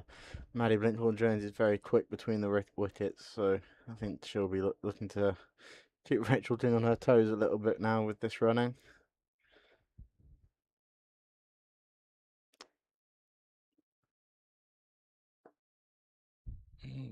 Probably was one if they. I know my umpire / chairman at my club would have been having a word to me, but not running that. Back in again. Not quite short, sloppy bit of fielding this time. Will allow Blinkhorn-Jones to get through for 1. Successful that for Kent. 13 off it. First over outside the power play. It's been pretty extraordinary how pressure seemed to ease outside of having the fielders in.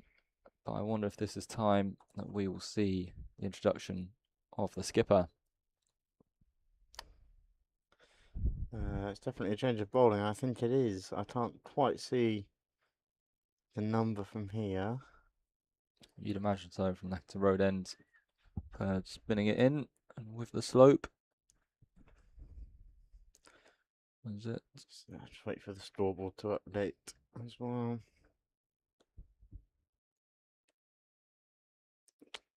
The mystery bowler bowl, and that's patted back to. I'm going to go out on a limb and say that's Hawley. I think it is as well. Prepared to be corrected. Storer is still unsure. Yeah. Bowling that's driven from Blinkhorn Jones past the fielder at point. They might go for 2 here. As previously mentioned, Blinkhorn Jones is very quick and they'll take the 2. That's good running from the Kent pair. They're above the required rate at the moment. They are. So that is not an issue. And Blinkhorn Jones goes big down the ground, and it will be 1 bounce 4. That's a good option from Blinkhorn Jones with both fielders up in the ring. It's been really impressive, the attitude and intent from this pair. It's Saskia Hawley. There you go, confirmed now. And instantly, Saskia Hawley puts some protection out there.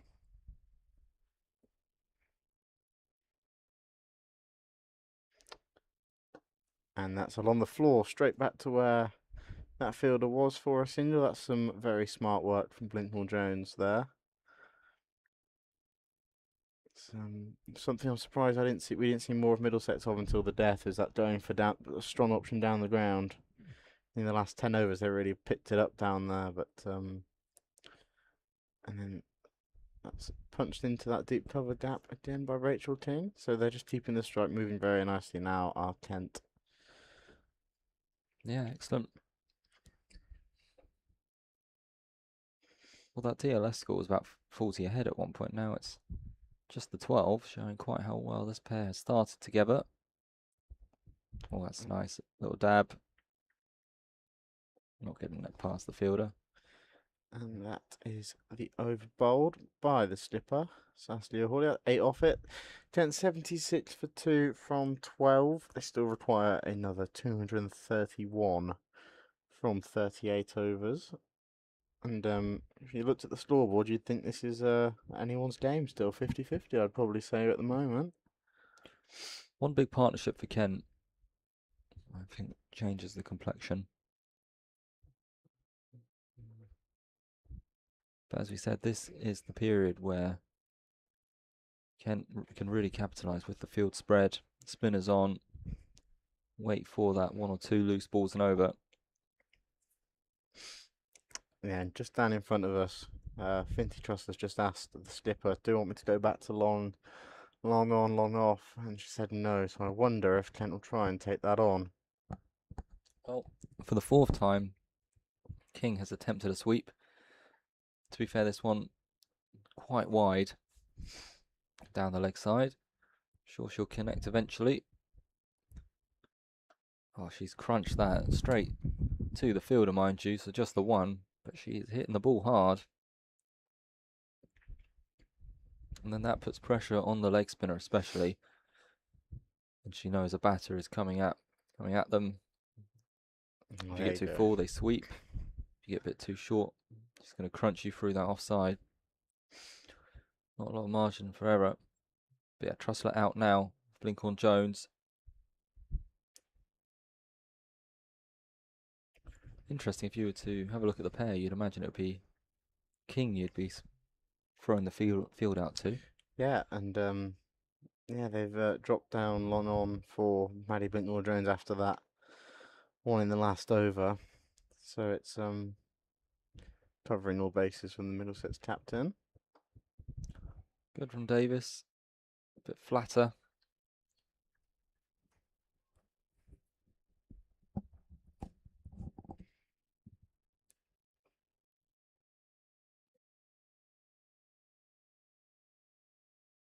Oh, the reverse had come out, missing it through to the keeper. Yeah, not scared to throw a bit of innovation out there and attempt the audacious reverse sweep. I think the shot is on. Who can forget Bilal winning the game? A reverse sweep a few weeks ago. What a moment that was. And with Trussler being out, that creates an easy dab down the ground. Blinkhorn-Jones to rotate the strike. Yeah, truly special moment that was. That was an incredible game of cricket and sealed in a very incredible way. Yeah. As Rachel King is ready to face the last ball of this over. Slight field change now. They've put a short, fine leg there for that sweep. But there's a massive gap now at mid-wicket for a simple single. She can get it in that gap. But she'll go for that sort of bludgeon through the... I don't really have to, it's not really a touch shot. Yeah. It's not really a drive either. Either way, that's another single. Yeah. Well, a bit of a, tidy over that one from Davis. Just the 4 coming off it compared to the 13 in the previous over. Yeah, Kent still bang on the rate as well. So, even though it's a bit more of a over for Middlesex, if you will, that's still fine from a Kent perspective.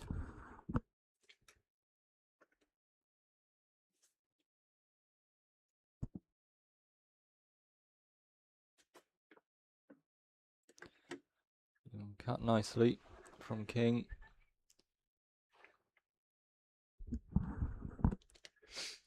Yeah, it's we've seen a few misfields on those spare cut wickets, haven't we, so far today? It's probably not easy, but it's so dry, and the old footmarks that haven't quite been filled in fully yet.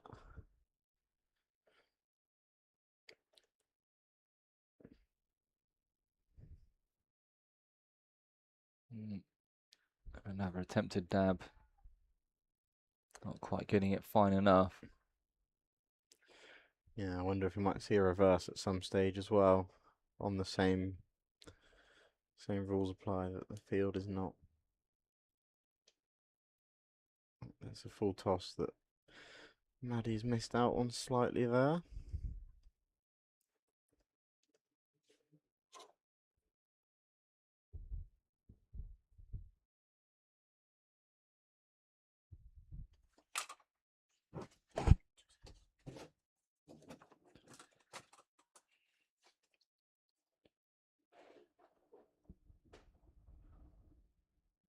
Just a few dots building here on Blinkhorn-Jones. And another.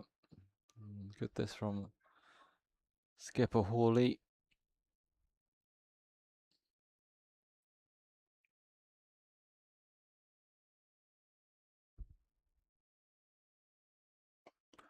And the big sweep comes out very effectively into the gap. Strong shot that. 2 fielders out on the leg side, but it has dissected them perfectly. Lovely way to end the over. 5 from it, but that also brings up the 50 partnership, coming off just 38 balls between this pair. Really excellent work considering the 2 dismissals, 2 big ones of Castle and of course Coco Streets. Blinkhorn-Jones 30 from 28 has come out great impetus, and during this partnership King also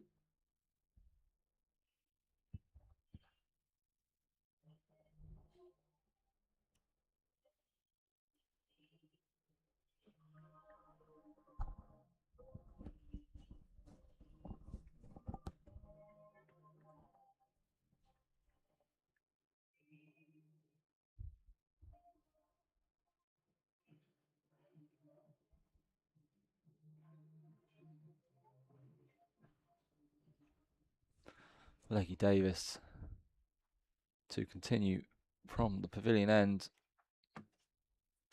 Flat. Ooh, went for another cut. Fortunate not to get an edge this time. Just playing underneath that one. It'd be interesting to see if Rachel King can get one of these cuts to go through that backward point region at some stage as she drives that down the ground. there is a nice big gap in that backward point area between point and short third. I feel like that's something that Blinkhorn-Jones might be able to do as well.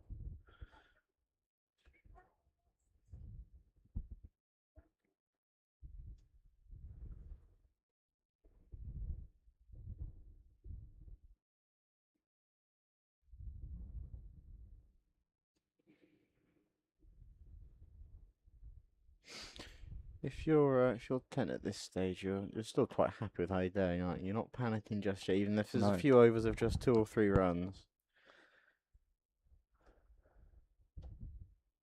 Drop short, take the one. No, not at all. I think it sometimes gets a bit laughed at, actually, the Duckworth Lewis, but it is a decent barometer, especially once because it takes into account, even though I don't really understand the science behind it, but takes into account the wickets lost. Maybe not the standing of them, i.e. Coco Streets being such a crucial wicket, but it's saying around 96 weights, 7 for 2. I think we're right there and thereabouts. Not only are these two setting a platform, but they're going about it with good intent, decent speed, not looking to overhit things. He said, thank goodness, mate.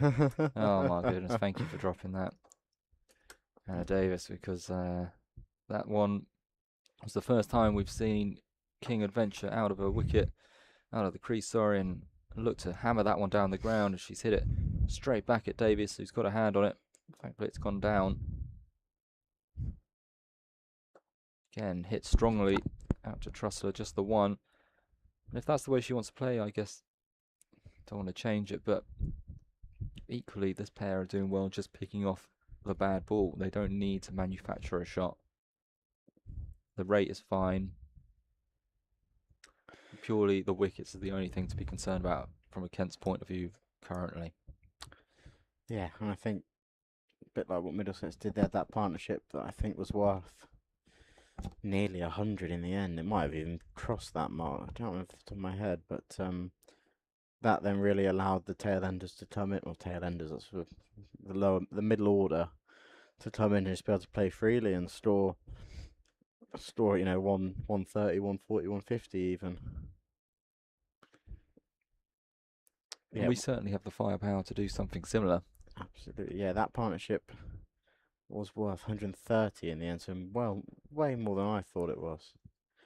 And then from there, you saw Wybrow come in and Downer just striking very cleanly. And this is a crucial partnership here for Kent.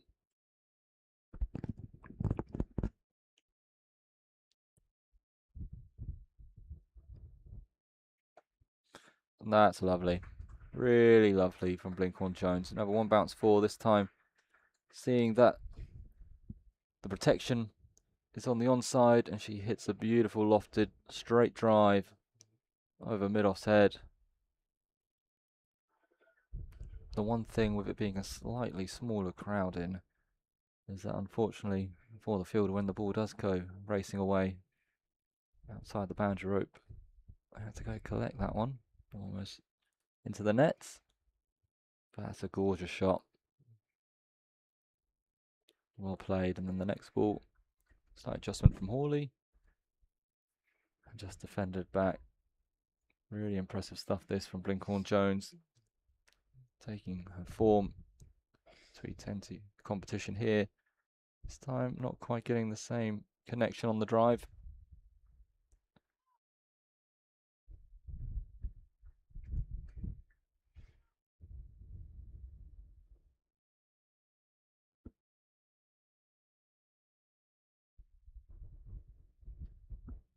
That's cut to point, but can't beat the fielders. And it has been a very good comeback from the Middlesex captain after those first 2 balls. She bowls, and that's just defended back from Blinkhorn-Jones. And that's the end of the over. That's 93 for 2 from 16. 214 runs to win from 34 overs required.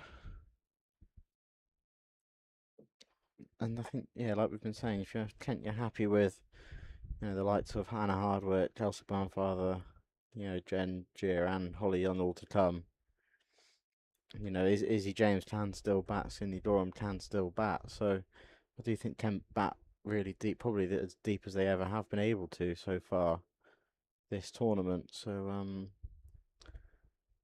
this is a very strong platform from this pair. Yeah. Interesting to see if they keep looking for that one boundary and over, if they'll just happily take the singles that are now on offer, as mid-off goes back for Rachel King.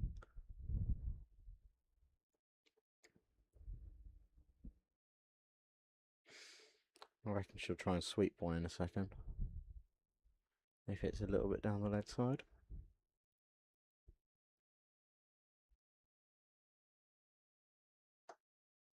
Powerfully again.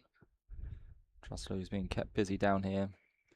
They do now have protection straight, considering how strong this pair have been down there, both long on and off. Deep cover. No one now on the sweep as such.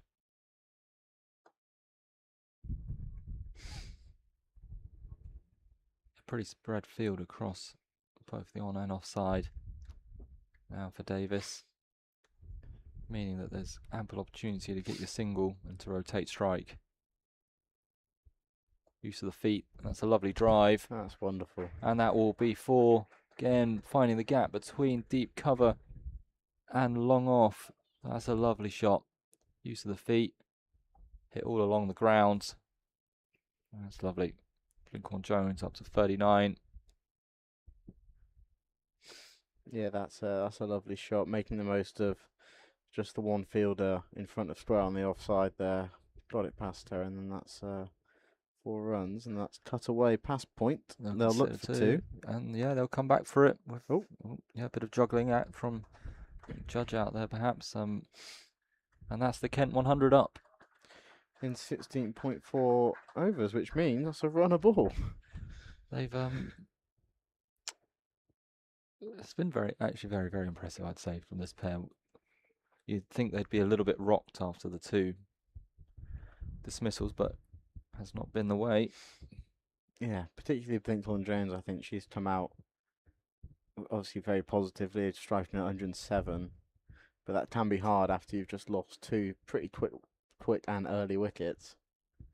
When there's still such a big hill to climb, she leaves that one alone. Possibly thinking it was. I wonder if she thought that might have been wide.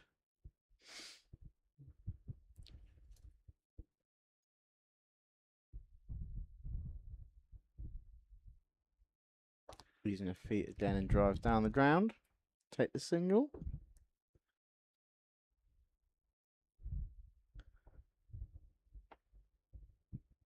She'll retain the strike for the new over. Kent 101 for 2 after 17. Going nicely. Yeah, we'll quickly pop to Bristol. Gloucestershire in their response are 57 without loss from 13.5. So Kent struggling to find that opening wicket. James Bracey 33, Cameron Bancroft 18 not out.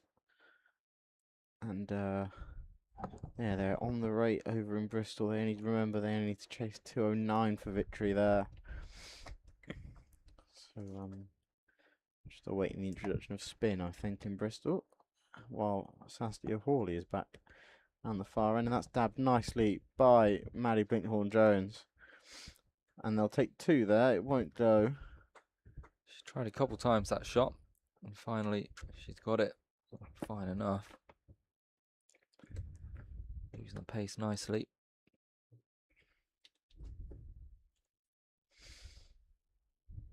I think she might try and do it again in a minute. Ooh. Given. Oh. The slow finger raise from Mel Juniper at the far end sees the end of Maddie Blinkhorn Jones for 44 from 42 deliveries, and that is a big wicket for Middlesex. Certainly is. She's playing so nicely. She seemed to have Hawley's number somewhat, but now in a bit of drift and sneaking off in a good, sharp catch by the keeper. Ends what was a really good partnership. And again, I'm going to keep harking on that they were level. They were finally level on the DLS, and now it's jumped by 25 runs. That's interesting. I wonder if that is the usual 25 runs per wicket. Yeah, I didn't hear anything. Obviously, we've got our headsets on. I didn't really hear anything. So before the finger was raised, there was a big old celebration from Saskia Hawley, and that sort of should have told us all we needed to know. So they knew. Yeah. And out comes Elsa Barnfather, the big hitting Elsa Barnfather. I've seen her clear the martee on the far side before. I think you might have been in it that day. Yep. I was taking cover, but no need because it cleared me. But interesting how she goes about it here, where she's got a lot of time. Yeah, she is particularly strong over that deep mid wicket area, and there is a deep mid wicket they have quite square on. I think she'll depending on what happens to that fielder that's halfway between long on and mid on, as she's going out. So I think they've watched her bat before, and they've basically just said you can have a single on the ledge side, but you can't have anything else unless you go over the top. Similar to what we were saying earlier, I don't think Elsa Barnfather usually comes into bat with this much time and this sort of many runs needed. That's a slod sweep, one First bounce ball. to the fielder. Well, you can see what her attitude is going to be, and I enjoy it. Yeah, and you can see that Middlesex have done their research as well. They knew that she's very strong on the leg side, and that's shown by the first ball straight down onto one knee and swept strongly. In slightly different coloured pads to everyone else, Elsa Barnfather. As that's driven down the ground by Rachel King.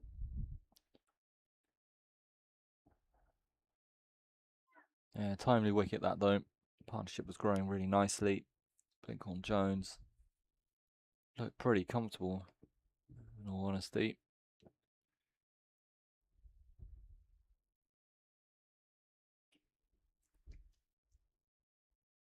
Quicker through the air that time from Hawley.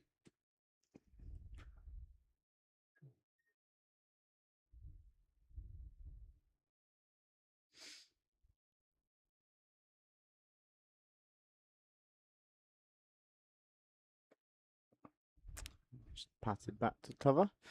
Yeah, I do wonder though if she tosses one up, Elsa Barnfather might take that gap on at cow corner. There's a lot of space. Well, she'd be hitting with the spin, the wind, and the shorter leg side boundary, so I would back her. I would as well, but for now, I think she needs to get herself in and make sure Kent don't stray too far from that 6 and over. So obviously, there's no doubt they can get themselves back up there, but they're going very nicely at the moment, and if you can stay in control the entire chase, you'd rather that than leave yourself, 80 off the last 10, if you could have 60 off the last 10, so...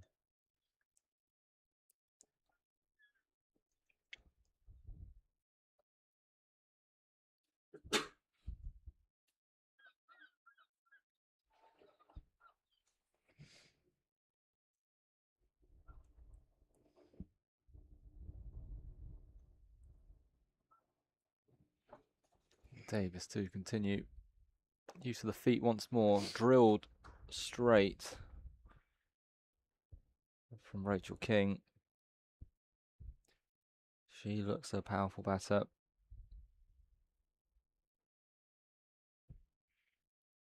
Now, intriguing. Obviously, Davis a lot slower through the air than Hawley. What will Barnfather do? Of course, turning it away from her. Probably not quite as conducive for a big slog sweep unless she gets too full. And also a much bigger boundary to this side.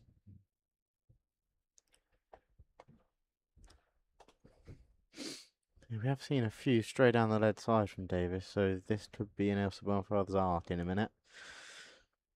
I've said it now, haven't I? As that's driven through the covers and beats the fielder on the boundary. That's a lovely shot from Elsa. We've spoken about how strong she is on the ledge side, and then she pulls that one out the bag. Yeah, lovely drive, kind of square drive there. And Judge running round, not having much hope. Again, confidence booster. Her first boundary of the day.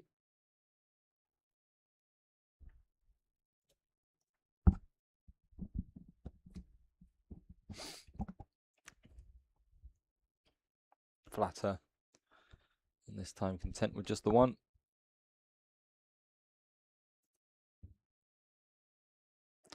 Yeah, we have seen Elsa do bid a few times in a Kent shirt since signing last year. A few bid 50s towards the end of last year, and a few very powerful cameos at times. So more than capable to hang around with Rachel for a while. That's Tut for one.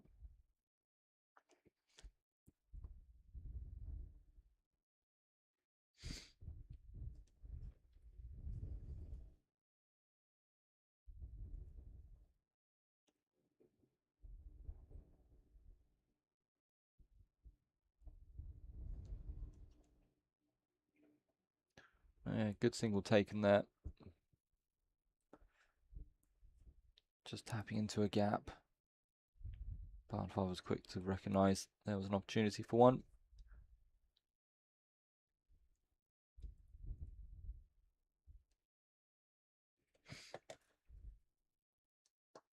Oh, And again. that's dropped again. That's twice now. I think it was Rachel King the first time as well, I believe. Yeah, both times. Hit quite hard back at Davis, but that one was probably more touchable than the first, I think. Yeah, well, she looks like she's got a set method here on face Davis, and that's to use her feet and to hit it as hard as possible. You fancy she's desperate to hit one strong in the air and straight. Yeah, that's two lives now for King. She certainly won't be complaining, as Hawley will continue from the Nuttington Road, and you'd imagine that they might just carry on. Yeah, especially if they take another wicket or two. I'll just keep going.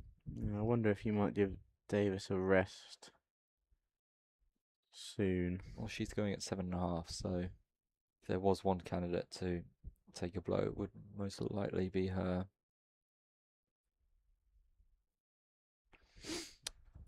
So, Hawley continues.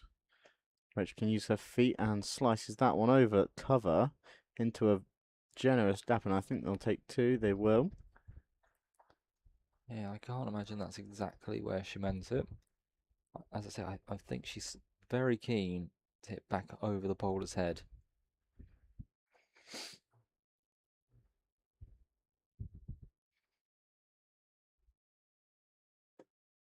Or straight back past the bowler on the floor. Don't think there'll be a chance for two. Another single. So yeah, they just spread out the ledge side when Barnfather's on strike in comparison.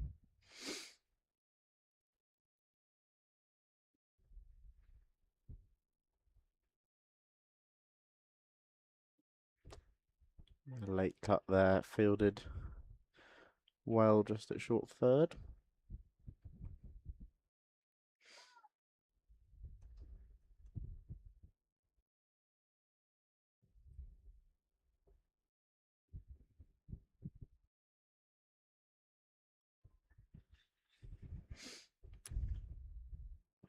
I think she's worked out. She's got her bowling plans to Elsa Barnfather. Just zip it in a bit quicker, outside off stump, and then she got the point, and then I'd even say that might be a backward point as well. Yeah, about there. Yeah, it's good stuff from Hawley. Obviously done their research and Barnfather know where her strengths are, refusing to give her that opportunity.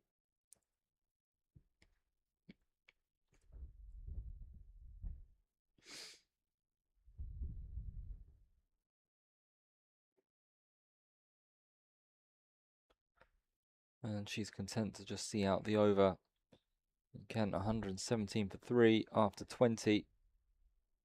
They require another 190 on the remaining 30 overs. Imagine it'll be still quite a tall order. Yeah, they've not allowed the run rate to escape them.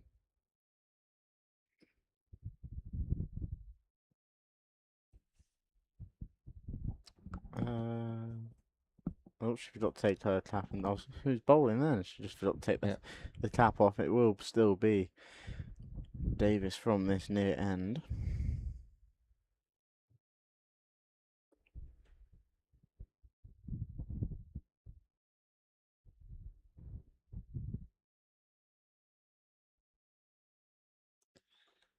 Bit of flight.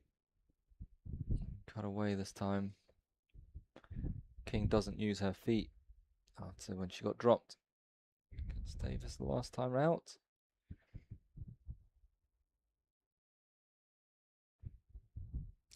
So it is a bit shorter down to this deep mid-wicket region down here.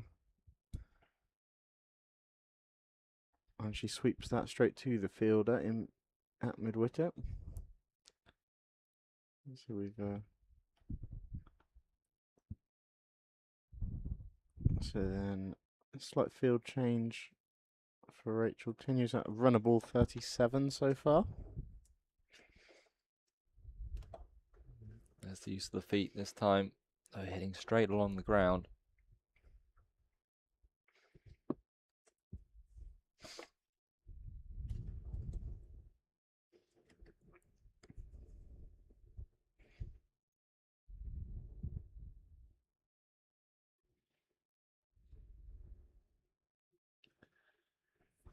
Nice strong drive and a misfield out there on the cover boundary.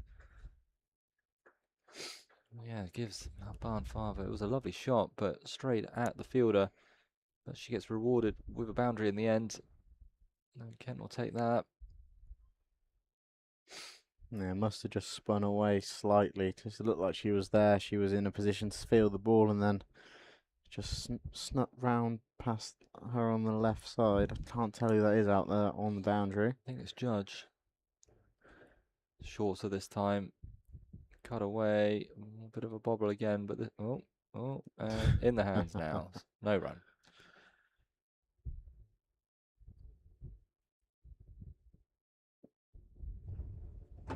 Oops.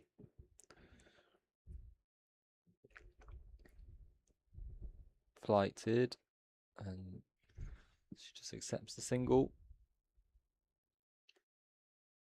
Good over that 8 from it. This is what we were saying. You tap around the singles and wait for on boundary and over, and suddenly you're going at 7s, 8s without having to take any risks at all.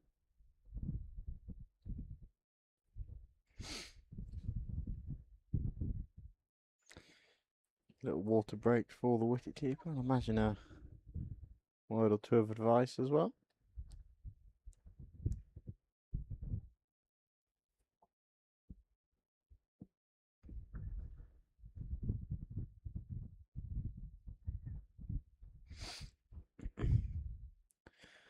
Kent men struggling over in Bristol. 85 without loss now of 17. James Bracey has just reached a 58 ball 50.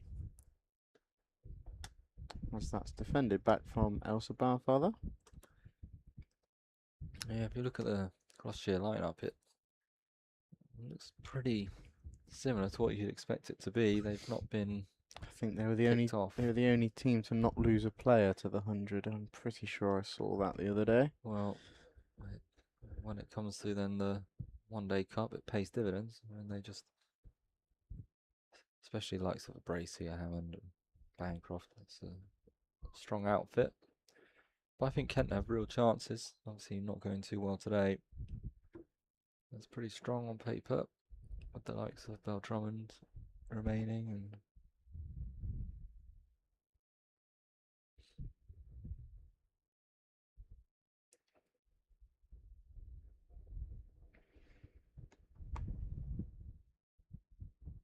There we go.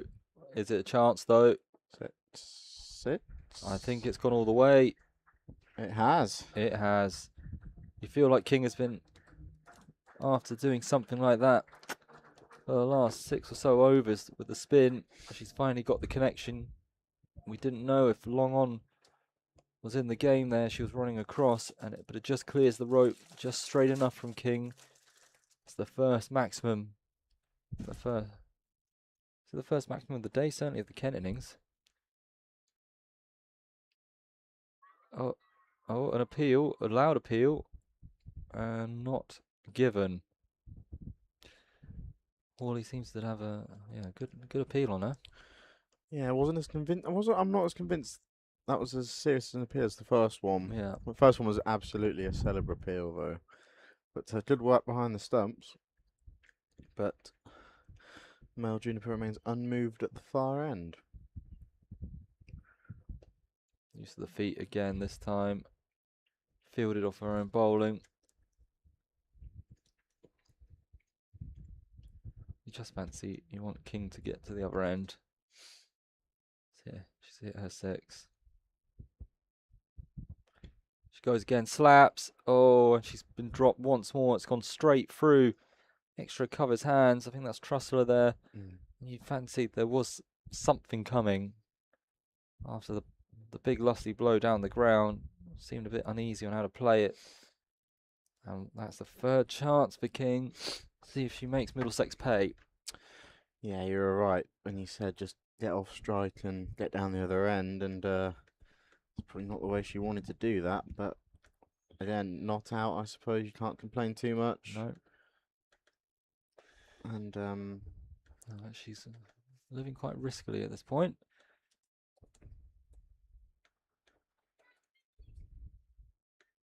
Well, there will be a change of bowling from the pavilion end.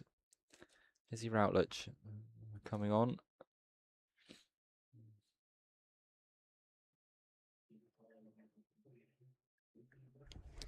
yeah, I'm not sure I'm massively surprised at that. Dave's going at about 7.5. This is quite a crucial period of the game now, in and around the drinks break. A wicket now would give all the momentum over to Middlesex, I think. Pretty flat, round arm office it looks like. And yeah, that's slapped away. Again, peppering that cover boundary for 1 from King.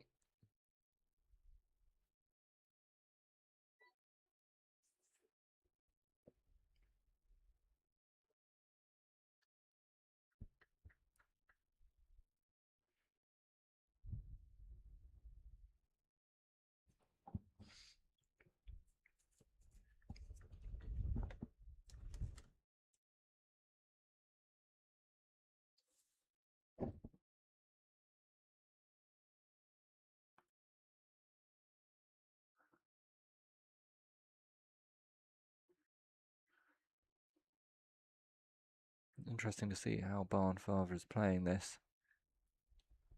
Even with the 2 boundaries, but I think the most aggressive she's looked is first ball when she went for a big slog sweep. And again, just getting in behind it, realising that a partnership is what's required here. The rate is absolutely fine.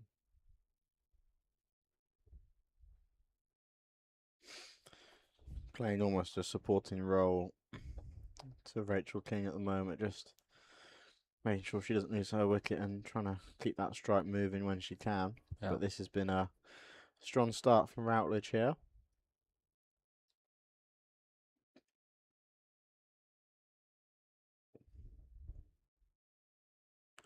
Well, she gets the sweep away, and that will go away to the boundary. An error in line from Routledge. And we haven't seen too many sweeps be connected with, but that was perfectly played. Found the gap, and that's run away for 4. Again, that's all that's needed. Wait for that one loose one and put it away. It's been the story of the day.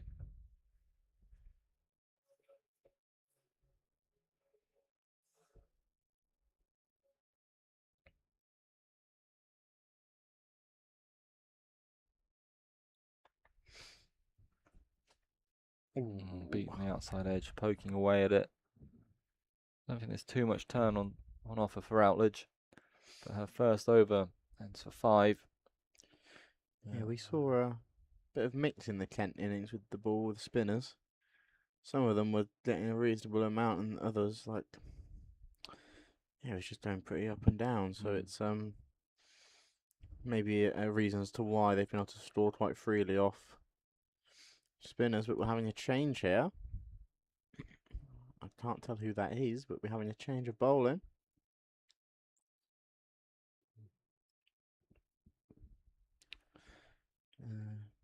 Number ending in a 5, if that's any help. I'm looking down at our sheet, and apart from Layla Judge, I wonder if she's coming back in for a dart. I think she might The be. scorers have said it is. So yeah, similar to Hannah Harbutt, I suppose. Yeah.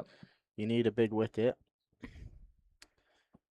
Also, Coco Streets did face most of Judge's first spell when she was in Anne Blinkhorn Jones. I'm not sure Rachel King saw too much of Judge, but she's coming round. That is interesting. So must not think there's much swing left. So I would like to see Rachel King just use this pace, and there's an easy single down to deep third, or if it's on her pads, there's a gap between square leg and short fine. Not too sure she'll be looking to pump this back down the ground, but what do I know?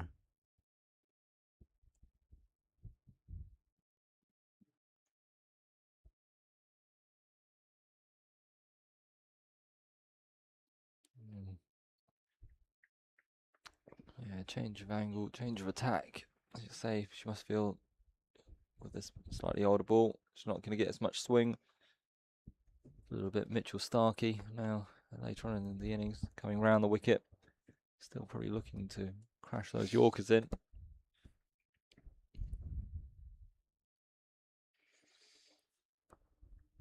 And there's no one behind square on the boundary. If she gets her line wrong and clip away. Oh, under edge. Under edge. Oh, no.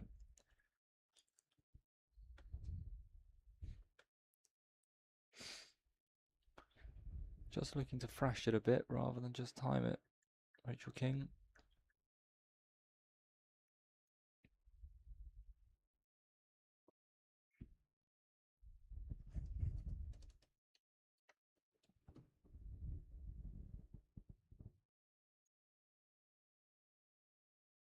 And that's driven slightly uppish, but no fielder there. And they'll take a single. So Elsa Barnfather get her first look at seam up this afternoon.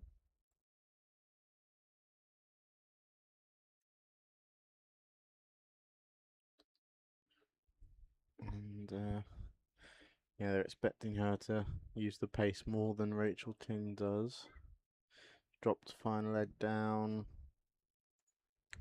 And moved deep square, bit squarer.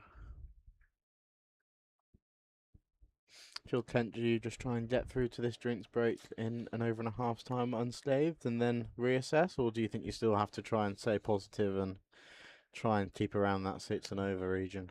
I think you stay positive. I think once you're in that mindset, it's actually hard to dip in and out of it. That's when a mistake might creep in. Quick single taken. Chance of buzzers, perhaps. That being said, I'm not really looking to see King use her feet again and try and slap it. There's no need for that right now, especially as you say with drinks coming up. But nice strong shots. If there's a drive on offer, hit it hard and along the ground, or a cut or whatnot. But no, I wouldn't go into my shell if I were them. Slower ball. Bump ball. Yeah. Could start this. Coming back for Judge, just the 2 off it. And bogging down King in this over. Once again, I'll be pretty pleased to see her rotate the strike.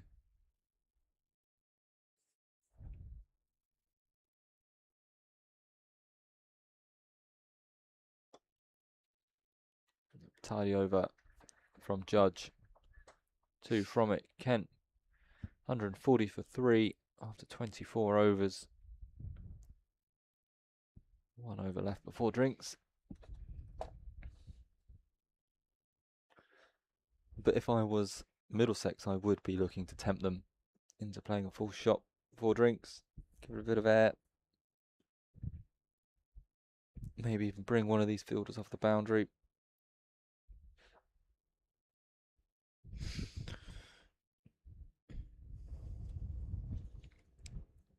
Yeah, especially for Barnfather doesn't look to go over the top just yet. I wouldn't hate bringing in one of the leg side fielders, I don't think. But at the end of the day, you can't risk it. I think at this stage, you need to try and get yourself in a strong position. They're doing just that, these 2 bowlers so far.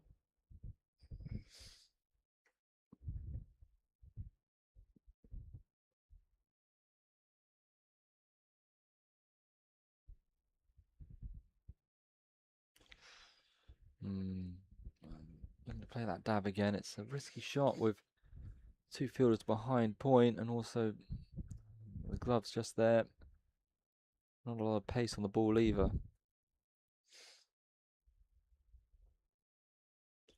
Yep, better option. Hitting it firmly through the covers for 1. Now 3 balls remaining. King on strike, needing just 3 for a half century. Is she happy to take the singles on offer, or does she look to get there in one blow?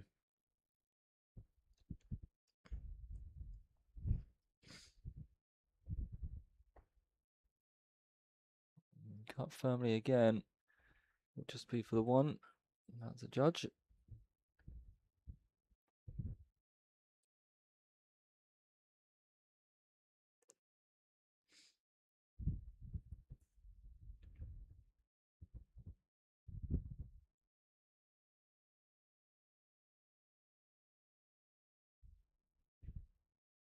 That's nicely done. Half stopped, palmed from point. Pretty fruitful area this for Kent. Cutting it away. So last ball before drinks. King on 48. She uses her feet. She hits flat and hard, but it will just be for the 1. So they go into the break. For Kent, 144 for 3, requiring 163. King not out 49, Barnfather 21. Where do you see this game at? I think a lot of it now depends on this partnership and how deep these 2 can take the game. If they hang around seeing it as well as they are, they've obviously, I say this, Rachel King's been dropped 3 times now, but they haven't really looked too uncomfortable other than that. Elsa in particular hasn't really given up a chance yet. So it would seem like these 2 are holding the key really, but as we've said, Hannah Harbutt can hit quite a long ball. Janjir is more than capable with the bat as well, so just watch this space, and I think this is game on. I think this is probably 50-50 right now. Well, maybe slightly 60-40 Middlesex, just because of the 3 wickets down. And yeah, I think I'd concur with that. But we shall see. We'll take a few minutes break and be right back with the action.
we are back for the second half of the second innings here in Canterbury. We'll quickly race around the grounds, give some score updates for those that might care.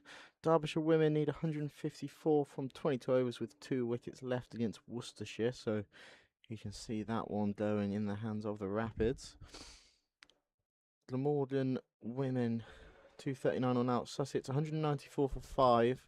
They need 46 from 12.4. That could be a bit of an upset at the top of the table, and that'll do Sussex hopes for qualifying a load of good. Leicestershire need 154 from 22.5 with 5 wickets left against Northamptonshire. That's in the balance. They are almost halfway home. And here, Kent need another 163 from 25 overs, with Rachel King 49 not out and facing the Nets delivery. Elspeth at the other end on 21. And there is 50 for Rachel King.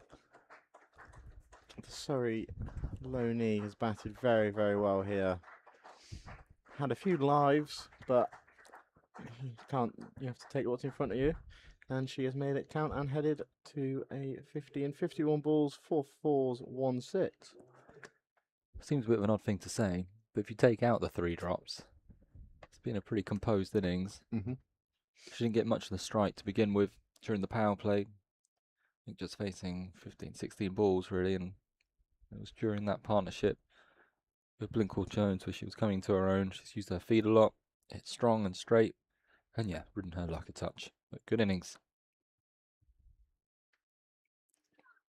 And Elsa Barnfather 21 off 27, so still probably feeling bat on ball. She bats down a bit further down the order, so for the T20 she might not have needed to bat as much, especially not as much as she probably needs to bat today with 24.5 left.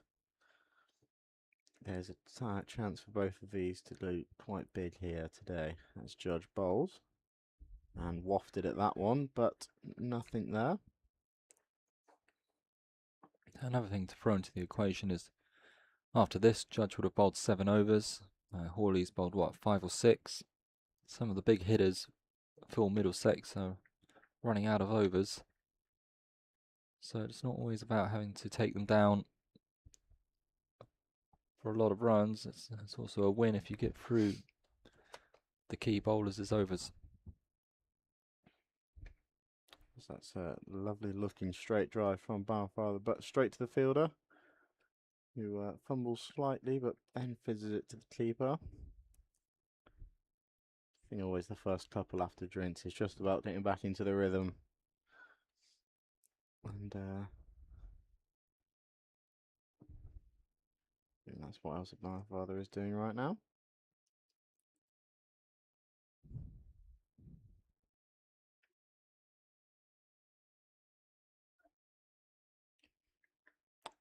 And so wide down the lead side, that's a very nonchalant take from the keeper there. I don't know if you saw that, but just stuck the left hand out and straight in it goes. Wouldn't have been very happy if it had gone through and down to the boundary, but as it didn't, it looked very impressive.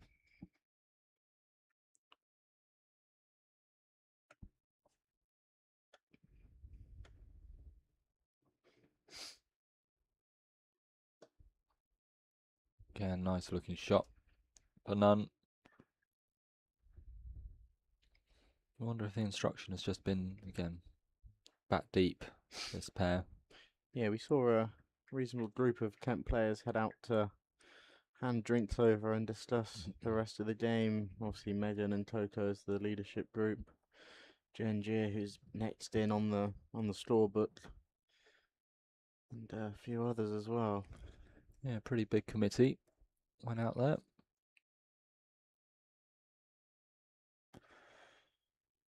Cut to the gap to deep cover, and they'll take a single to win the over. And a quick update from Bristol for those Kent supporters. It's still not going great. 135 without loss off 23.4. James Bracey is on a run of all 77. And Cameron Bancroft has just reached 50, so if Kent men have any chance of taking a result home with them, they will need a few quick wickets over in the West Country. Yeah, not ideal that. No, and then here, 160 more remain for the women.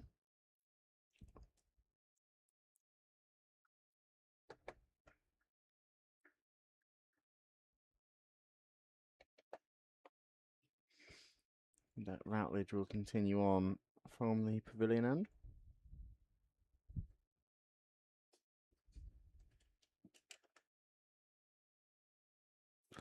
There we go. Been looking for that gap.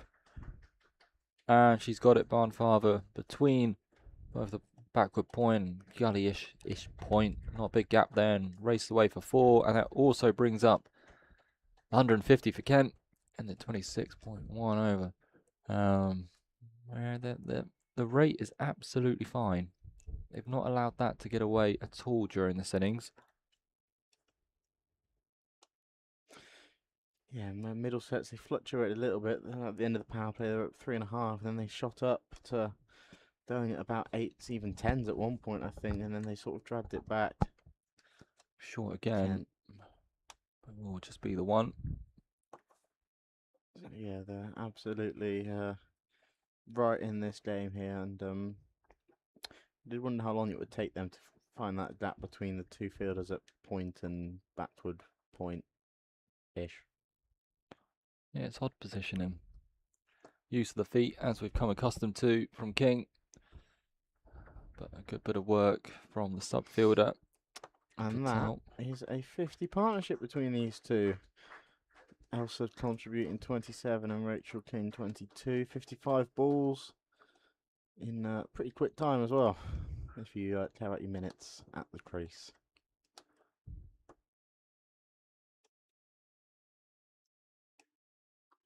Oh, shot. That's been hit hard. And it's a really good bit of work. I think Judge out there, full length dive. That looked like it was destined for the boundary. But she hauls it back in, keeping it to 2. Yeah, similar to Hannah Harvick in the first inning, she's been quite busy on that boundary. And that's a very good bit of work.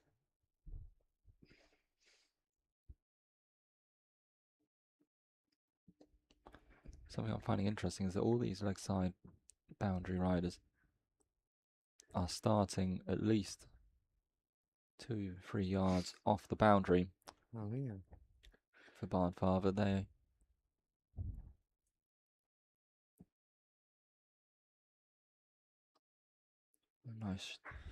nicely played from Barnfather. That's a good over that for Kent. 9 off it.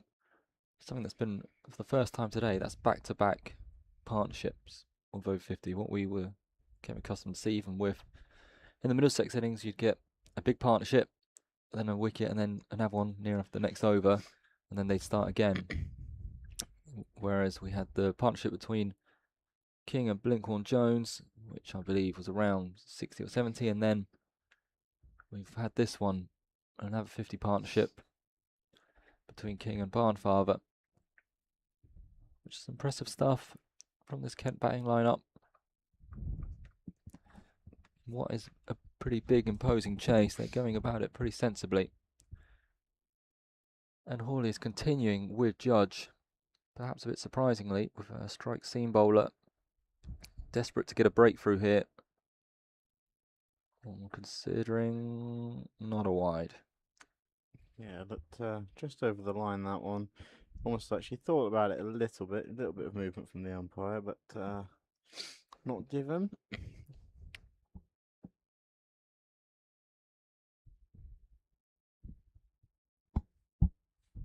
Yeah, that was fine. Plenty of space there.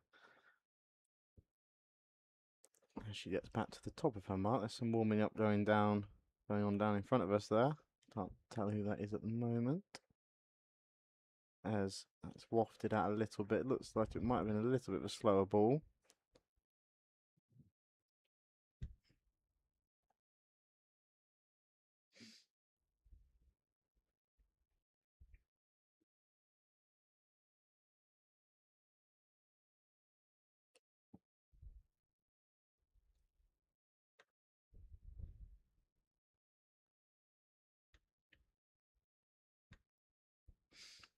And Judge is in again. Bowls. Straight at that time. That's driven out to that sweeper on the boundary over there. Can't quite see who that was. But gets the ball in on the one bounce. And Rachel King is back on strike. Do you think they'll bowl Judge out here? Or do you reckon they'll save 2 like they did with Hardwick? I imagine save 2. We've only seen, well, we've seen 5 bowlers. You'd imagine they would employ a 6th to get a few through overs. And down the track comes King, driven back over the bowler's head, and they'll take a single. Yeah, so Nanavati had 5 to open up, and then we've had out of Davis and Hawley 6 each from those spinners, and Routledge with 3 so far. I'm not sure who else bowls in this Middlesex lineup, but No, neither am I, to be honest. be surprised if they went in with just the 5 bowlers.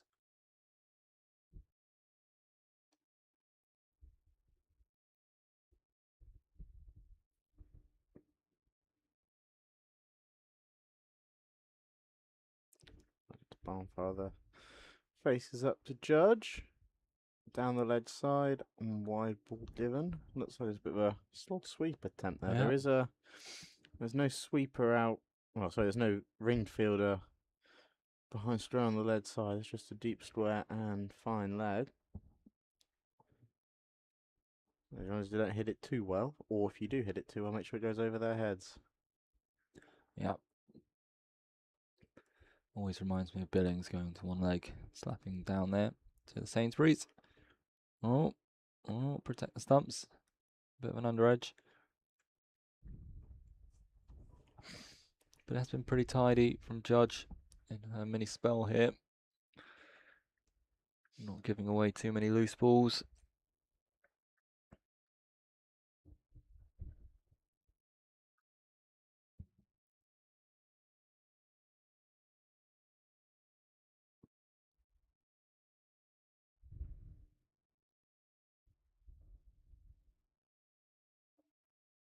It's nicely played.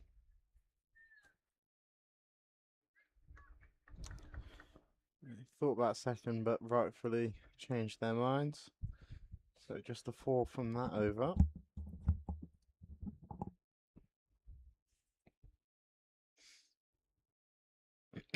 And looks like Rachel King might be feeling the effect of batting for 28 overs so far. Just having to stretch out a little bit.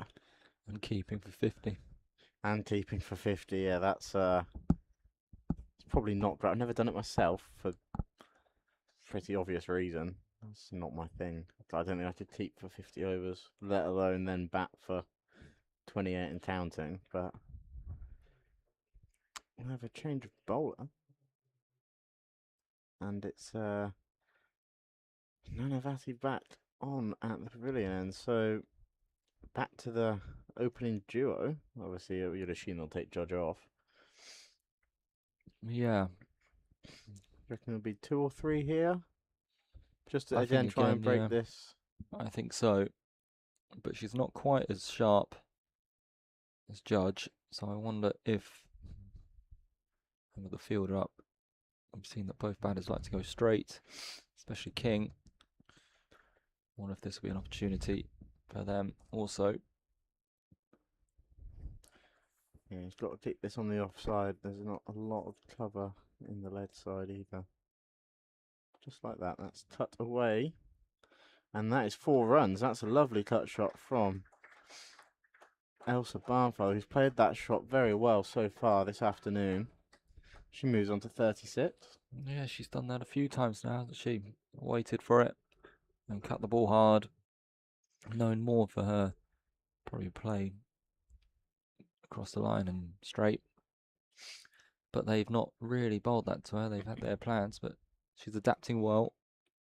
Yeah, they've just moved cover a bit further around to stop that. Oh, false start from someone.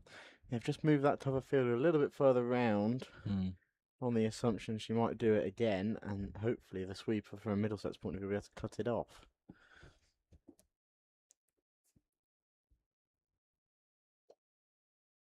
She gets in behind that one.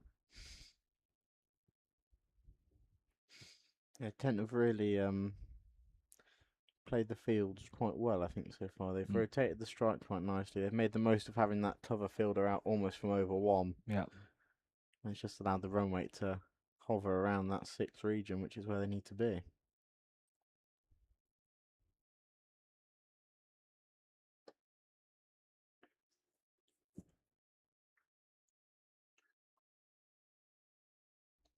I wonder if we'll be seeing Skipper Hawley bringing herself back on the Acton Road end. Yeah, well, she'll absolutely bowl out. It's just what part of the game does she do that? I'd imagine it will be now. And then Judge has got 2 left for the death. Obviously, we may be missing out quite an important bowler that we just don't know. As he eyebrows down the order a little bit, might be able to bowl a few. We will see in due course.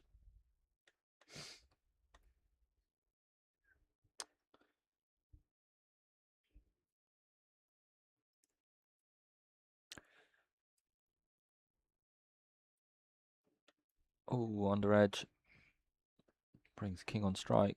To be fair to King, ever since the drinks, she was on 49 off around 51 balls. I think she's faced 2 or 3 balls in almost 4 overs. So really, she needs to try and start again here, get herself back into this innings, feel the rhythm of it again. It's not easy. Only got 1 ball left this over. Again, just tick it over. Get on strike. Well, wide. Good hands again from Scarlett Hughes down the leg side. Yeah, she's been very good behind the stumps today.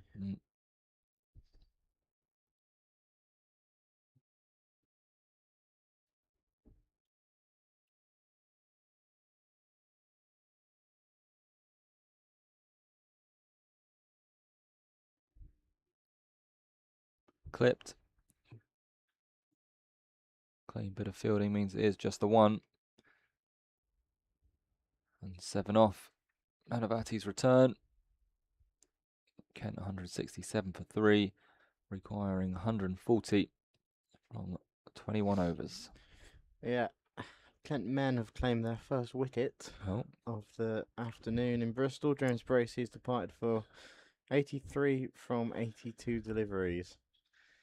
So the equation is Gloucestershire need, what's that, 61 more in 25 overs, so they're absolutely in pole position. Ekant Singh taking that first wicket, continuing his fine form at the start of this Metrobank One Day Cup.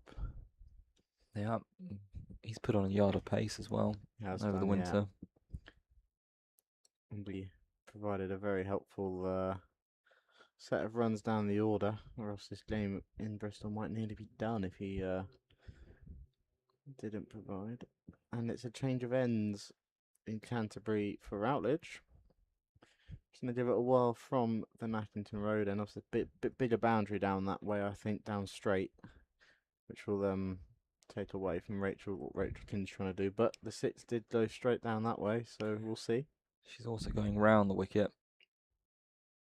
Oh, that's a tactic we went to quite late, I felt.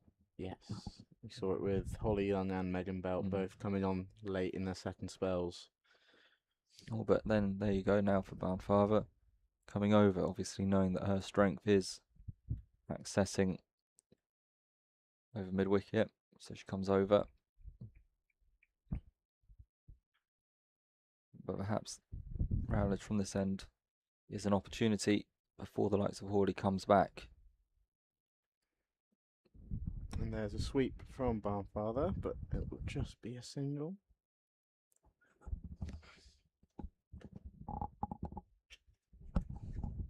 Yeah, you assume now that they think that these 2 are their best chance to take a wicket. So they're going to stick with it as Rachel King's ready to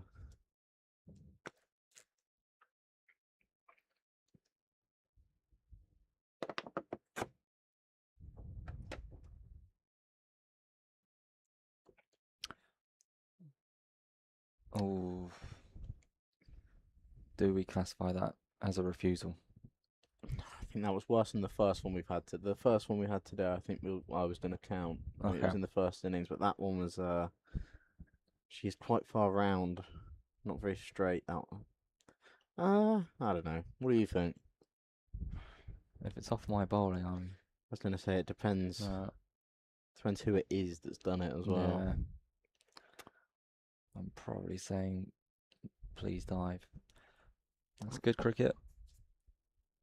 No one in mid wicket. Just dab it for one. Still at this stage, plenty of overs remain. Take the singles when they're on offer. But again, you feel King is champing at the bit to get a wriggle on. Yeah, and I think if she's tried to clear long on when there's a fielder out there, she obviously backed herself. And again, this time she's found a gap. I'm not entirely sure if that's where it was intended, but it's a big old gap out there, and it has crossed the boundary. Yeah, that's a very, very handy boundary for Kent. Just means this over will be adding on to that run rate that's still just a little bit below 6 and over. I find it intriguing going round to King and no mid-wicket or someone in on the one there. That is an agricultural hoik. But another single from it, and that's 9 from that over, I believe. So that's Kent's over, I think it's fair to say. Yep, absolutely. Drinks rushing out to the batters. Only have 5 overs ago. No, I know. Again, that would be the chat from some of my fielders. No, I wish I could have had a few more drinks breaks yesterday when I was in the field, but can't complain too much. So 20 overs to go, and based on T20 timings, they'll be bang on the cut-off time when we get towards the end, with an hour and 10 minutes to go. So that's something that could come into play. Obviously, if Is you have that to, how much time they get? an hour and 10 minutes for 20 overs? I think it's an hour and a quarter, Oh, so it might be a little bit off. Gosh, again, I wish at the club level we got it through that quickly. I do as well. Yeah. Manavati back in.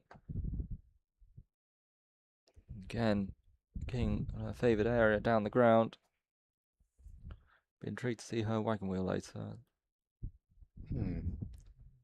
Very confident hitting straight. Good place to go.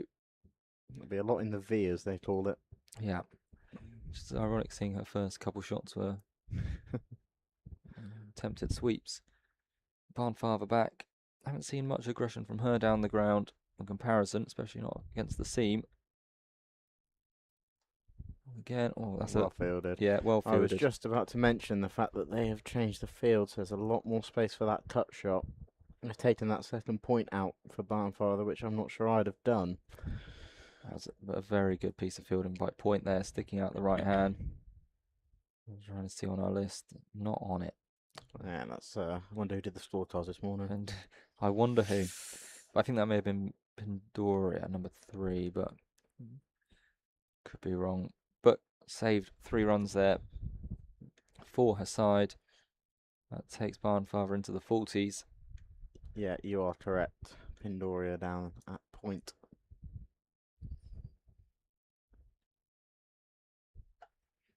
She's got hold of that. That will be 4. Bit shorter. She gets underneath it, swivels with it over square legs head, and that races away past the boundary. I tell you what, this partnership is looking a dangerous one from a Middlesex perspective. What are we on now? Let's have a little look. The last wicket fell at 103, so we're almost 80. Yeah. 79 to be precise. And she pulls again. And that's it, beating the fielder in front of square this time for 4 more. That's impressive bit of power hitting Very from much Rachel so. King. You could see the confidence after that previous shot. This one really slapped and got her bottom hand through it, timed beautifully, and that one wasn't far away from the boundary rider, but had no chance out there. Did Pippa Sprout. As we were saying earlier, anything short's just sitting up quite nicely on this wicket. It was used on Friday, so it's yeah, it's interesting to see. He needs to try and pitch that ball up a little bit more, I think. Bit like that. Yep, and slashed across the line. I think that one might make it. That's It 3 has. in a row. King on the march here. Now going over the offside. Opening up that bat face. Spinning away from the chasing long off fielder. And it crosses the boundary rope. This is excellent, excellent work. I will be shocked if we don't see Skipper Hawley at some point now.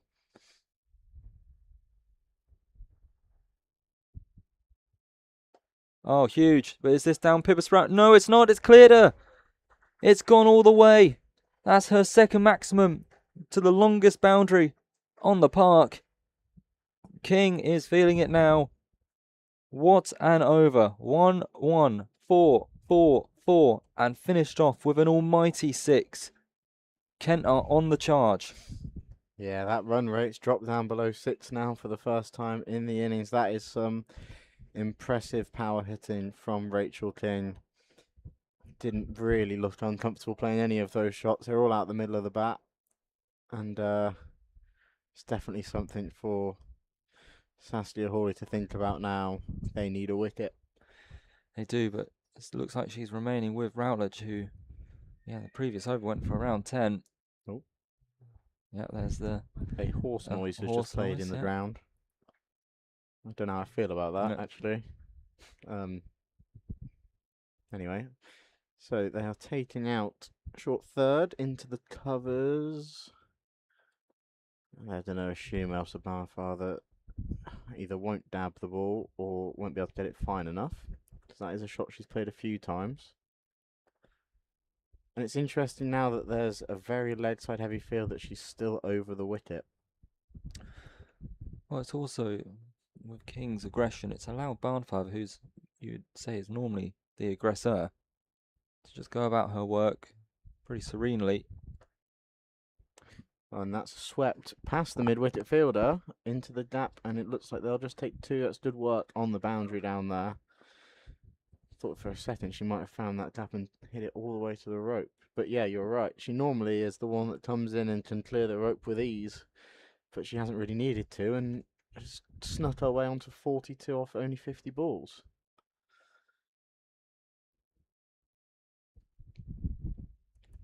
She squares up again. Bit of a quicker one that time, just off the pad.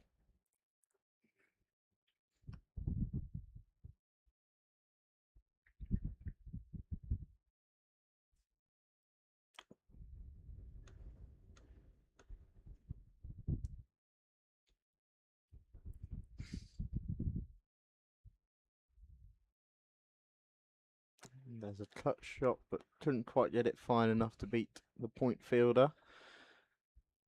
Yeah, pretty different from King here, not looking to hit straight.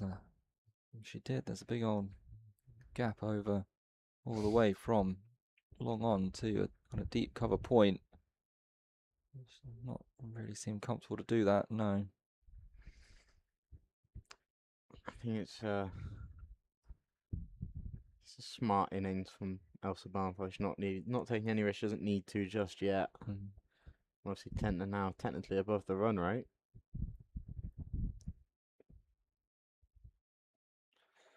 Just pat that one back as well. This has been a very good over from Routledge so far. See if she can get out of it without any further damage.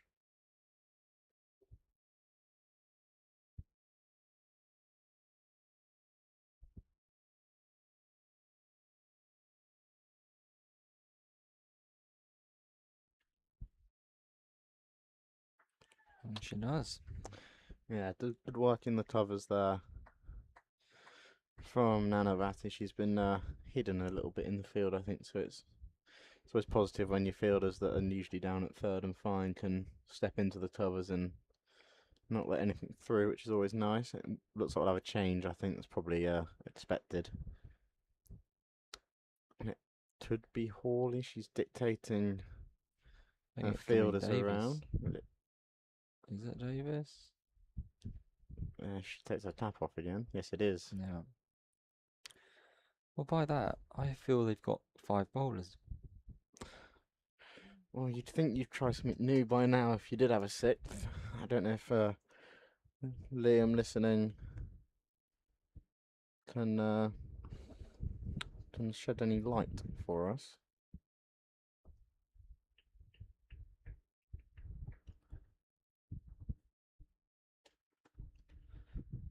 But you imagine King will continue to go.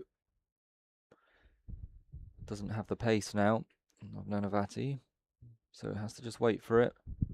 Remember that the ball will be turning away for her now. Davis leggy. Be watchful when running down. But I don't think she's going to change tack too much. Yeah. Hit hard, hit flat, and hit for 4. She continues on her merry way, and that will also bring up the Kents 200. They're now 202 for 3, and this partnership is really motoring along. King herself on 83 from 64, striking almost 130. Those 3 drops, whatever happens now, have been very costly. Short once more, slapped again, this time to the left. Does well out there, does Pindoria, keeping it to 1. And that is also the 100-run partnership between King and Barnfather, coming off just 90 balls. King with 55, then Barnfather 42. Really super stuff. Yeah, and a nice applause around the ground as well for that. They've batted very, very well together. They've accompanied each other quite nicely. Obviously, Elsa playing a calmer role than Rachel King has in the past 5 overs. But yeah, Elsa Barnfather got her first taste of Davis here, I think, if I remember correctly. Yep.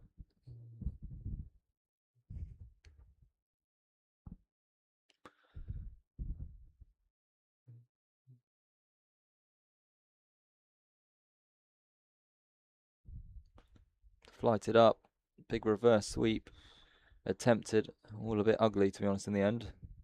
Yeah, it's not a bad option with no fielder aside from that backward point.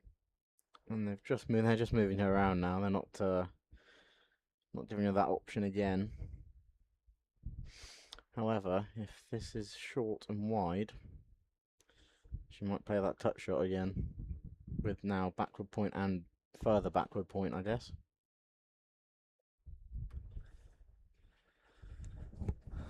You feel with King going the way she is, Barnfather won't really looks to need to just rotate the strike and get King back on it. She's gone straight. She hasn't got all of it, but she's been put down by, I think, yeah, the sub fielder Patel. She charged in on the slide, couldn't quite get there. Tough chance. But that's another one that goes a begging for Middlesex. Yeah, did the hard work and made up quite a lot of ground to get there. Just went through the hand onto her knee and rolled away. It's unlucky for Middlesex, but Elsa Barnfather's probably deserved a life, and that's sliced up. I think she's going to get lucky again. She has. Well, when it's your day. Yeah, when it is your day, you'll get top edges that land in the gap. You might get dropped a couple of times, as she has. And You need to make it pay when that has. And that does happen, and she's doing that so far. So it's 102 from the last 17 overs here. Quickly race round. Worcestershire have beaten Derbyshire by 101 runs. Sussex need 18 from 4.2 overs, but with only 2 wickets left, so that is game on. Ooh. Over in Wales. Obviously here we've just said 102 off 17, the latest game here, and over in the Midlands, Leicestershire need 107 off 14 with 4 wickets left. Rachel King drives hard down the ground. Fielded. So some big results coming up in Women's League 2. With potentially both unbeaten teams in a spot of bother at the moment. If Kent can continue this way.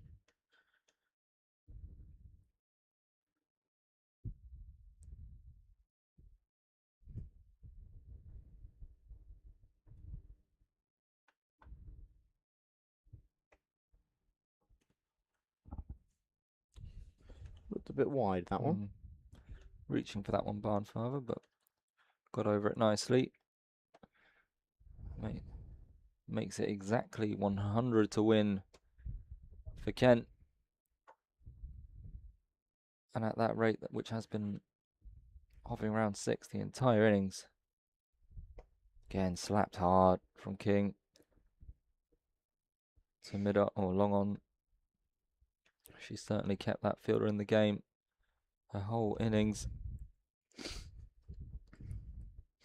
I wonder if there's a bit of cramp setting in for both batters. Elsa Barnfather, a big stretch there at the non-strikers then before taking that single. Obviously, they've both been at the crease for at least an hour now, as that's touched straight to cover, well fielded. See, Rachel King's done the whole 33 and a half so far, so Yeah.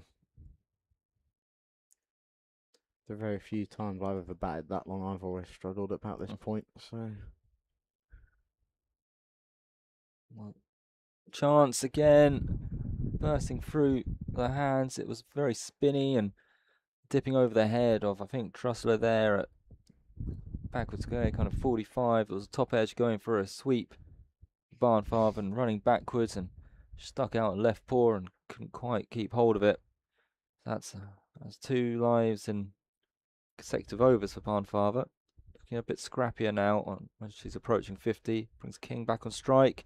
Slapped up in the air, another chance, and quite remarkably landing just short of long off. And when it's your day. That's incredible. It's your day. We have a few shouts from the members to our left, probably telling us just to calm down. You know, 88 off 69. There's a lot of times no need to force it like that, but she's still at the crease, and that's all that matters for Kent. Yeah. The leg spinner Davis, I'd imagine. Yeah. Continue. King on strike. Moving cow corner to more of a square mid wicket, and then long on, long off, and deep cover. So he's asking her to hit straight again, I think. She's gone for the sweep. Big appeal. Not given. Interesting to see on review. Now, yeah, she sees the gap. No one at deep square leg.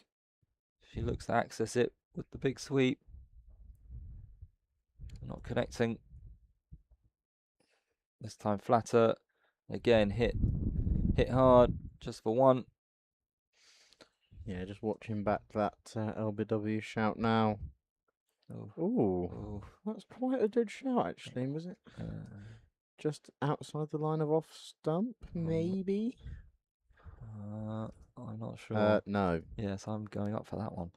Absolutely. Well, now, another life. Keep going. Obviously, we have the joys of being able to watch it back, though, in the moment. It's obviously a hard decision for the umpires.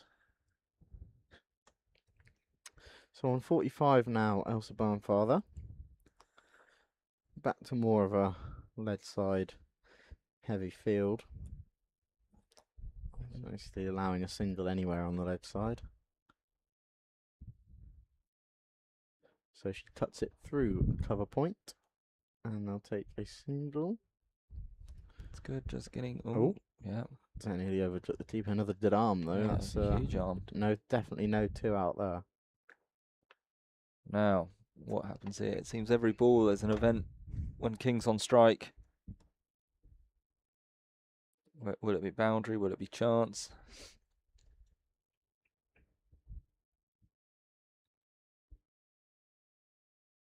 She goes for the sweep.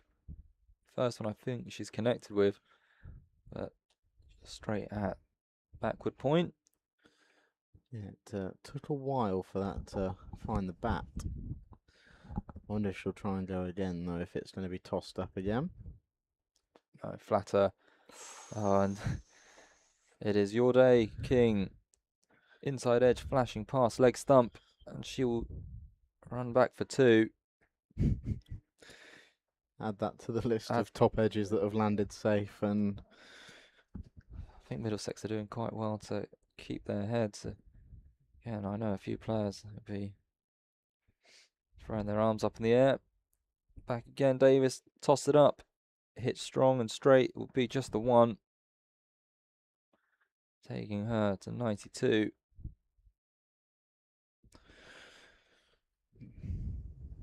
But she retains the strike for the new over. a drink has been shot out to the Kent batters. I wonder if there's a message as well.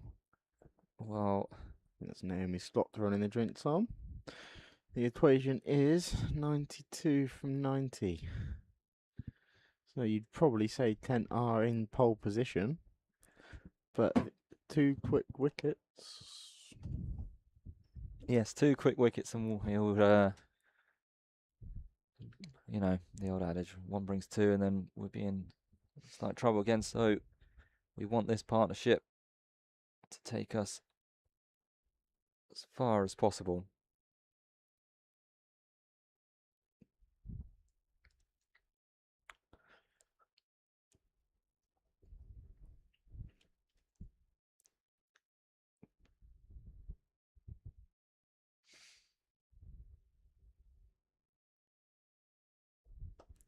King comes down the track yet again and pulls that into the lead side for a single to the long-on fielder.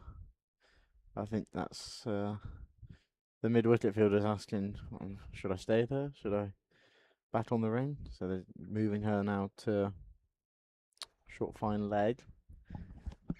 And then the skipper's coming over into mid-wicket. Do you think they're going to be finishing off with Hawley? Well, they might have to at this rate. They're running out of overs. And that's swept very well by Elsa Barnfather into the gap for 4. That's a very, very strong shot from Elsa Barnfather. And that is 50 as well. A very well-deserved half-century for Elsa Barnfather. 6 boundaries, all 4s in 63 balls. It's been the perfect supporting knock for Rachel King, I think. Totally. And very impressive, seeing as we know how she normally likes to go about her business. She played second fiddle, built a partnership. And that's swept down to long on for another single, just keeping that strike moving.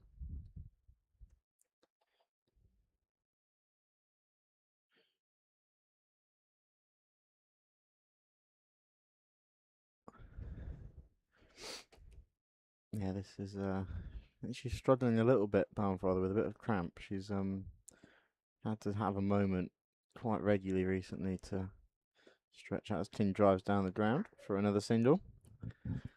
Yes, and a small matter of King now, 1 blow away from 3 figures. First, I'd imagine in Kent colours.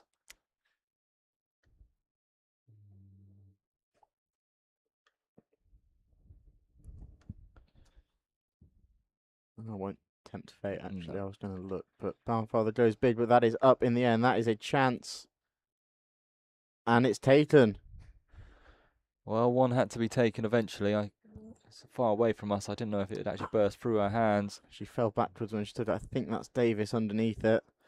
And that brings a very good innings from Elsa Barnfather to a close. As you're saying, she was struggling near the end there with cramp. So probably felt that she had to look to go for it. But she has done well getting to her half century and building that partnership with King. Kent still needing 85. Young Genevieve coming out to the wicket. But yeah, 51. Bowled Routledge, caught Davis, 65 balls. A very impressive and needed innings from the Kent number 5. Yeah, that partnership was worth 119. Well, perfect. And just for some comparison, at this stage, Middlesex were 205 for 5. So Kent slightly ahead. Wow. But this is where the likes of Abby Wybrow and Artemis Downer really put their foot on it and got Middlesex up to that competitive total plus post 300. But it's about, for Kent here, keeping your head as a lower middle order with Gia. Because really, the game is within their hands if they bat sensibly.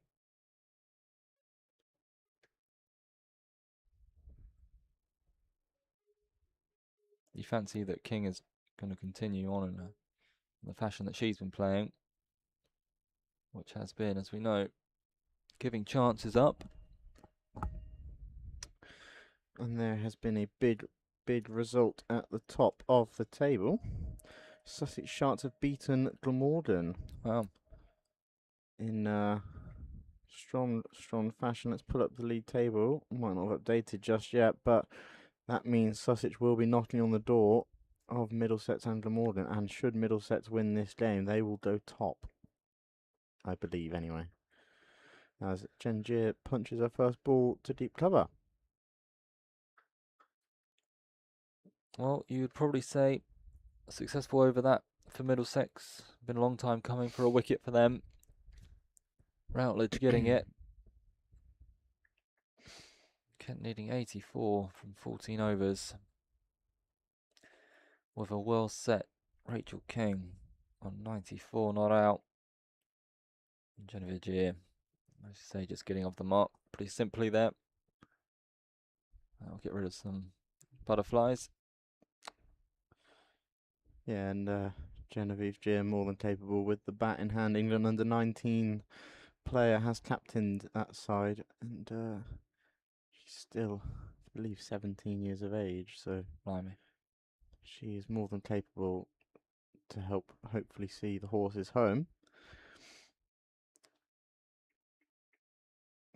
But for now, it'll be supporting Rachel King as long as they can.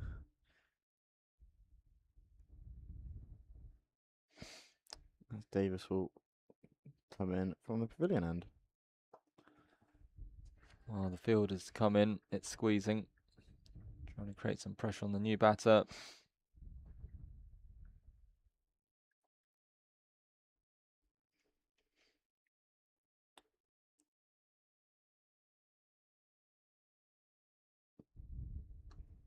Rock back nicely, Gier. Into the gap for one. Well, here we go. She's one blow away here. Is King, do you think she looks to get to that landmark in one blow, or? I'd hope not, but the way she's been going, I wouldn't be surprised if she backs herself. She's been struck in the past 10 overs. She's struck the ball incredibly well, and it's not a long boundary straight over Patel's head right in front of us. So we will see.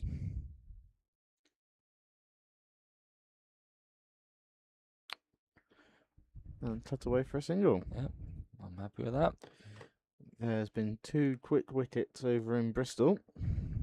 Ollie Price 22, Miles Hammond 6, Jaden Denley and Matt Parkinson taking the wickets, but Gloucestershire need 11 in 96 balls, so I fancy them to do that, to be honest. I don't know, Winviz 50-50. And that's cut away from Gier straight to the fielder. Oh, another wicket. Ah, Game on. Jaden Denley has picked up another one.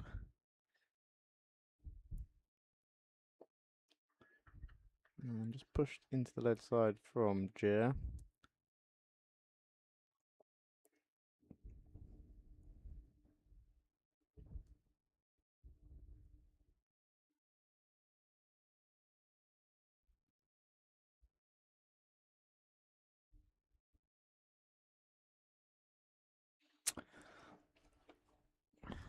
wide ball, a freebie for Kent. Yeah, I think Gia was considering trying to put her hands for it. Definitely was. Tossed up. Might have been wide the other way, that Yeah. one. But played at it, and a dot ball to end. A strong over again for Middlesex. Kent can't allow for too many of those, even though I know, well, you know, that partnership has been broken. Can't have too many quiet overs because that rate will quickly shoot up. I think they're going back to judge here. That's an interesting tactic. She's got 2 overs left. Going back in to attack the new batter.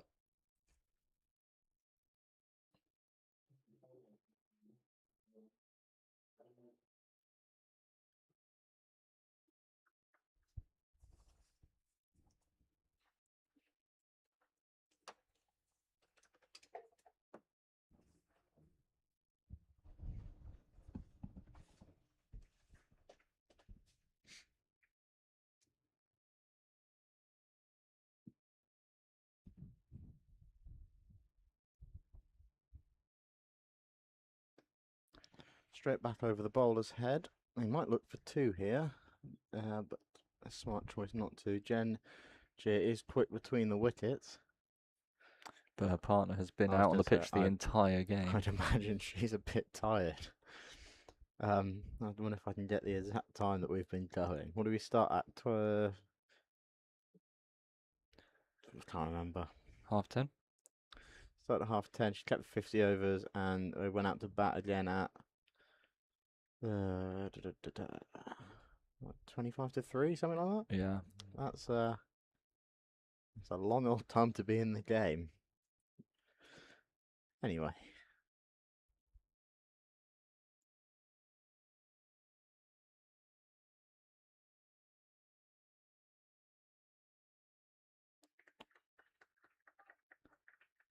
So pushing the boundaries, but in the lines, and a valuable dot for Middlesex.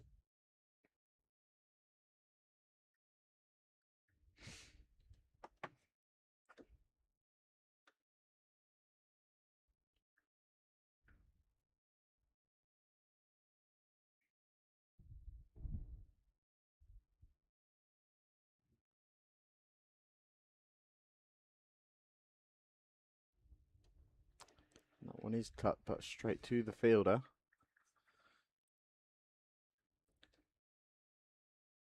And like creeping back up now. Still, Kent are still probably favourites if you were to open a bookmaker's app right now.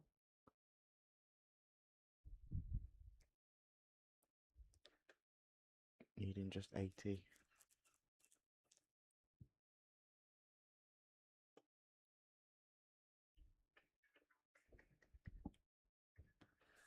And another valuable dot. Yeah, you don't want to pile the pressure on King, who's already feeling tired, and it's the one thing they can't allow is too many dots building up. He'd still be ticking over the singles. That's what Barnfather and King did so well. Hit and run there from Jen Jin. That's paid off. Slight misfield has allowed them to come through. And scores are tied in Bristol. The miracle on the 7 is not going to happen, as I'm going to call it. And driven through the clubs from Karen Bancroft, Gloucestershire win by 6 wickets. Yeah, pretty comprehensive down there. I think after we were seeing how we were struggling, hoping that there was something in the wicket. But that opening partnership seems to have killed the game for us. Now King on strike, flicks it away. Not sure he'll get to the boundary, no, but she will pick up 2. Yeah, she's a bit slower between the wickets than she was 10 overs ago. I just wonder if she'll have to start dealing in boundaries soon. But a valuable 2 at the end there. The game is still right in the balance. 77 required from 72 balls. And it's going to be seam at both ends, I think. Again, surprising with 1 over left of Davis.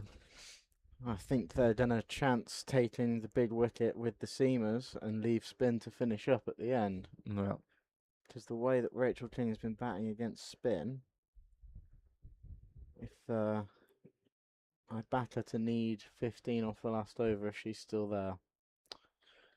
Using her feet very nicely and very powerful down the ground. So it will be Nanavati at the pavilion end. of course, she had a previous outing, previous over, was the one where King took her to all parts. Probably still be feeling the effects of that. Into Gia though, nice drive. Getting King back on strike. Just 2 away.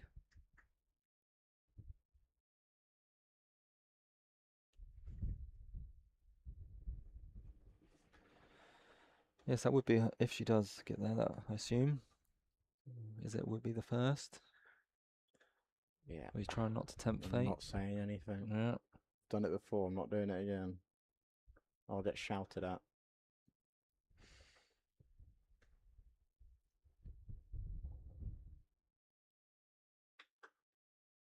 Flighted up, and I think that will be there. And it is, it's gone to the boundary. She's batted the entirety of the innings. She kept for the whole of ours. And she makes it to 3 figures. There's Rachel King, 102 of 80 balls, 10 fours and 2 sixes. Take her bow. She is guiding this Kent innings home. She has been superb.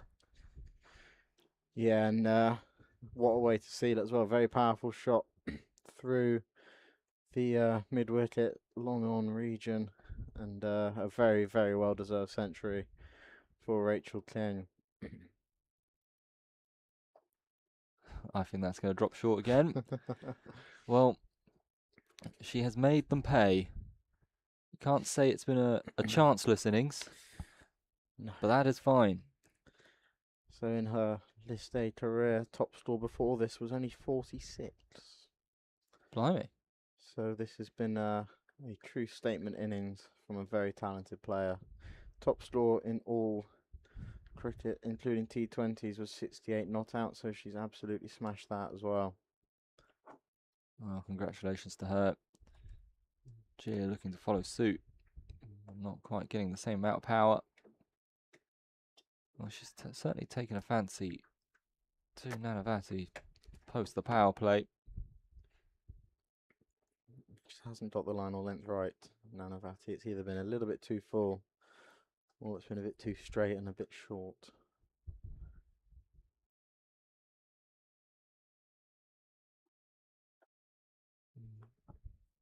Cut for 1.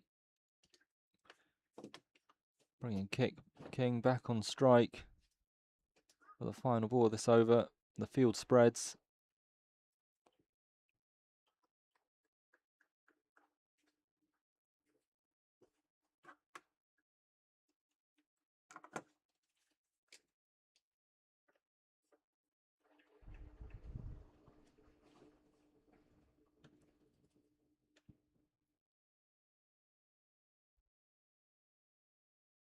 Steps across.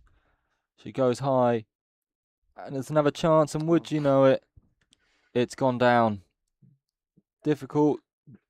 Artemis Downer this time, running in from long off. But she did get hands underneath it and could not keep hold. And allowing King to come back for 2. Is that the 4th or 5th one? I think it's the 4th that have gone through the hands, but I cannot tell you the amount that has popped up and landed safe. There was also a run-out chance at the beginning of her innings, if I remember correctly. There was, yeah. She was struggling to make her ground. A very quick single was called. I think it was Blinkhorn Jones at the very start of that partnership. Yeah, so she's had her chances, but She's making them pay.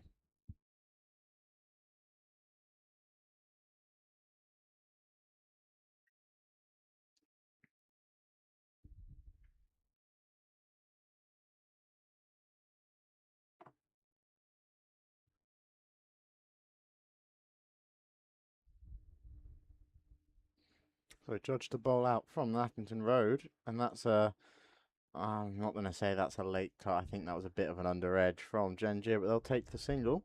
Yeah, getting King back on strike. I think she may be looking to not have to run too much from now on. To be fair, all the way through the innings, quite incredible strike rate, nearly 130. She made her intentions clear quite early, using her feet a lot, hitting the ball hard and sometimes through the fingers of a few of these Middlesex fielders. Also, she has cleared the ropes on a number of occasions. Now, Judge again hit hard. They take on the arm. She'd given up there.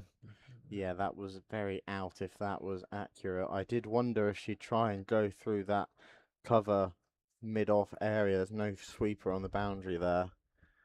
And she did. She's struggling now. I don't really think we're at a stage where she needs to run everything. I think it's just slow ball. You look up and you still see you need to go at sixes. When you're going at 6 yourself, Yeah. I think back yourself to hit the boundary rather than have to give up on a single. Jeer on strike. Oh, well, nicely timed, but Yeah, a yard to the left or right, and that's found the rope. and this is Judge's final over. She's been the most potent of the Middlesex bowlers. Of course, those 2 early wickets in the power play of Coco Streets and Kelly Castle. And you'd imagine that it will be Hawley to continue after her. She comes in to Jeer, all well bowled. And that Yorker in. Just through everything, that one, really. Just probably going to tell young Jen to calm down. We're all good. No need to force anything. Still got 10 overs left. And that's the important thing, is that as long as Rachel King is still at the crease, Kent are still very much in this game.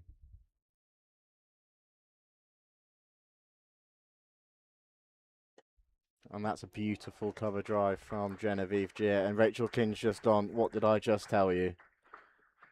Yeah, that's a lovely shot. Piercing the gap for extra cover. Good confidence boost to that. Absolutely. It was 6 of 16 balls up to that point. Yeah, I suppose you can get yourself bogged down a bit when you're not, you've got to try and go straight into your emotions and it's not quite coming off, and then you hit something like that and you think, here we go, we're there now. Yeah.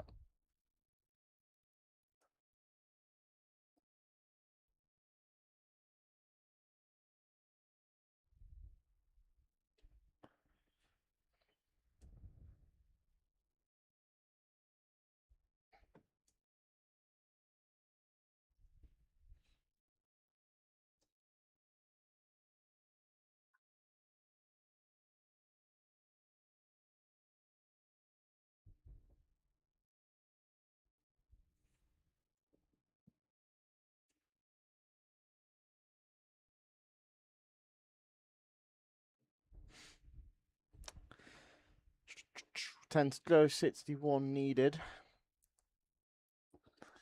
And it will be Skipper Hawley now changing ends. Coming from the pavilion end. She has held herself back.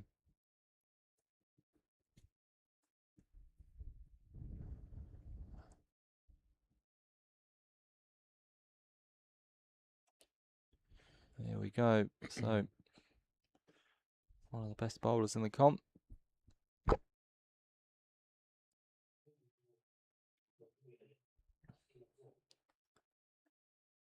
But if you take your mind back, it's been a long time, but when it's bowling to the likes of Maddie Blinkhorn-Jones, just Playing proper shots.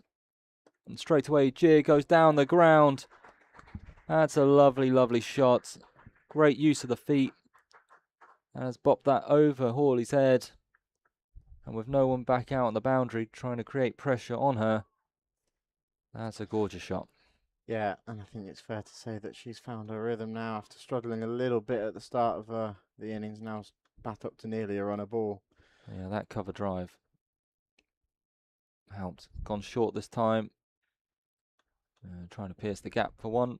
Not quite achieving that. But for the first time in quite a while, that required rate has just dropped below 6 with that boundary. Uses her feet again. Nice looking drive, but to the sweeper. Well, let's throw it in on 3 bounces there from the very busy cover fielder. And now the field spreads for the Centurion. Use of the feet and gone. What an innings it has been. But use of the feet once too many times. This time Hawley through the gate and bowls her. But what a remarkable innings. She has been out on that pitch the entire day. Yeah, 168 minutes at the crease. Incredible. She deserves the warm applause that she is receiving. She couldn't do much more. First ever estate century for Rachel King comes to an end. 106 of 84 balls. Take a bow. And now it's up to middle lower order to take Kent home. Yeah, and we've seen in the Vitality Blast that Hannah Hardwick is more than capable with bat in hand. And there's still Holly Young to come, who came from Sussex as a genuine all-rounder. So still batting in the hutch, and they only need to do it 6s. So that wicket definitely helps Middlesex's case, but it's not game over just yet for the horses. And while Hardwick sets up, I'll let you know about our community day on Friday. Kent men host Somerset Friday the 31st of July at the St Lawrence Ground in Canterbury. Community Day is partnered with the Canterbury Foundation, and alongside all the on-field action, the foundation will be running free activities all day for the whole family. Heard rumours of some guest appearances from Mr. Maker potentially, VR cricket guy as well. It's good fun if you haven't done that before. Under 14s are £1 to all men's Metro Bank games, and more information is on the website. Yeah, always a good day. Make sure to come down here, support the men who've obviously had a difficult defeat today. They'll be looking to bounce back. Yeah, they head to Farrington on Tuesday to be the first team to play at Lancashire's new complex in Preston. That will be good fun for them, I'm sure. Right, first ball here for Hardwick.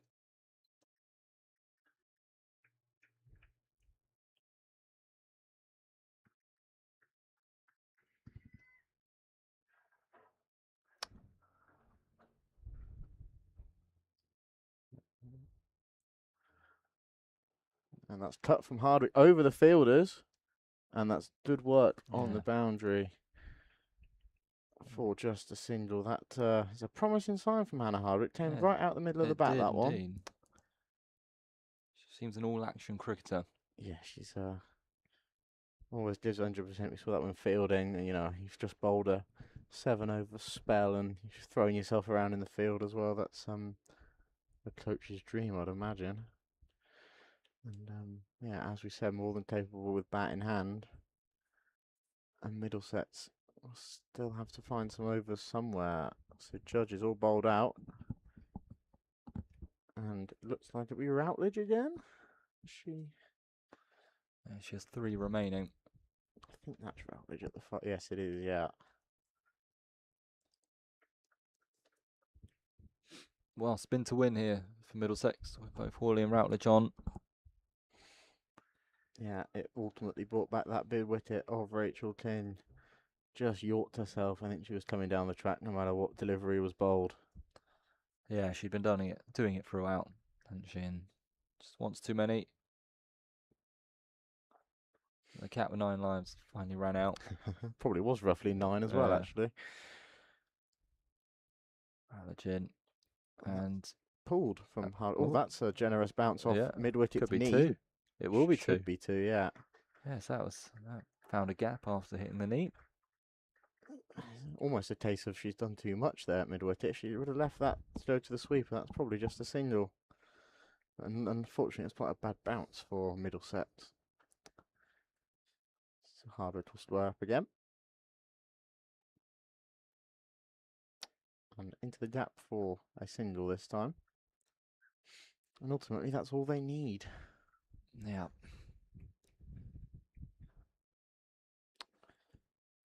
I believe it is bang on a runner ball now. I'll double check that. But yeah, 52 or 52. If you're Middlesex, what stage do you bring everyone in? Do you leave it until, like they usually do, when there's only 6 or 5 or 6 left, or? I think so because of that. I don't think you're likely going to see 6 singles every over. I think it's more likely you'll get 2 or 3 singles, and if you bring the field in, that increases the chance of maybe 2 boundaries in the over instead. Pretty wide that, but she's walked across, hasn't she? Stepped across a long way. I think she's trying to open up that behind square on the lead side option, or even deep mid-wicket. Yeah, there's pressure on the batter regardless of bringing the field in. There's 2 dots there, and you still have the protection out. So I wouldn't, but what I would say is it probably is the end of Routledge if you're going to attack 1, seeing as it's Hawley the other side. She's doing well here. If each stop ball, that rate will increase. They really should be targeting 1 boundary and over to keep them just ahead of that rate. That's hit nicely, but there is protection. Deep cover. So 5 off it. Kent need 50 in the final 8 overs. It's going to go down to the wire, you imagine? Yeah, I think this will. Just looking at Hannah Hardwick, an experienced campaigner, been around the professional game since 2021 and made quite a few appearances for Hampshire this summer, as well as a few in the White Horse, and probably the perfect person at the other end to help steer young Genevieve Gear through this patch of cricket she's probably not experienced before in her career. I think they've just got to keep their heads, even if that required number sneaks up to a 7, maybe 7.5. It's not too far. And Nanavati comes straight back on. So they've gone for the golden arm of Saslia Hawley. Yeah. Just the 1 over. And they're going to hope that these two can't find as much success as Rachel King did against the seamer. I'm pretty shocked, to be frank. I'm also a bit shocked at this field. We've seen a lot of short, wide stuff, and they haven't got cover in that area. And that's driven straight to deep extra.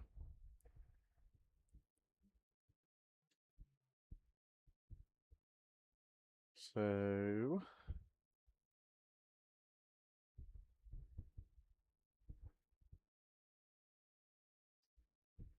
there you go. They go back round now to more of an extra cover for Genevieve,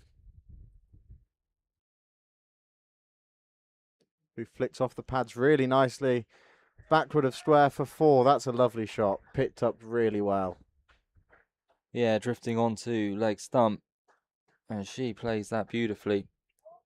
Terrific timing. No chance there for the boundary rider on the leg side. And the members to our left are loving this. There's some big shouts coming from them. They're properly getting behind their side here today, and that's what we love to see.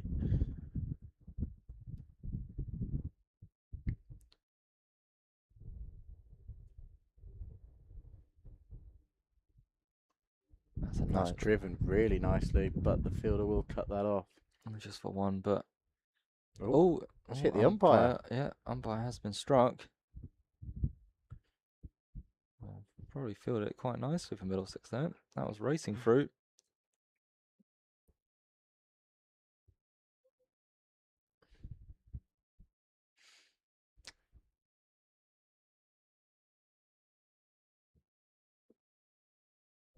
Hardwick on strike.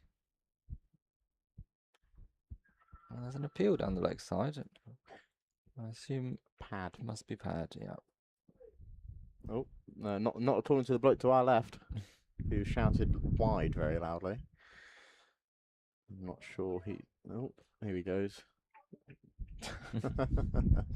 At least they're enjoying themselves. I'm Yep. sure the players out there are all full of nerves and.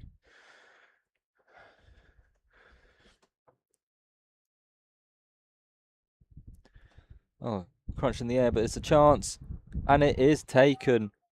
What a terrific shot, but straight down, Straight to the fielder. straight down. Extra covers, throw it down on the boundary. And I think that is Pandora out there who takes it smartly. We've seen a lot go down, but not this time. She absolutely smoked it over cover. Yeah. Almost hit it too well. Yeah, we've seen so many that have been sliced and dropped short and getting two. But this game is teetering one way and the other at the moment. Yeah, and Holly Young will come to the crease. Again, a genuine all-rounder signed from club cricket in Sussex, and she's made her step up count. She's been very impressive so far this season, with ball mainly, but bat when required. And Middlesex may have just taken pole position now. You feel like one more wicket, and they're definitely ahead in this game.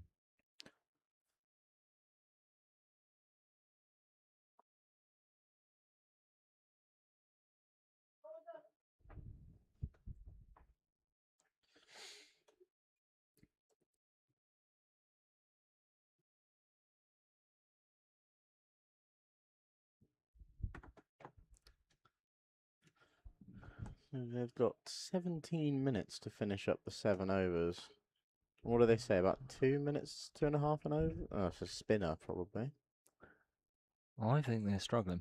And that could prove crucial. As Holly Young drives that straight back down the ground for a single to get off the mark. For a young player, there's going to be pressure on G's shoulders here. It's the last truly recognised. But as you say, Holly Young can definitely use the willow. But if they're going to get over the line, you suspect G will have to get the vast majority of them. Yeah, I wasn't sure about that bowling change, to be completely honest, but it paid off with a very strong over from Nanavati. Probably I'd say a deserved wicket. She bowled well in the first spell.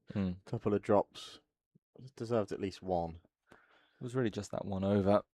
Yeah, Rachel King was in as well, wasn't she? So, well, the change up of bowlers strikes once again, with Davis now coming on for her last over. Change of ends for her as well. Acton Road. So she'll be turning against the slope, but at this point, I imagine it's just a case of being as accurate as possible. yeah, it looks like she'll be sticking this on the batter's pads. Lots of cover on the leg side. So Holly Young opens up the offside and they'll take a single. And it looks like they're going to keep the same field for Genevieve.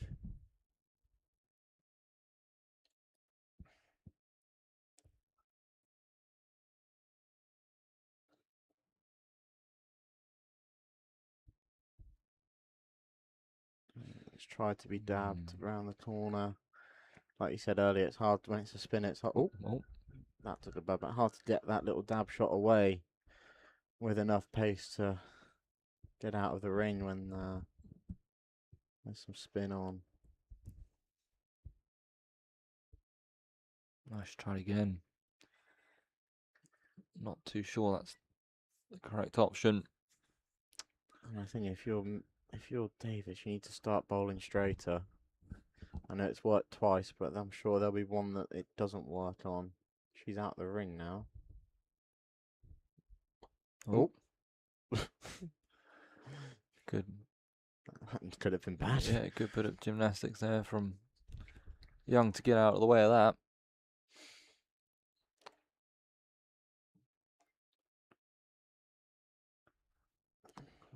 From what I've seen, I'm not sure we're going to be seeing any reverse sweeps here, which no- would be the only other viable scoring option down in that neck of the woods.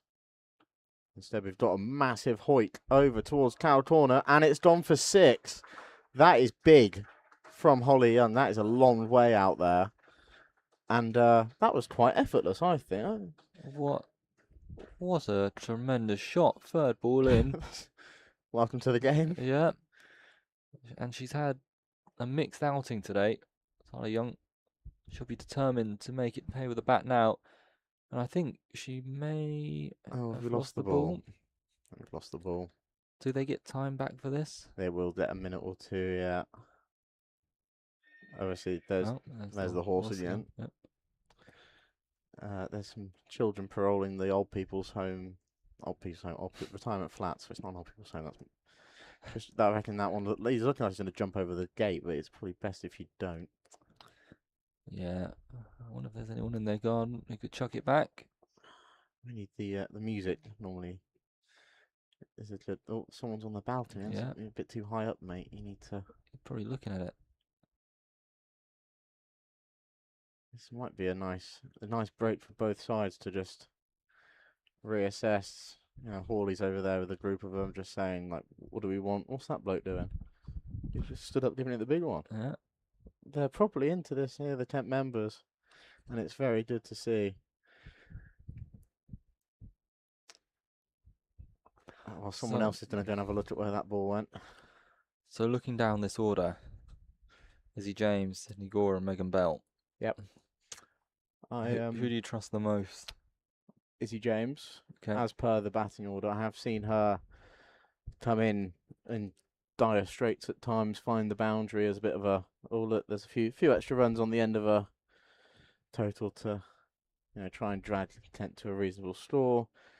Sydney can hit the ball quite hard as well, but again, you haven't really had a chance to see the tail end too much. But I know Megan Belt does get creative with her batting. I have seen reverses and sweeps find the boundary off the bat of number 6. Because if they do end up being needed, really, well, you think it'll be to support one of these two. Well, you'd hope it's one of these two. I feel like if it got to a position where it was 2 of the 3 we've just named, then in trouble. Something bad has happened in the last 6. Yeah.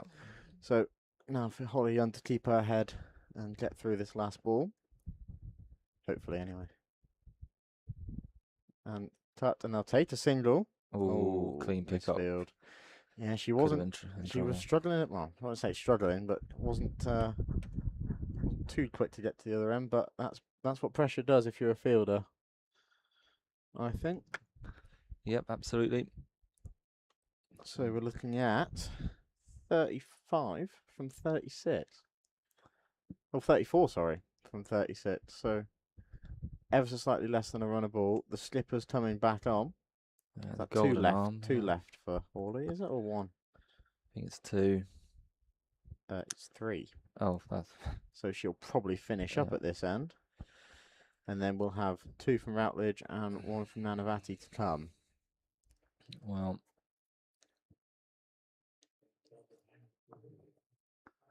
and we know quite how good Hawley is, so it's not be easy. You can see where she's posting her fielders, where she thinks it's going to go, to those deep pockets. And that's cut. It's taken a nice bounce Yeah, over the top, but it'll just be a single. There's some very quick stuff in the outfield. a real rocket arm from out there. Yeah, Pindora has been everywhere so far. Well, Slight change for yeah. Genevieve. We've got long off going back, deep square coming up, and deep mid wicket now. That touch, she's played the touch shot well so far, so I do wonder if point will be in the game. Nope, she comes down the track, flicks it over mid wicket, but again, that slow patch of outfield means that's only 2. Oh no, it's Her hand took hands, the bails off. It's very honest from Hawley. She probably could have gotten away with going, how was that? But it's quite remarkable how slow that patch is. it's been all day, hasn't it's it? at the end of the practice wickets as well. You'd think that that's going to be the start of where it'll skid on. Obviously with bowlers run-ups and stuff, Yeah. but yeah, all day that's been a bit of a tough patch to score runs in. But a lovely shot. Yeah. Now a 2 to the total. Not afraid to use her feet. And again, and drilled will be just for 1. Bringing Holly Young on strike. And the change of field again. If she wants, there is an opportunity to go straight.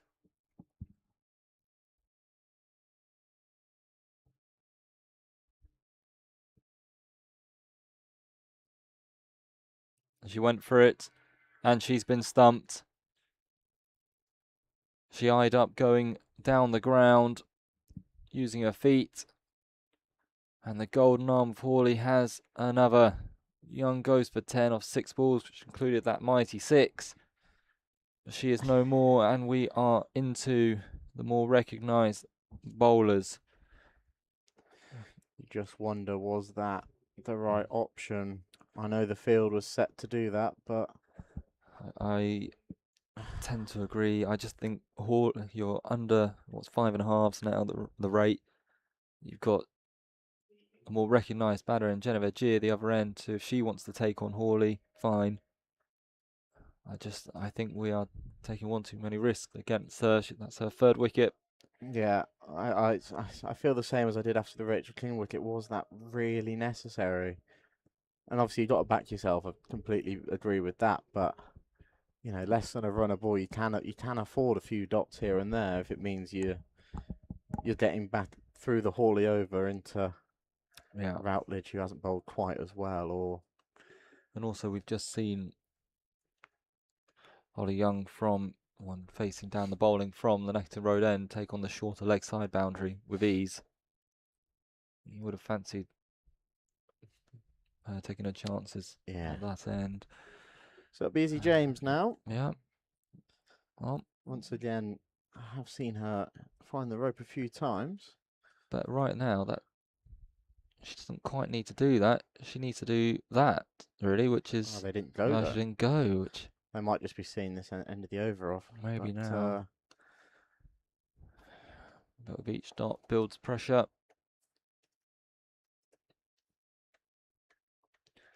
With the wicket, that's 2 now. Last ball of Hawley's 8th over. And that is cut away. But again, just slowed up.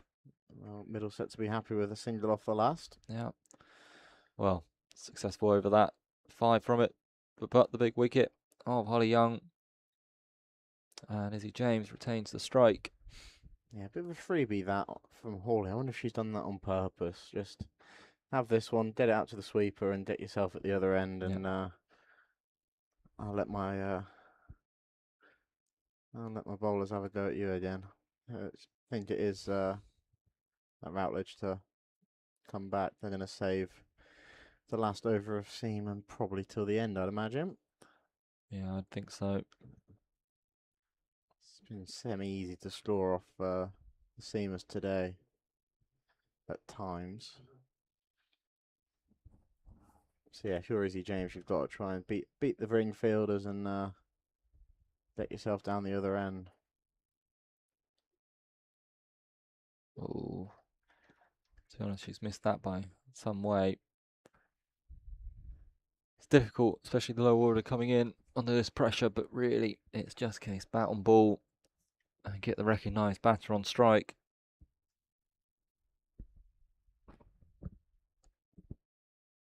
Or chance. I think she's got it over. Top edge, but it might go to the rope. And Oh, good. Oh, I don't. That looked. I thought she might have touched the rope when she flicked that back, but I think the umpires have done a benefit of the doubt to the field, because she did cover a lot of ground there. Yes, I'm looking at our support down there. No one is signalling for.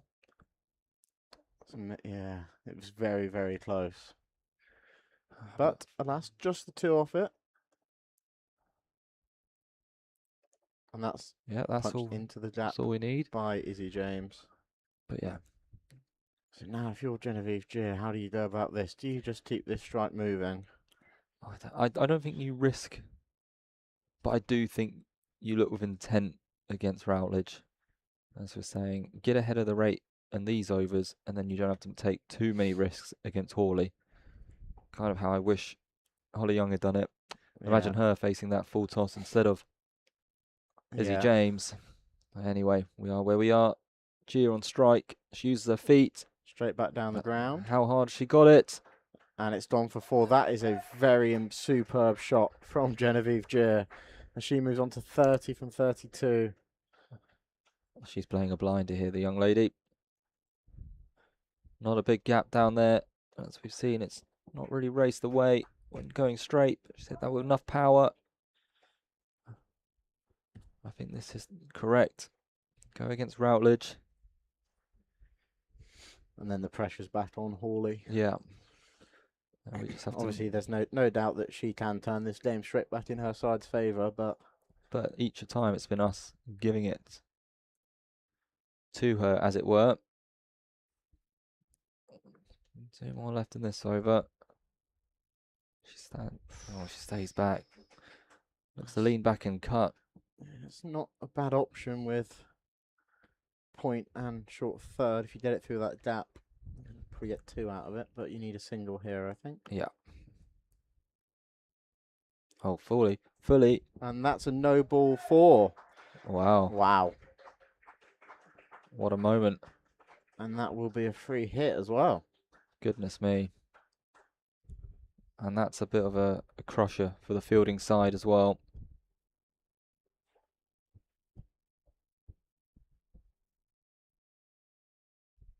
And she's been warned.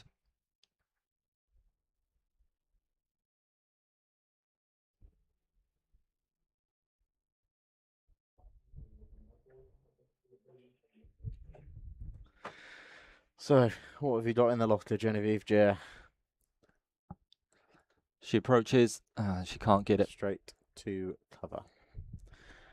It's the same one earlier. Free hit earlier was off stump out the ground, wasn't it? Hannah Hardwick. Yeah.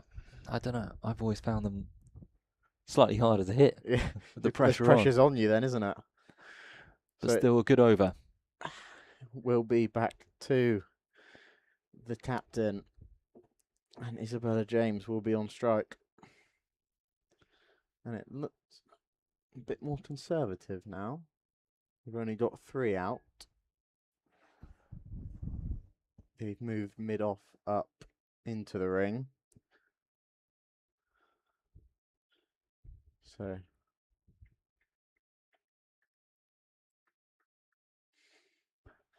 Right, Hawley to Izzy James. Shorter. Yeah. But again, that no ball 4 have allowed a few dot balls to be completely fine. 17 off 23. Drag short in the air. I think it's going to land. No, that's a relief. Got out the pitching wedge there. And that's all she needs to do, Izzy James, is to support Gier and give her the strike, especially against Hawley.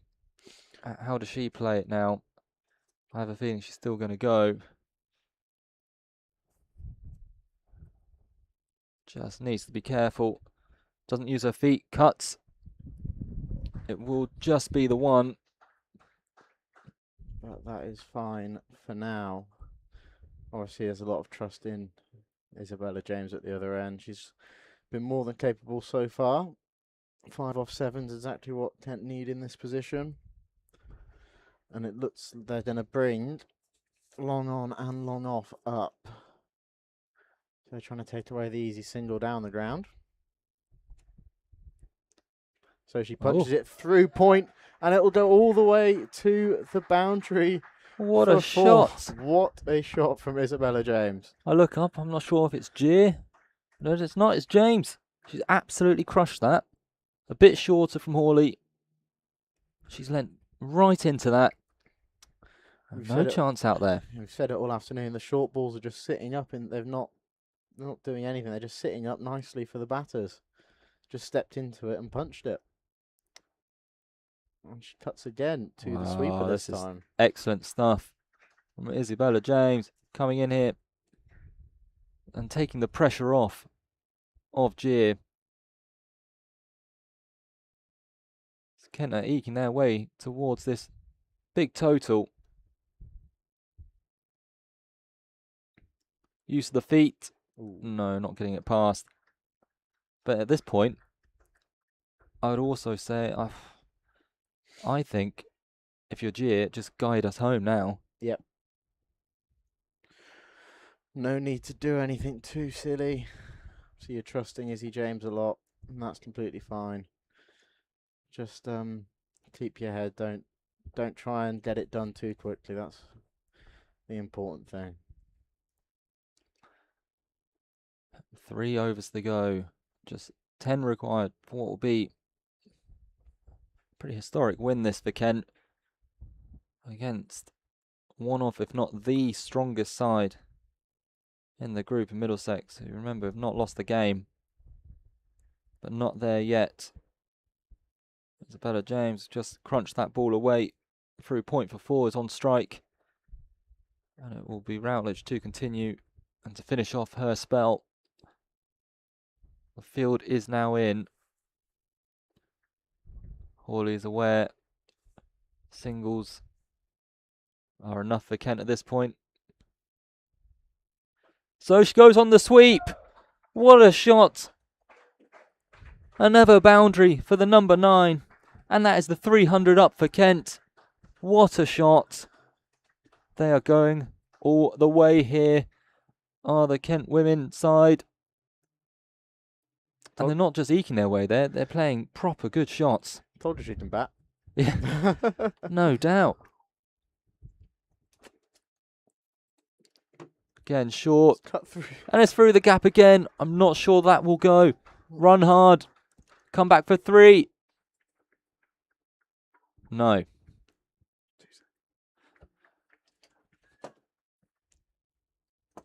Well, why should they come back when the informed James is on strike?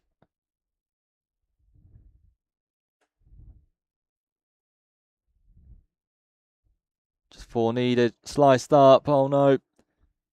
And she's gone. 1 too many shots for the number 9. She departs. 16 from 12. But she has done her bit and more. Kent requiring just 4. But the pressure is on with Gia not on strike. And that was Routledge. Caught skipper Hawley, of course. Now Sydney Gorham. The rate is not the issue. You can forgive Isabella James. She was just flowing at that moment and 1 too many shots. But now Gorham back for Gia. Get behind it. Tuck it into a gap. No need to hit it in the air now. Yeah, an impressive cameo from Izzy James. 16 off only 12 balls. Really turned the game now into Kent's hands, and yeah, just 3 balls left of this over. Just like you said, keep it on the floor. No need to force anything just yet.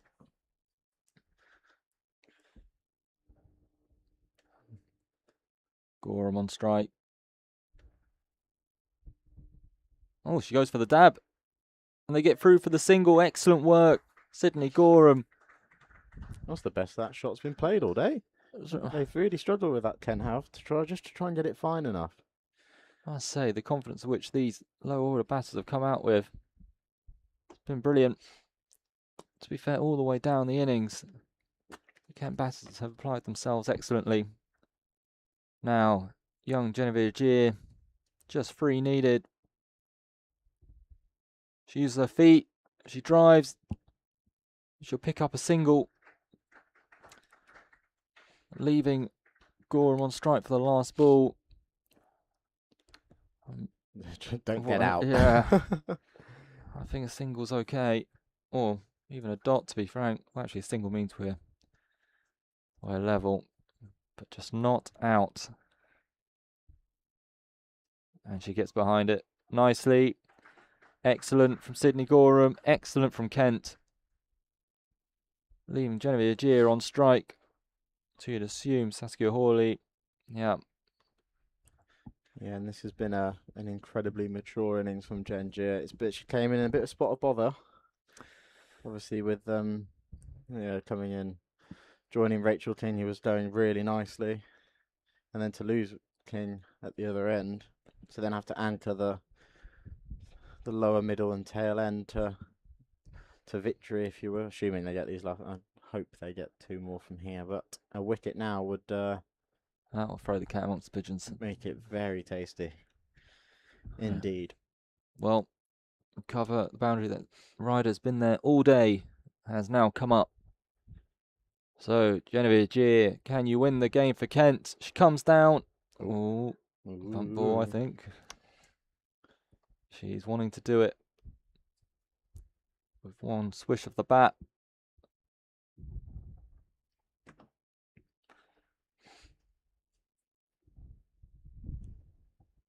Again, short, cut away, into the gap. That'll be it.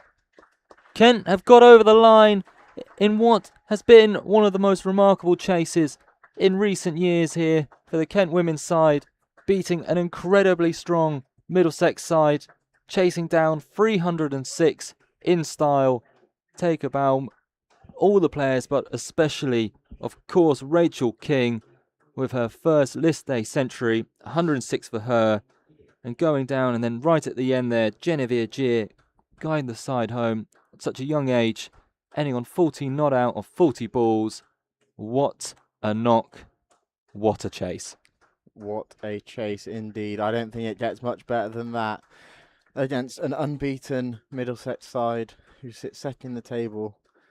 To chase down 306 in that fashion with an over and a half to go is very impressive. And like you said, take a bow, Rachel King 106 from 84 deliveries, and then Maddie Blinkhorn-Jones 44, Elsa Barnfather 51, and young Genevieve Gier a runnable 40 to see her side home. That must have felt good for everyone involved with Kent cricket. Absolutely, and I think we have to be honest, when the in-form Coco Streets went early and then Kelly Castle not long after her, it looked a long way away, that 300 total.